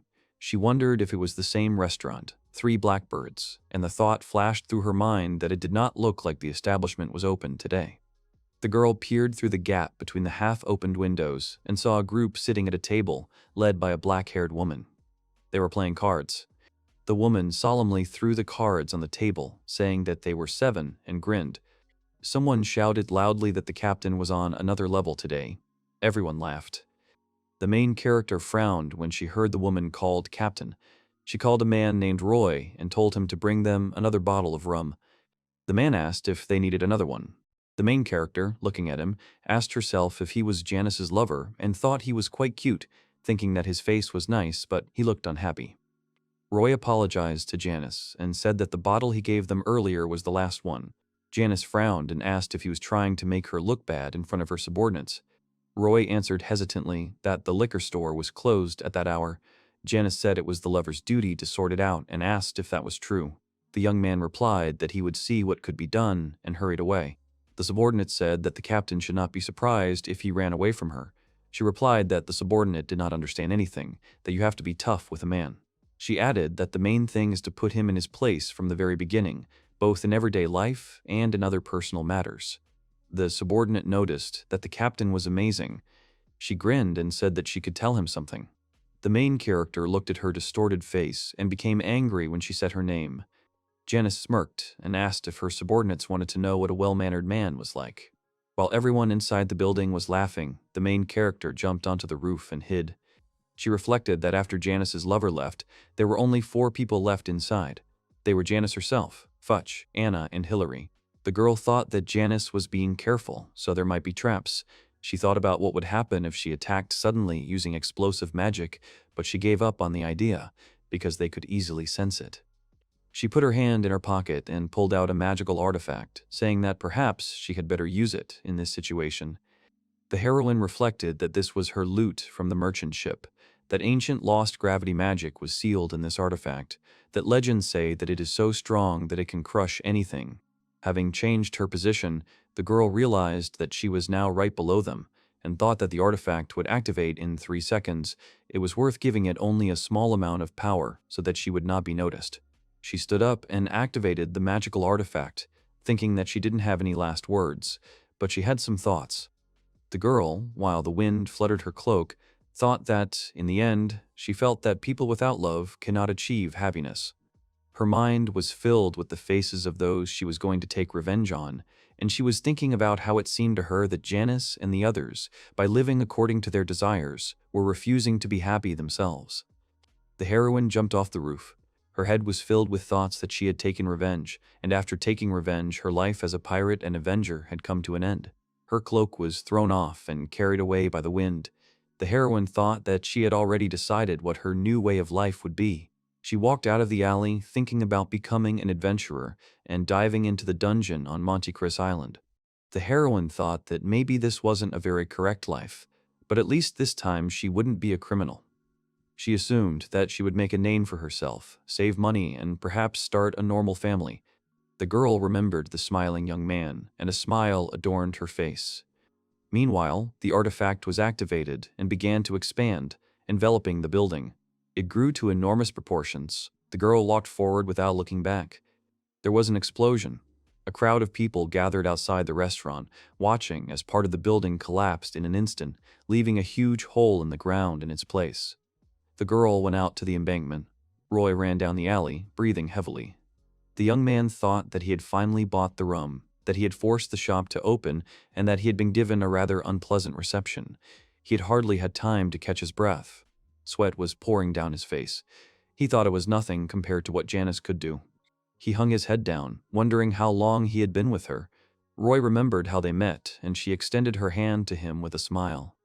He thought about Janice saving him when he was in a difficult situation because of his mother's debt, but then he decided that saying she saved him would be too loud, because his fate had not changed much after meeting her. The boy remembered reaching out his hand in return, feeling relieved. He thought he was glad he did, because being the beautiful Janice's man had seemed so much better than what had originally been in store for him. Roy thought back to his past with Janice, thinking that she was very easily angered if she was even slightly displeased. She would kick him or throw something at him. Roy reflected that she often scolded him with all her severity, but he always somehow tolerated it. The thought was going around in his head that despite everything, after the beatings, or when he did something that brought Janice pleasure, she was very kind to him. He ran, thinking that he had nowhere else to go anyway, and he had to try his best not to anger her. Roy reached the destroyed building and dropped the bag from his hands in surprise. The man shouted a question about what had happened. The young man replied that he did not know, because he had just returned, and asked himself what had happened. The sound of an explosion was heard again at the scene. The house was on fire. People were screaming, asking if it was because of the lamp. Someone demanded to gather women who could use water magic. The remains of the building burned down. Everyone watched silently as it happened. Roy was confused as to whether it was magic or something that caused this and wondered if there was anything left. He headed towards the building thinking that he had to save what he could before it collapsed. The young man thought that the building could collapse at any moment, that Janice had a lot of silver coins, so he could save at least that. He stepped on something and screamed. The young man thought that the people who suffered from the explosion were simply unrecognizable. The young man looked around and wondered out loud where his coins were, whether they could have melted. Suddenly, someone called out to him in a hoarse voice. He asked if it was Janice. He saw Janice trapped in the rubble and called out to her. The young man came up to her and began to tremble. She asked him what he was doing and told him to call the healer quickly. Roy replied that the doctor would not come unless payment was made in advance. Janice said that she had her wallet handy. He opened his wallet and thought that there were not only silver coins but also gold coins. Janice asked him to hurry up and told him to run. Roy nodded and moved. The young man ran down the alley. He thought it wouldn't be far to the healer's house if he turned left at the corner of Piazza Lepanto. He was sure she didn't like going door to door at that hour, but for the 7 silver coins on her table, she would definitely agree. Roy ran further and further, barely breathing. He stopped to catch his breath and thought he was almost there, because the square came into view. His head was filled with thoughts that Janice would be angry if he didn't hurry, that she would swear again. But then it dawned on Roy. He wondered if Janice would hit him after what had happened to her. The boy remembered what she looked like. He thought about how she was covered in blood and was burned, and it looked like she had broken bones. Roy thought she didn't look like her usual self, not arrogant and ruthless, but weak, as if she was ready to die at any moment. He wondered if she would have had the strength, if she would have been able to raise her broken arm against him, if she would have been able to subject him to the usual terrible punishments and verbal abuse. The young man clutched the wallet in his hands and looked at the fork in front of him. He reasoned that on the left was the healer's house, and on the right was the unknown. Roy was the unknown. Roy was confused because he had a choice that was previously unavailable to him. The hand pressed the purse to his chest. He thought that he did not know what awaited him on the right. His face lit up as he thought that this was like a gift from God, the greatest opportunity of his life. He rushed forward. Roy chose to go right. The island looked small through the clouds. The young man stood and looked at the sea, thinking that 3 weeks had already passed since Graham and her squad left the island. He sighed, thinking he was past the sentimental stage, but he still missed them. He dreamed of talking to someone, even Liana. He thought that Graham would request that the dungeon be open to the general public, so it wouldn't be long before adventurers gathered in large numbers. The young man crossed his arms over his chest and said that in that case he should be ready to receive them. He smiled, thinking that he wanted to look good in case there was a nice girl among them, and maybe he would even have a serious relationship with her. The hero turned around and said that they needed to start remodeling the cave, that he was sure that the guests would appreciate something more stylish and luxurious. The mechanical dogs followed him. He raised his hand and shouted that they were aiming for a tropical resort style. The dogs barked in agreement and readiness. The young man glanced at the status window and thought about his current progress. He said that he had been baking bread for the Graham squad non-stop. The hero checked the status window, saying that he had raised his level to the maximum. He added that by adding bonuses from food production level and creation magic, he could make bread in just 44 seconds, whereas it once took him an hour. The young man bit into the bread, saying that the improvement in quality made it even tastier than before, and that he could now become a respected baker wherever he went. The taste was wonderful. He added that the production of medicine had risen to the 4th level, so he could now make alcohol, that he immediately made sake, so that in the evening he thought of having a snack of whitefish kobujime washed down with cold sake. The young man cried out that it was with these thoughts that they had sailed to a place a little far from the shore, that he wanted to catch something big. He added that he could have simply entrusted it to Sima if he wanted to catch fish. Enjoying his time on the boat, he said it was his hobby. The young man closed his eyes, saying that that very incident with fishing on the day of his transfer to this world was his first fishing experience, that he could not believe that he had become addicted to it, and it was quite ironic. The hero thought out loud that fishing was a good way to kill time, and time passed very slowly on this island. He remembered the books that Graham and the officers had read and left behind. They had been useful, and the young man was almost done with them.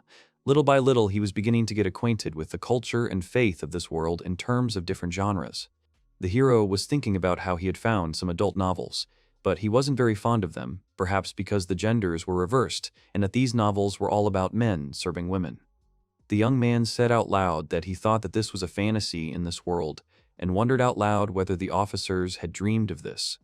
The hero lay on the boat, thinking that there was no catch, that he would later ask Seema that he could add a roof to the boat or convert it into a catamaran, that he could strengthen it to transport golems. He had many ideas. Suddenly, someone turned to him and asked him to wake up. The young man was puzzled. An unknown man with a bandaged face stood in front of him. The hero asked who it was, taking off his glasses. He wondered if someone had managed to sail to the island. The stranger said that they had not seen each other for a long time and she missed him. The young man asked again who she was, thinking that it seemed to him that he had heard her voice somewhere before. The hero wondered why the woman would hide her face. The woman asked if he really didn't remember her and said that she was offended. She sighed and added that she was an acquaintance of his precious lover. The young man wondered who she was talking about, Graham or Chris. The woman grabbed her face and began to laugh frighteningly. She began to abruptly pull off the bandage and screamed that it seemed like he really didn't recognize her, but they would fix that. The bandage was removed, and her burnt face appeared before the young man. The hero was frightened. Janice told him she couldn't find a healer good enough, and asked him to look more closely. She turned her face to the other side and added that he should look at her instead of the side with the burns. The young man was tense as he looked at her. He thought that he had seen this extremely pale skin before, and he immediately cried out, realizing who the woman was. The hero said in a trembling voice that she was with Cecilia. The woman, grinning, shouted that his guess was correct, giving her name and adding that she was her vice-captain. The frightened young man asked why she had come to the island. The woman smiled. She said she was there to see him, which was obvious. Janice demanded to know where she got those scars. The hero was completely horrified, thinking that he absolutely did not want to ask about this because the girl left the island to take revenge on them. He still asked if this was Cecilia's doing. Janice spread her arms out and screamed that he had hit the nail on the head, that there was no one who could use gravity magic, that Cecilia must have used their secret sphere. The woman added that Cecilia had screwed up because she was still alive, despite the girl thinking otherwise. Janice licked her lips and said it was her turn. She said that she would not harm her right away, but would first make her and everyone around her suffer. Janice said she would start with him. In a trembling voice, laced with fear, the boy asked why she had chosen him. Janice replied that she had done some investigating and that Cecilia had been drinking and chatting about her feelings for the hero, and everyone had heard it. The woman shouted that she liked his face and it gave her a feeling of satisfaction. She asked him not to worry and added that she would have a good time before getting rid of him. Janice said that after they had their fun, she would send it to Cecilia with a note saying, "Thanks for the treat." The hero summoned the Sims and ordered them to eliminate her. The Sims with tridents jumped out of the water and attacked the woman. She calmly dodged their attacks and attacked back. The Sims fell apart and fell back into the water. The woman noted that the attack was quite powerful. She grinned and asked if that was all the hero was capable of. The duck golem was set on fire. The golem fell into the water. Janice said she had to be careful and asked if that was true, if those were all golems. The hero was tied to a pole. Janice asked him what he was going to do now. The boy was at a loss, not knowing what to do. None of the Sims responded to his call. He thought about how this moment was like a reproduction of his first day in this world, asked himself why he had to hit him in the stomach. The hero thought about the fact that it was difficult to verify in the nightmare that was happening in reality. The young man thought that the quiet days on the island had probably made him lose his guard, that it had been a self-deception to think that the island was safe. Janice told him that she could just beat him until he cried and begged for mercy, but she found another solution to the situation. The hero thought that everything she said was disgusting. The woman said that he had beautiful skin and that it would be a loss for her to remove him. There were always other ways to deal with him.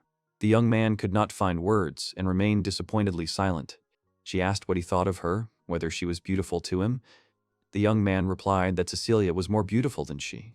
The woman chuckled and cast a spell. The hero realized with annoyance that even this moment was repeating itself. Janice said she would quickly retrain him and teach him how to beg for mercy. The hero thought about starting to count sheep in his mind without emotion. He thought about counting the clouds in the sky, but he couldn't contain his fear and tension. Janice said that just when she thought he had given up, that sweet expression appeared, that she wouldn't start until he resisted her. The hero realized that nothing would work and he needed to think of an escape. The woman licked the blade and held it to the young man, saying that she would eliminate him if she did not like him. The hero glanced sideways at the knife and noticed a small chip on it. An idea came to him. He figured out what to do. A system window appeared with the knife's characteristics. It took 4 seconds to repair it. The young man mentally activated the repair spell. The knife in Janice's hand glowed. The repair began. At the same moment, the blade disappeared from her hand.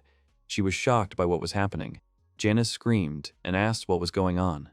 The system window announced that the knife had been successfully repaired and that she needed to specify the location where it should appear. The hero thought about stabbing her in the chest, but decided against it. The knife pierced her leg, and Janice screamed. The young man thought that the next object of repair was the leather strip that bound him. The strip disappeared in an instant, and the hero freed his hands. He jumped to his feet, and Janice asked him how he did it. The system window notified the hero that the repair target, short sword, required 8 seconds to repair. The sword immediately disappeared from the woman's hands after activating the skill. She was completely angry. Janice cursed and swung her hand, from which explosion magic began to emerge. The hero thought that he would not have time to do anything, that he had to eliminate her when there was a chance, that his life turned out to be rather short. Suddenly, Janice was covered by a huge explosive ball. The hero covered himself with his hands and looked at what was happening in shock. The force of the explosion threw Janice overboard the boat, and she fell into the water. The hero chuckled nervously and asked himself what had just happened. He looked up, in the direction from which the blow had come. A human figure was hanging in the air. It was a girl with a suitcase in her hands, holding on to a floating umbrella. The young man asked himself who she was. The hero looked at the girl, not knowing what to say. He started to speak, but immediately screamed, realizing that he was now without clothes. The girl looked at him emotionlessly, and he asked, pulling on his clothes, if she had saved him. The girl nodded. The young man thanked her with a smile and introduced himself. The rescuer landed, her feet touching the boat. The girl gave her name. Her name was Sierra. He looked at her face. Her eyes were brown but almost red, and her skin was pale. Shiro wondered what was wrong with her because she looked completely lifeless. The young man noticed her ears and wondered in his head if she was human. The burnt Janice was floating in the water, smoke coming from her. Shiro asked the girl about Janice's condition. She replied that the woman was dead. The young man, confused, replied that he understood everything. He asked her how she ended up on the island. She said she was traveling. Shiro asked if she was traveling alone. Sierra said yes, she was just looking around. He thought it was interesting, a girl traveling alone in the sky. Shiro said he ran an inn on the island, adding that he wanted to invite her as thanks for her help if she didn't mind. The girl nodded. The hero wondered that although she was holding an umbrella, she was wearing a heavy dress under a black cloak, and whether she was hot. They arrived at the island. Shiro ordered the Sims to go after the small ship they had left at sea, saying that, in addition, numbers 1 and 2, as well as the cuckoo, were to be sunk nearby. After he finished giving the order, he looked toward Sierra, who was still in the boat. The girl had put her hand in the water and was splashing it. Shiro climbed onto the mechanical horse and said that the inn was in the interior of the island and they would ride on this one. The girl soared up and flew to him, landing on the horse in front. The hero was amazed by her behavior. The boy wondered if she minded that he was wearing almost no clothes. Shiro asked if she was hungry. Sierra replied that she was. The hero said that then they would eat right now and asked what she liked to eat. Sierra calmly replied that she loved blood. Shiro was shocked by her answer and was speechless. He wondered if he had misheard. If she had really just said that she preferred blood as food, that simply couldn't be true. Shiro didn't want to believe what she had said. The girl said that she liked Group B. Shiro asked with a shout if there was a blood-type system in this world. Sierra replied that humans don't know about such things. Only vampires have such information. Shiro began to think that, having put together the anxiety she had caused him and what she was telling him now, there was only one conclusion left. The boy asked if she was a vampire. The girl replied that she was. The hero tensed, thinking that she really was a vampire, that anyone would have realized by now that whoever she was, the girl had saved his life, The problem was only what was coming next. He felt threatened. Shiro hesitantly asked if she liked to suck blood or something like that, and then tried to dodge the question by saying he was joking. The girl darkened and replied that she didn't like that. Shiro grinned in surprise. The girl added that she hated the feeling of her flesh being torn, that it was disgusting to her.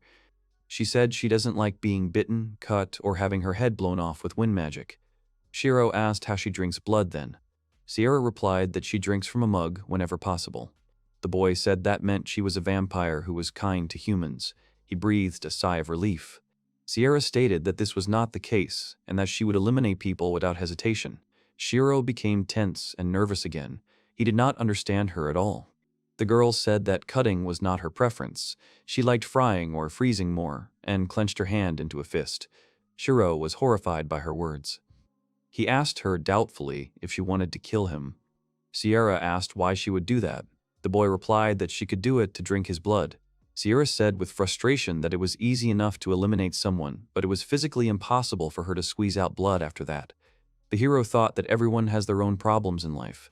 The girl said that it was the first time she had seen a man who was able to use magic, and that she found it interesting.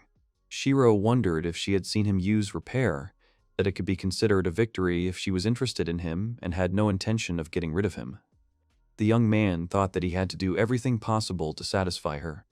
They reached the entrance to the hotel. Sierra sat at the table waiting while Shiro took a shower. The young man sighed, thinking that he needed to cleanse himself first. He wondered if Janice had any illnesses. He wondered what he should give Sierra, coming to the conclusion that she wanted blood.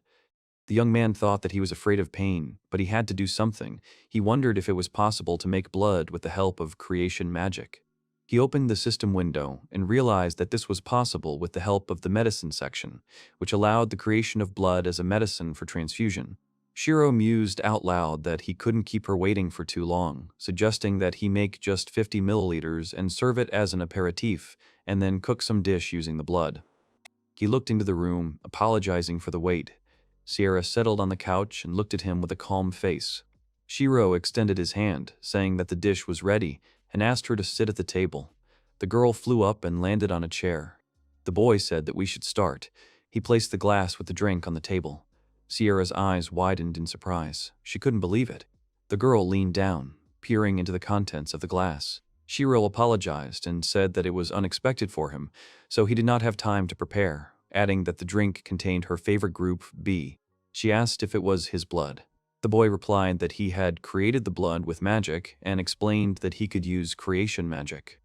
The girl sniffed the glass. Shiro said that it was indeed blood and it was not poisoned, so there was no reason to worry. The girl tried the drink and sighed with relief. A blush came across her face, and she said it was delightful. Shiro bowed, saying that he had caught the elusive negative RH factor for her today, adding that he was joking. Sierra laughed. The girl said that it was so long ago and put the glass to her lips. She drank it all down to the last drop, licking the remains off the walls. Shiro was shocked. He thought that she suddenly became so obscene, although before that she behaved completely differently. The girl turned to him. Sierra held out her glass and asked for a refill. He apologized, saying it would take about 40 minutes to make the same amount. Sierra said she understood. The girl added that it was quite natural that the delicacy took time to prepare, and it was all due to her insatiable appetite. Shiro thought she looked different and said he would make her another cup if she waited until she ate. The girl stretched and said she didn't mind if he said so. The boy reflected on how she had been filled with life the moment she drank the blood. Sierra said she was looking forward to the meal, and then she remembered something. She pointed to her open suitcase. The girl asked him to open it, asking if there was a blue bag inside. Shiro saw it immediately and noticed that it was the size of a bag of rice. The young man untied the rope on it and opened it. Seeing the number of coins inside, he gasped. Sierra said she had decided that her stay on the island would last about a month, adding that the boy could take as much money as he wanted. Kyra wondered if the girl was rich. On the table, there was a dish consisting of blood sausage and pickled paprika. Shiro said that for a night with 2 meals, they charged 5,000 lemons, and drinks were not included. The girl said that there was no need to go into details and he could charge as much as he needed. The young man said that he would then take 150,000 lemons, and they would settle the difference later. The girl replied that he could do as he wished. She said that the food was really delicious. Shiro thanked her, saying that he made it by hand, without magic.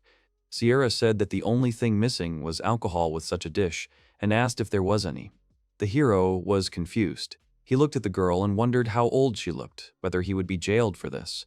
Shiro asked if she was sure she could drink alcohol. He said that children drinking alcohol was not a good thing. Sierra was surprised. She asked which children he was talking about. She laughed, wondering out loud if she was really a teenager. Sierra said confidently that she was older than him, that she was 42 years old, the right age for a vampire. Shiro was taken aback by her statement. The girl asked if she was older than him, gauging his reaction, and added that he looked 50 vampire years old. Shiro thought that people of her type looked younger.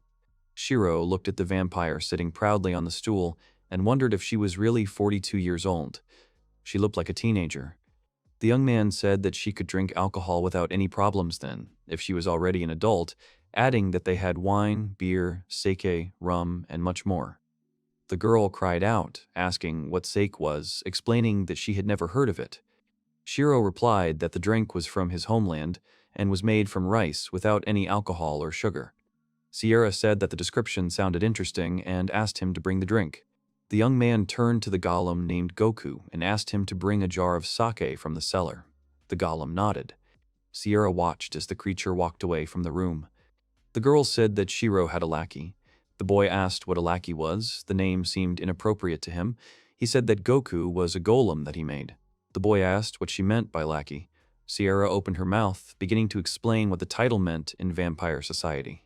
The girl said that they gift their blood to outstanding people and endow them with part of their power, forcing them to serve them in exchange, turning them into their assistants. Rain imagined how it could be.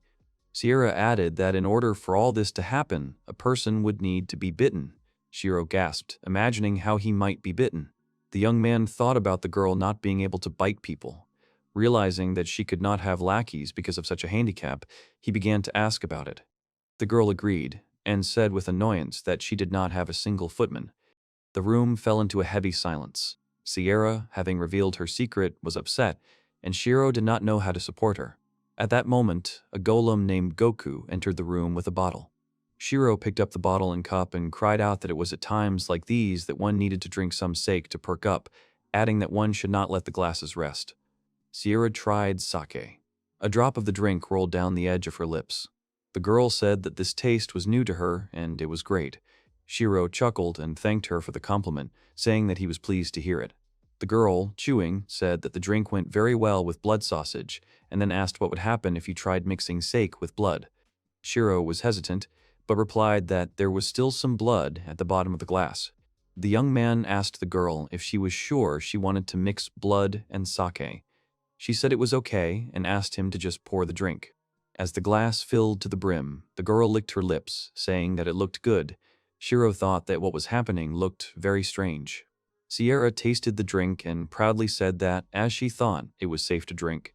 The young man thought that this drink could be made into a vampire cocktail called Bloody Sierra.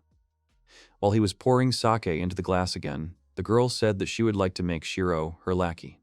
The young man sat down on a bench and replied that he would refuse to become a footman, but would do everything possible to fulfill her wishes while she was in this hotel, fearfully thinking that she might turn him if something happened. Sierra smirked and asked if he was serious about making her wishes come true. She stood up, a frightening aura emanating from her. Shiro asked what she was going to do. The young man trembled with fear, wondering if his refusal had really angered her so much with his refusal to become a footman. The girl plopped her head down on his lap. Shiro could only raise his hands in confusion.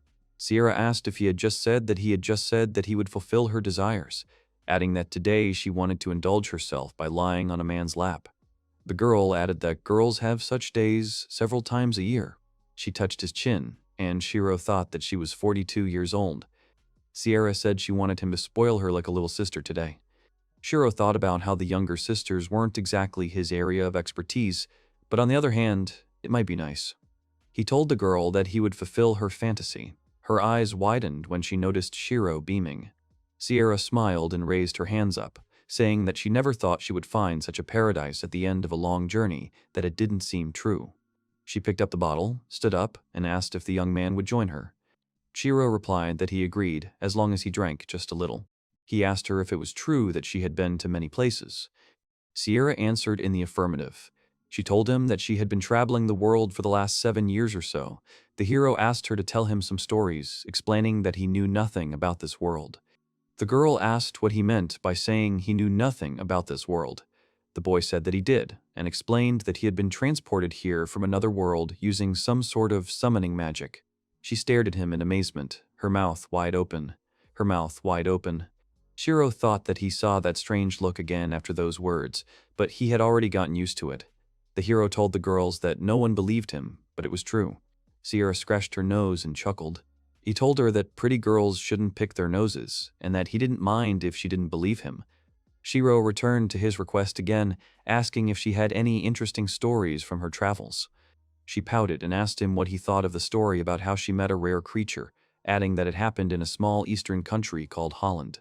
Sierra, trying to scare him, said that he might not believe her or not trust her, but she had encountered a werewolf. Shiro was taken aback by what she had told him about a normal werewolf. He was neither frightened nor surprised by her story. The young man asked if that was all she wanted to tell him. The girl shouted in frustration, asking why Shiro wasn't scared since she had just told him about the werewolf. The boy smiled stupidly, trying to find the words to answer. He said that a vampire had told him about the werewolf, asking if she herself was also a rare monster. Sierra was screaming about how he had a rather strange reaction to her story. She hinted at another story and asked what he would say about it. The girl began her story by saying that it was in a small county consisting of islands in the south.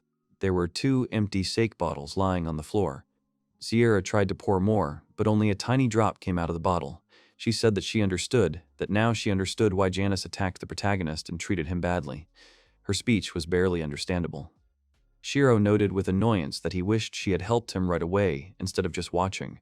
Sierra admitted that she hadn't realized what was really going on the boat at first. She added that she had decided to spy on what they were doing there. While the girl was talking, she hiccuped and stumbled over her words. Shiro asked with a shout if she had really been spying. He asked where she was watching from. The girl explained that she had turned the same color as the sky using color magic, adding that she had come up with the spell herself. Shiro thought that obscene desires were the engine of magical progress. Sierra laughed. The boy said he needed help when he was tied to the mast. The girl said she thought he liked it, that she wanted to watch it carefully. He screamed and asked her not to continue. The girl laughed, replying that she had heard their exchange of opinions and decided to help him, and asked him not to be angry with her. She drained her glass and said that Shiro was quite calm for someone who had been through such hardships. The hero replied that it was because he was from another world. He asked if Sierra understood that his way of thinking might be different from here. Sierra replied that he should be ashamed to say the same thing. The girl turned to a golem named Goku and asked him to bring another bottle of sake. Goku continued to stand there, and Sierra addressed him again. Shiro said that he would not listen to her orders and asked the golem to bring another bottle of sake. She looked at Goku walking away and said that she really wished she had her own lackey. Sierra lay on the floor, shaking her 4 limbs and lamenting that he wasn't there, and if he were, they could play brother and sister and have him read her bedtime stories. Shiro reminded her that she was a grown woman. The girl screamed that she wanted to be pampered, that she now had an older brother who always took care of her. The young man calmly said that she was older than him. The girl did not calm down and answered with a scream that she still wanted to be a younger sister. She calmed down and looked at him, saying that the lifespan of vampires is 300 years. The girl asked the hero if this meant that she was 18, if you translate their calculation into human terms. The boy considered. Thoughts flashed through his mind that she would have been 15 to 18 if she had been human, that she had smooth skin, just like a teenager. Sierra laid her head on the bench. The girl lay down on his feet again and with a shining face said that her older brother would spoil her, meaning Shiro by brother. He could not find the words to respond to her statement. Sierra, calling the young man her big brother, asked him if there were any tourist attractions on the island. Kiro found her question quite interesting. He replied that he didn't know if it could be called a tourist attraction, but there was a dungeon on the island. The girl snorted in displeasure and, repeating the word dungeon, rolled her eyes. Shiro asked if she was interested. She said that running off to fight monsters was stupid, and she had a lot of money, so she didn't need it. The young man noted that it was great to have free money. The girl said that she had no problems with money and men. She added that, unlike humans, vampires did not marry each other, so they were free to love whoever they wanted. Shirou said that she would get bored with the same man for 300 years. Sierra said that vampires also rarely had children, that many lived their entire lives without having one. The boy grinned in surprise. The girl said that this was why she wanted to try to win his sympathy. Shirou responded that they had just met. For him, the course of her thoughts seemed strange. She scratched her face, looking away. The girl eventually told him that he shouldn't be afraid, as vampire laws forbade intercourse with anyone other than humans turned into vampires, which she wouldn't force. Sierra added that, other than that, she had no experience with human men. Shirou said that he, in turn, had no experience with vampires.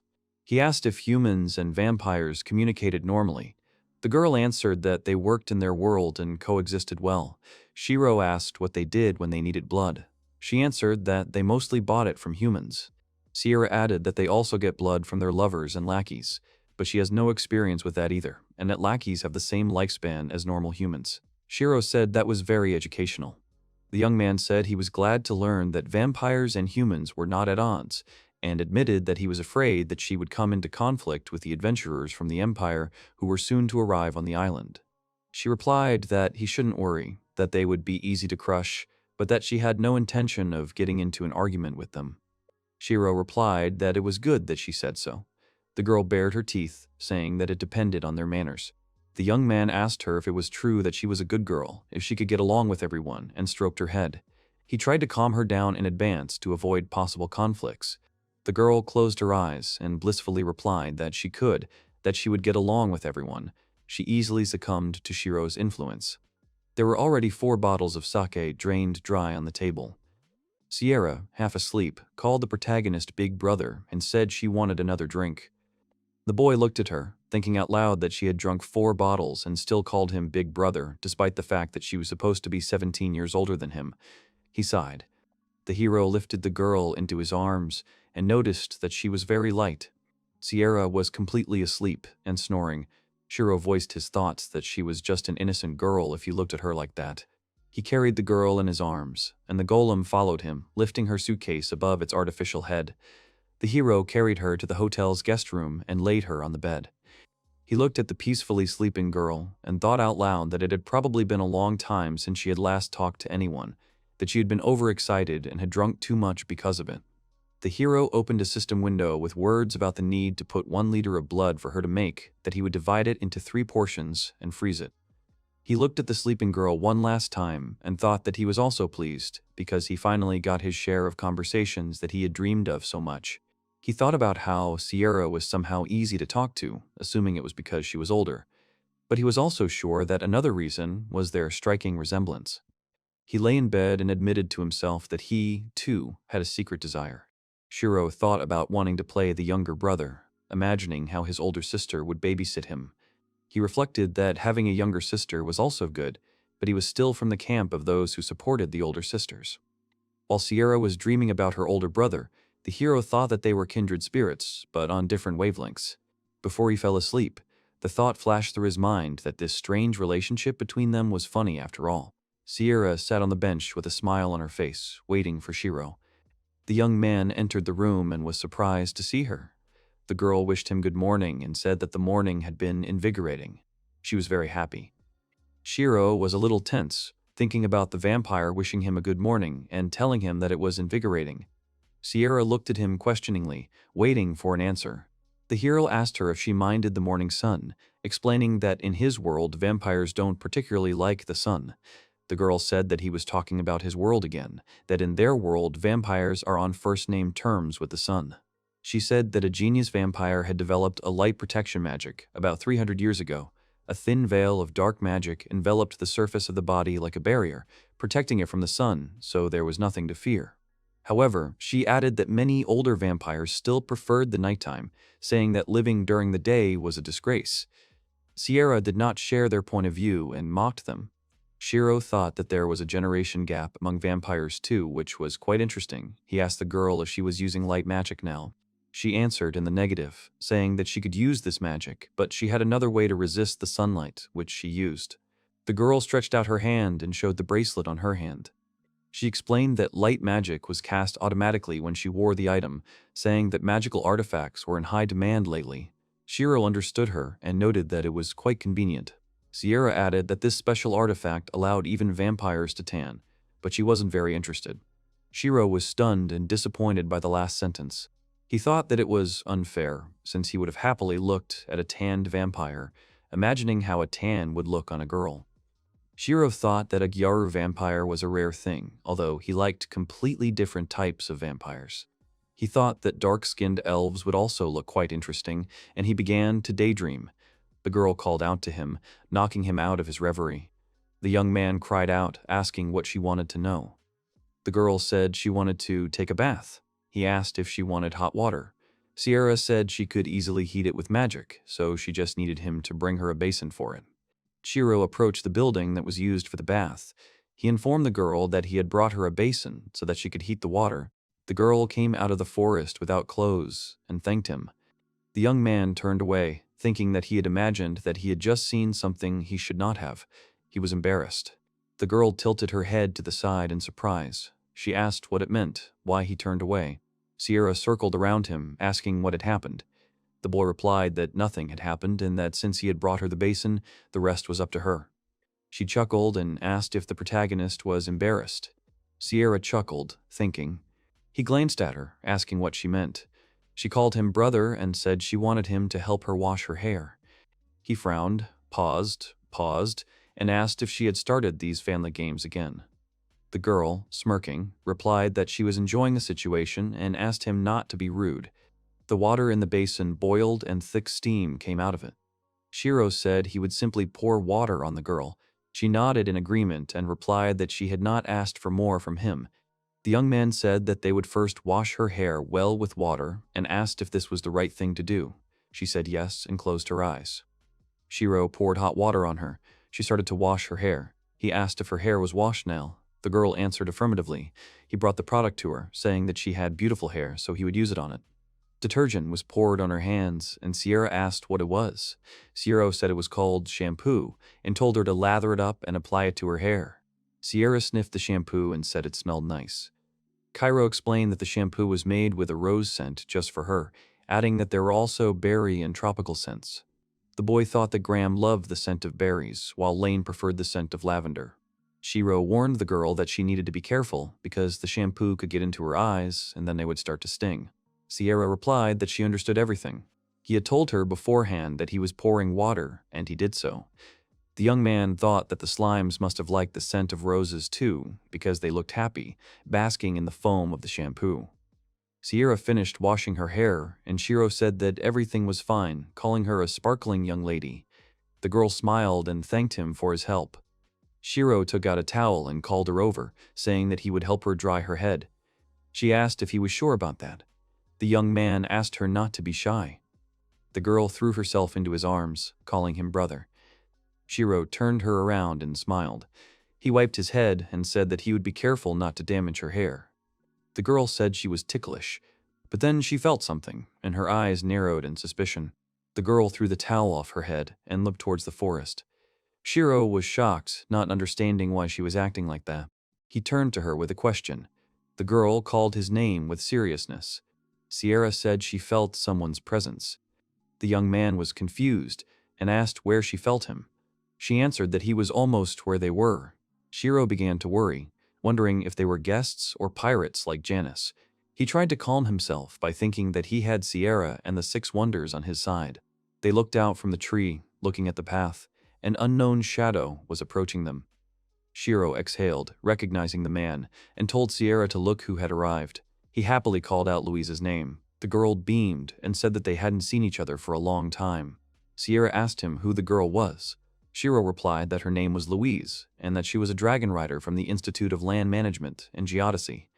Louise looked at the building behind them and couldn't hide her admiration. She said she had heard about it, but now it looked just wonderful.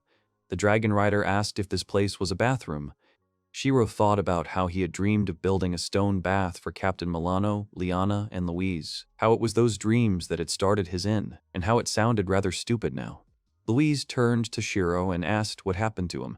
He replied that he hadn't seen her for a long time and he was overcome with nostalgia, so he remembered those days. Louise said that she understood him. Shiro asked if the girl was alone. She happily replied that she was. Louise said that it had been decided that she would now be the liaison, and Liana was very envious and annoyed. The girl said she had a hitch because she got lost and had to spend the night on a small reef. She shared that she had located herself at dawn when the clouds parted and had finally arrived at the island. Shiro said that he understood the reason why she had arrived so early in the morning. The young man asked if Louise had eaten. She replied that she had not eaten and admitted that she had been looking forward to him cooking for her while she was flying to the island. He took her hand and said that he would cook breakfast for her right away. The girl was embarrassed by the surprise. Sierra watched them silently with strange feelings. They looked at her, and Shiro thought about something. Sierra asked irritably what about her breakfast. She didn't really like sharing Shiro's attention with someone else. The young man replied that, of course, he would cook for her too, and said that he had a request for her.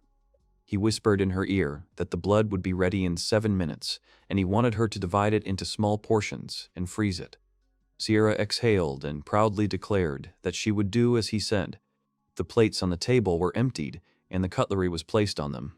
The breakfast was a great success. Louise said with satisfaction that the breakfast was delicious. Cairo replied that he was always happy to help. While the golem was taking away the dirty dishes, the girl said that she would get straight to the point. Shiro prepared to listen and sat down at the table. She put the papers on a table and said that they had been requested by Mrs. Lode Graham, that these papers were documents confirming the identity of the protagonist. The young man thought of Graham with gratitude. In his head, he wondered if the girl had done everything in her power to ensure that he could receive protection from the Empire. Louise moved her hand and pointed to the next document, explaining that it was a letter of thanks for his cooperation in exploring the dungeon. The girl asked him if he could read it. He asked her to let him see it, saying that everything was fine. He thought that the flounder seemed to have given him such knowledge. Shiro asked what the phrase, middle-class subject, meant. Louise wondered how to explain it to her.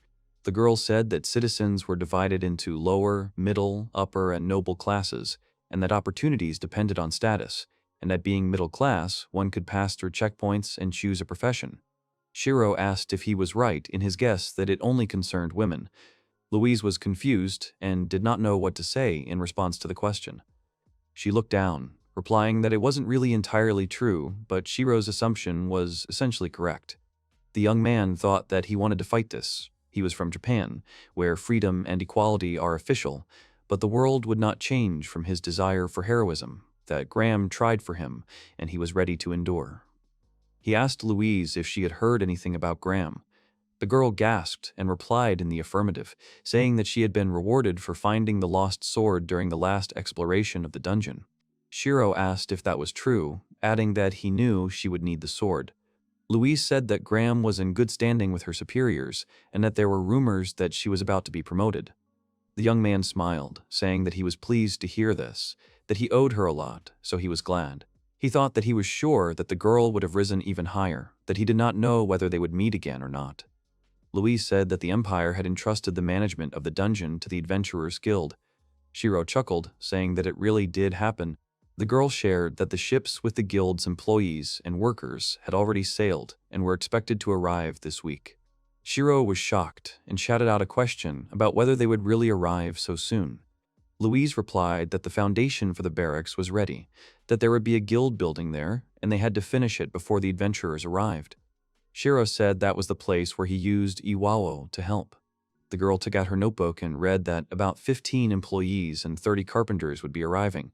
Shiro said that it looked like the island would soon become very busy. Louise added that it looked like more traders would arrive. She continued listing, saying that there would be ships with food, arms dealers, buyers of magic stones. Shiro was surprised and noticed that the number of guests sounded scary. The girl said that the designated guildmaster was a legendary adventurer of the highest rank, that everything should have been fine as long as she was around. Shiro asked about the legendary nature of this adventurer. Louise replied that her name was Elsa Birkin, and that the woman had retired from adventure due to old age, but that she was said to still be the strongest in the world in short fights lasting less than a minute. The young man asked Louise if she had met the woman before. The girl answered in the affirmative and said that she was a very energetic and imposing person. She added that her aspirations, despite her age, were simply incredible.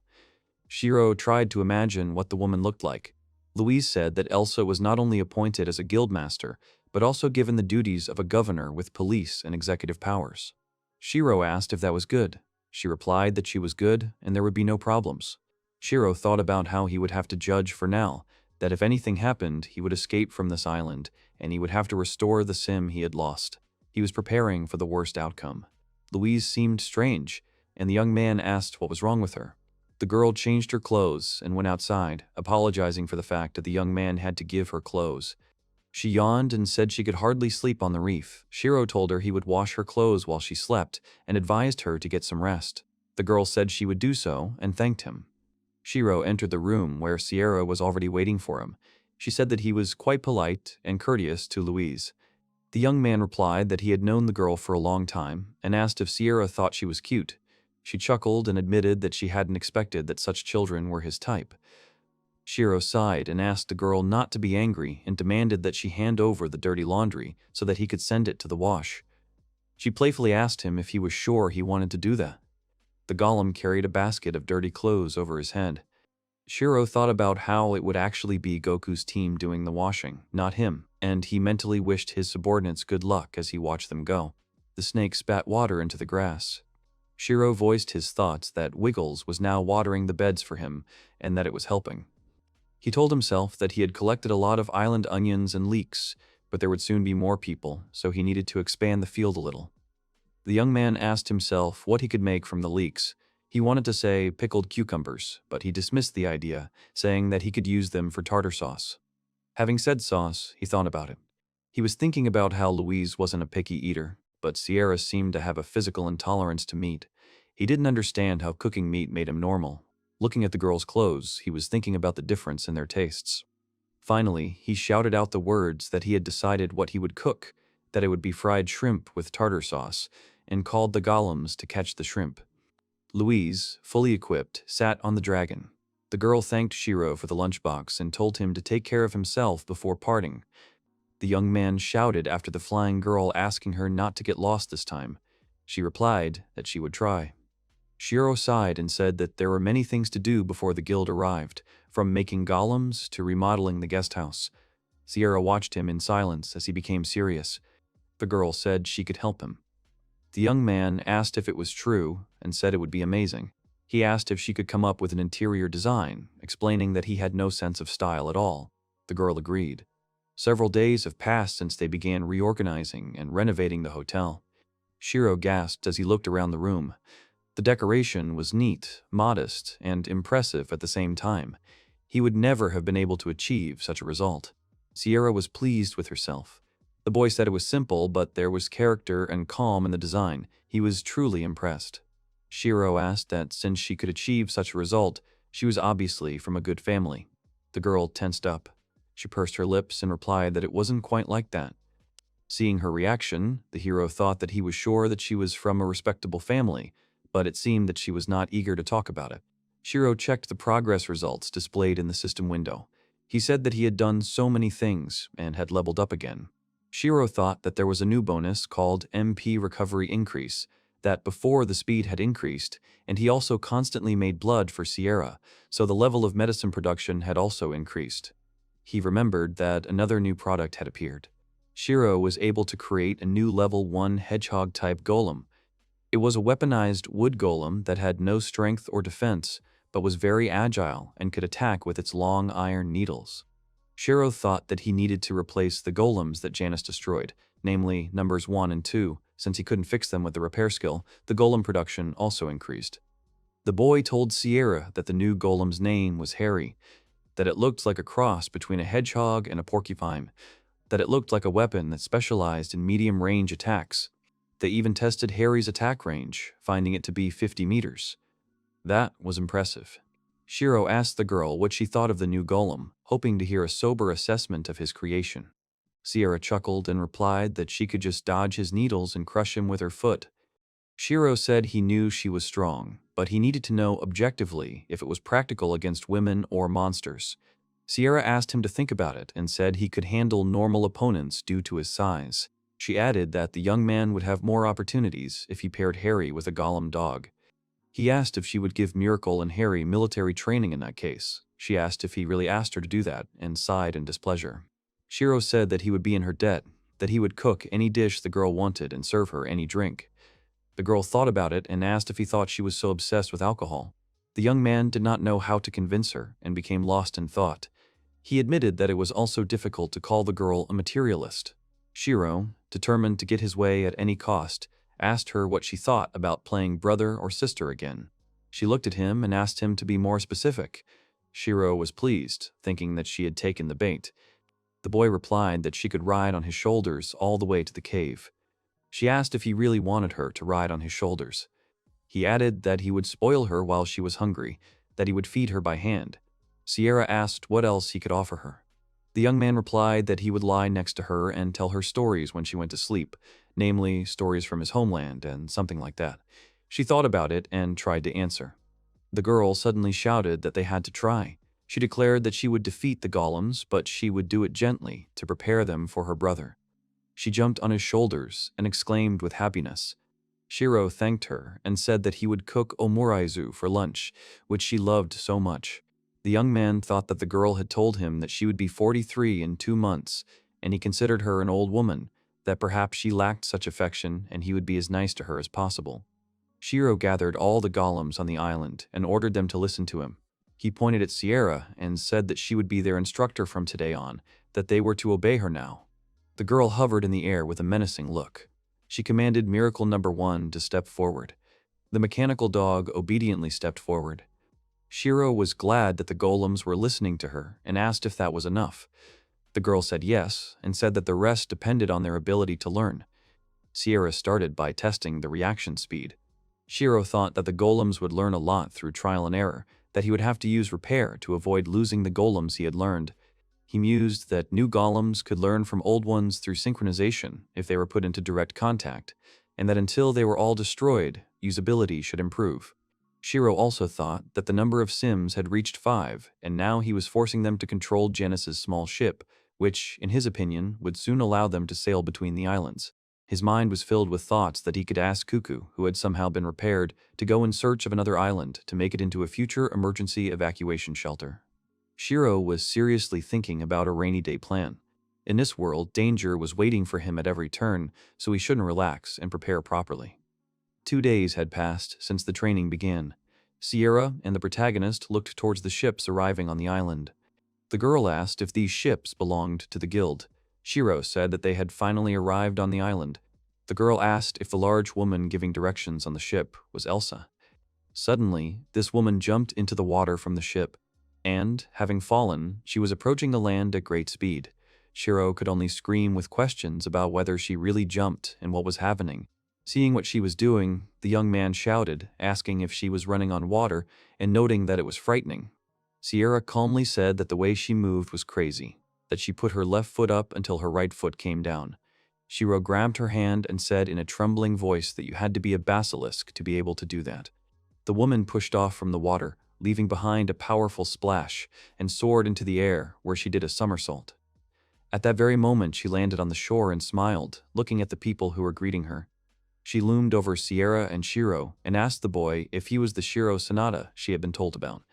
The woman introduced herself, saying that her name was Elsa Birkin and that she was the one who had been appointed head of the local branch of the guild. Shiro was horrified by her appearance. Sierra was as calm as always. He thought about what he had heard, that the woman was in her 70s, but she looked 50 at most, and was quite an energetic grandmother. Shiro pulled himself together and extended his hand, saying that it was true, that his name was Shiro Sanada, and that it was nice to meet him. The woman extended her hand in response and said it was nice to meet him too, adding that she wished he would show her around the island right away. The young man thought that instead of relaxing over a cup of tea, she was the type who preferred to take care of work first. He said he would show her the camp the research team used and the way to the dungeon. She looked at him, thoughtful. Suddenly, she laughed, crossing her arms over her chest, and said that it was amazing that Shiro was a man like that. They were riding in a carriage when the boy asked if they should wait for the others to arrive. Elsa replied that it would take them another hour to reach the pier, and she wanted to learn about the island as soon as possible. The woman, looking around, said that she had already studied and memorized the map, but she needed to see the area in person. The Ueos walked in formation along the path, one after another, waving their arms. Elsa asked if it was true that they were golems that help with construction work and what they were doing, noting that it seemed like they were just walking around. Shirou replied that they were evil and he had them make a path. Elsa nodded in understanding, gasped, and said that this is how it really was. The young man thought that the road would be uneven if there was no traffic, that he made them tread it out from time to time, and Elsa understood everything at once, that it seemed that the woman figured out what was what quite quickly. Shiro said that it had been a while since the research team left, and the road to the camp had become a bit rough. Elsa said that the merchants would be coming too, so things would soon return to normal. She noted that her guild could become his competitors in business, and smiled. Shiro smiled and said that he only had 6 guest rooms and wasn't particularly keen on doing business. She exhaled and asked if it was true that he charged 5,000 a night, and said with pity that his price was fair, but no aspiring adventurer could afford even that. Shiro asked how much they, like his competitors, charged their customers. The woman laughed and said that they charged 500 lemons for a large room to sleep in, that food was not included. Shiro thought about how they could make the guild inn for the masses and his inn for the high-class guests, and chuckled, noting that his inn wasn't exactly high class. They reached their destination, and the young man said that this was his hotel. Elsa looked into the room and gasped in admiration. Then she appreciated the bath, and then she drank drinks in Shiro's restaurant with joy and delight. The woman laughed loudly and said that the rooms were impressive, as was the bathhouse and drinks, noting that it was amazing since the island was so far from civilization. Shiro thanked her for her assessment. She frowned and decided to ask if he provided feeding. Shiro didn't understand what she was talking about and asked what kind of feeding this was. After assessing his reaction, she nodded and said that everything was clear to her. Shiro looked away, coming to the conclusion that she was asking him if he provided indecent services at his inn. The boy said he didn't like the idea of being with someone he didn't like. Elsa put her hand to her face and said that if anyone hungry showed up, she'd make sure they got in line. Sierra, who was standing against the wall, frowned. Elsa said that everything was fine, that she saw that he had a reliable bodyguard, so it seemed that she had nothing to worry about. Sierra abruptly stated that she would not allow anyone to touch Shiro. The girl was determined to protect him at any moment. She added that she would burn to ashes those who dared, if the situation required it. Elsa pressed her face to her hands and said that fights based on hostility are prohibited in principle. Sierra grinned and showed the fire in her hand, saying that just give her a reason to act. She showed that she was not to be trifled with, so it was better not to take risks. Elsa scratched her head and sighed in defeat at her statement. The situation was threatening to get out of control, and it was depressing her. The woman said it would be bad if everyone was so hot-tempered, and asked if it was true that things could be resolved more elegantly.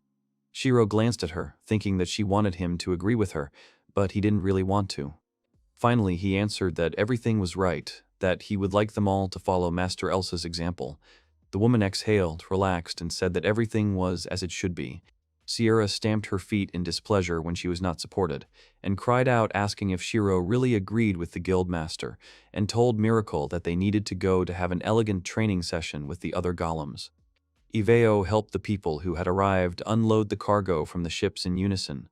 Shiro also decided to help them and unloaded the boxes from the boat that had recently arrived to the shore and walked along the bridge back to the shore. The women said that the golems were very convenient devices and thanked Shiro for bringing them. He ordered Iwao where to put the cargo, thinking about how the work began after Elsa's inspection of the island. The young man opened the bag containing his wages and thought that he had asked to be paid only in magic stones, that he had more golems, so he needed as many magic stones as possible. A short, plump woman with a tired, sweat-stained face appeared in front of Shiro. She asked if his name was Shiro Sanada. He answered in the affirmative, tightening the bag with the payment. The woman apologized for the late greeting and said with a smile that her name was Mrs. Damas and that she had business to conduct on the island. She explained that she was a merchant, that they traded weapons, tools, and food. In addition to that, they had taverns and other services that were needed. Shiro listened to her attentively. He thought about the fact that he remembered that one of the ships was a merchant ship, and he answered the woman with a businessman's businesslike smile that he greatly appreciated her politeness. The young man added that if she had any questions, she could feel free to ask him about everything. The woman thought for a moment and was silent in response. She then expressed her deep gratitude, said that they were people from her establishment, and turned her head, shouting orders for them to quickly greet the owner of the island. Shiro, seeing these people, was completely dumbfounded and asked himself what this meant. He did not expect to see something like this at all. In front of him stood a group of 5 men, dressed in modest, worn clothes. Some of them were smiling, some of them were unable to express any emotion, but they all looked very tired. Shiro thought about the first time he came face to face with the men of this world, still not believing his eyes. He noticed that there were people of different ages among them, from 20 to 40 years old. Shiro thought of the old man with the barcode haircut and wondered what his profession was on the ship. The man stared at him with his sunken eyes. Ms. Damas apologized, saying that their appearance left much to be desired, but they were the only ones the merchants could hire, as only those in their prime came to the remote regions. The man with the barcode haircut nodded and said it was nice to meet him. Shiro replied that it was nice to meet him too. He thought about how similar he looked to General Affairs Chief Yoshida. The young man asked how the men were feeling, because they looked very ill. The old man replied that the reason was that they were ready to leave for another world at any moment. Shiro cried out when he explained, asking if it was true that they had been transported here in the hold reserved for livestock. The young man whispered to them that he had heard that men were not taken on board ships at all, because there was a superstition that they brought bad luck. They answered that for this reason they were carried that way, to avoid disasters if they were considered animals. Shiro was horrified and took out a bottle of life potion. It wasn't very effective, but it would help ease their discomfort. He told them to drink it to make it easier, adding that it was enough for all 5 men. Shiro said that men should help each other. All 5 looked at him with tears in their eyes and gratitude. The older man extended his hands and took the drink, calling Shiro the owner in a weak voice. The young man thought that he remembered that the head of the General Affairs Department, Yoshido, also liked to drink. Lady Damas told the men to return to their seats after they had finished speaking with Shiro. They hung their heads guiltily.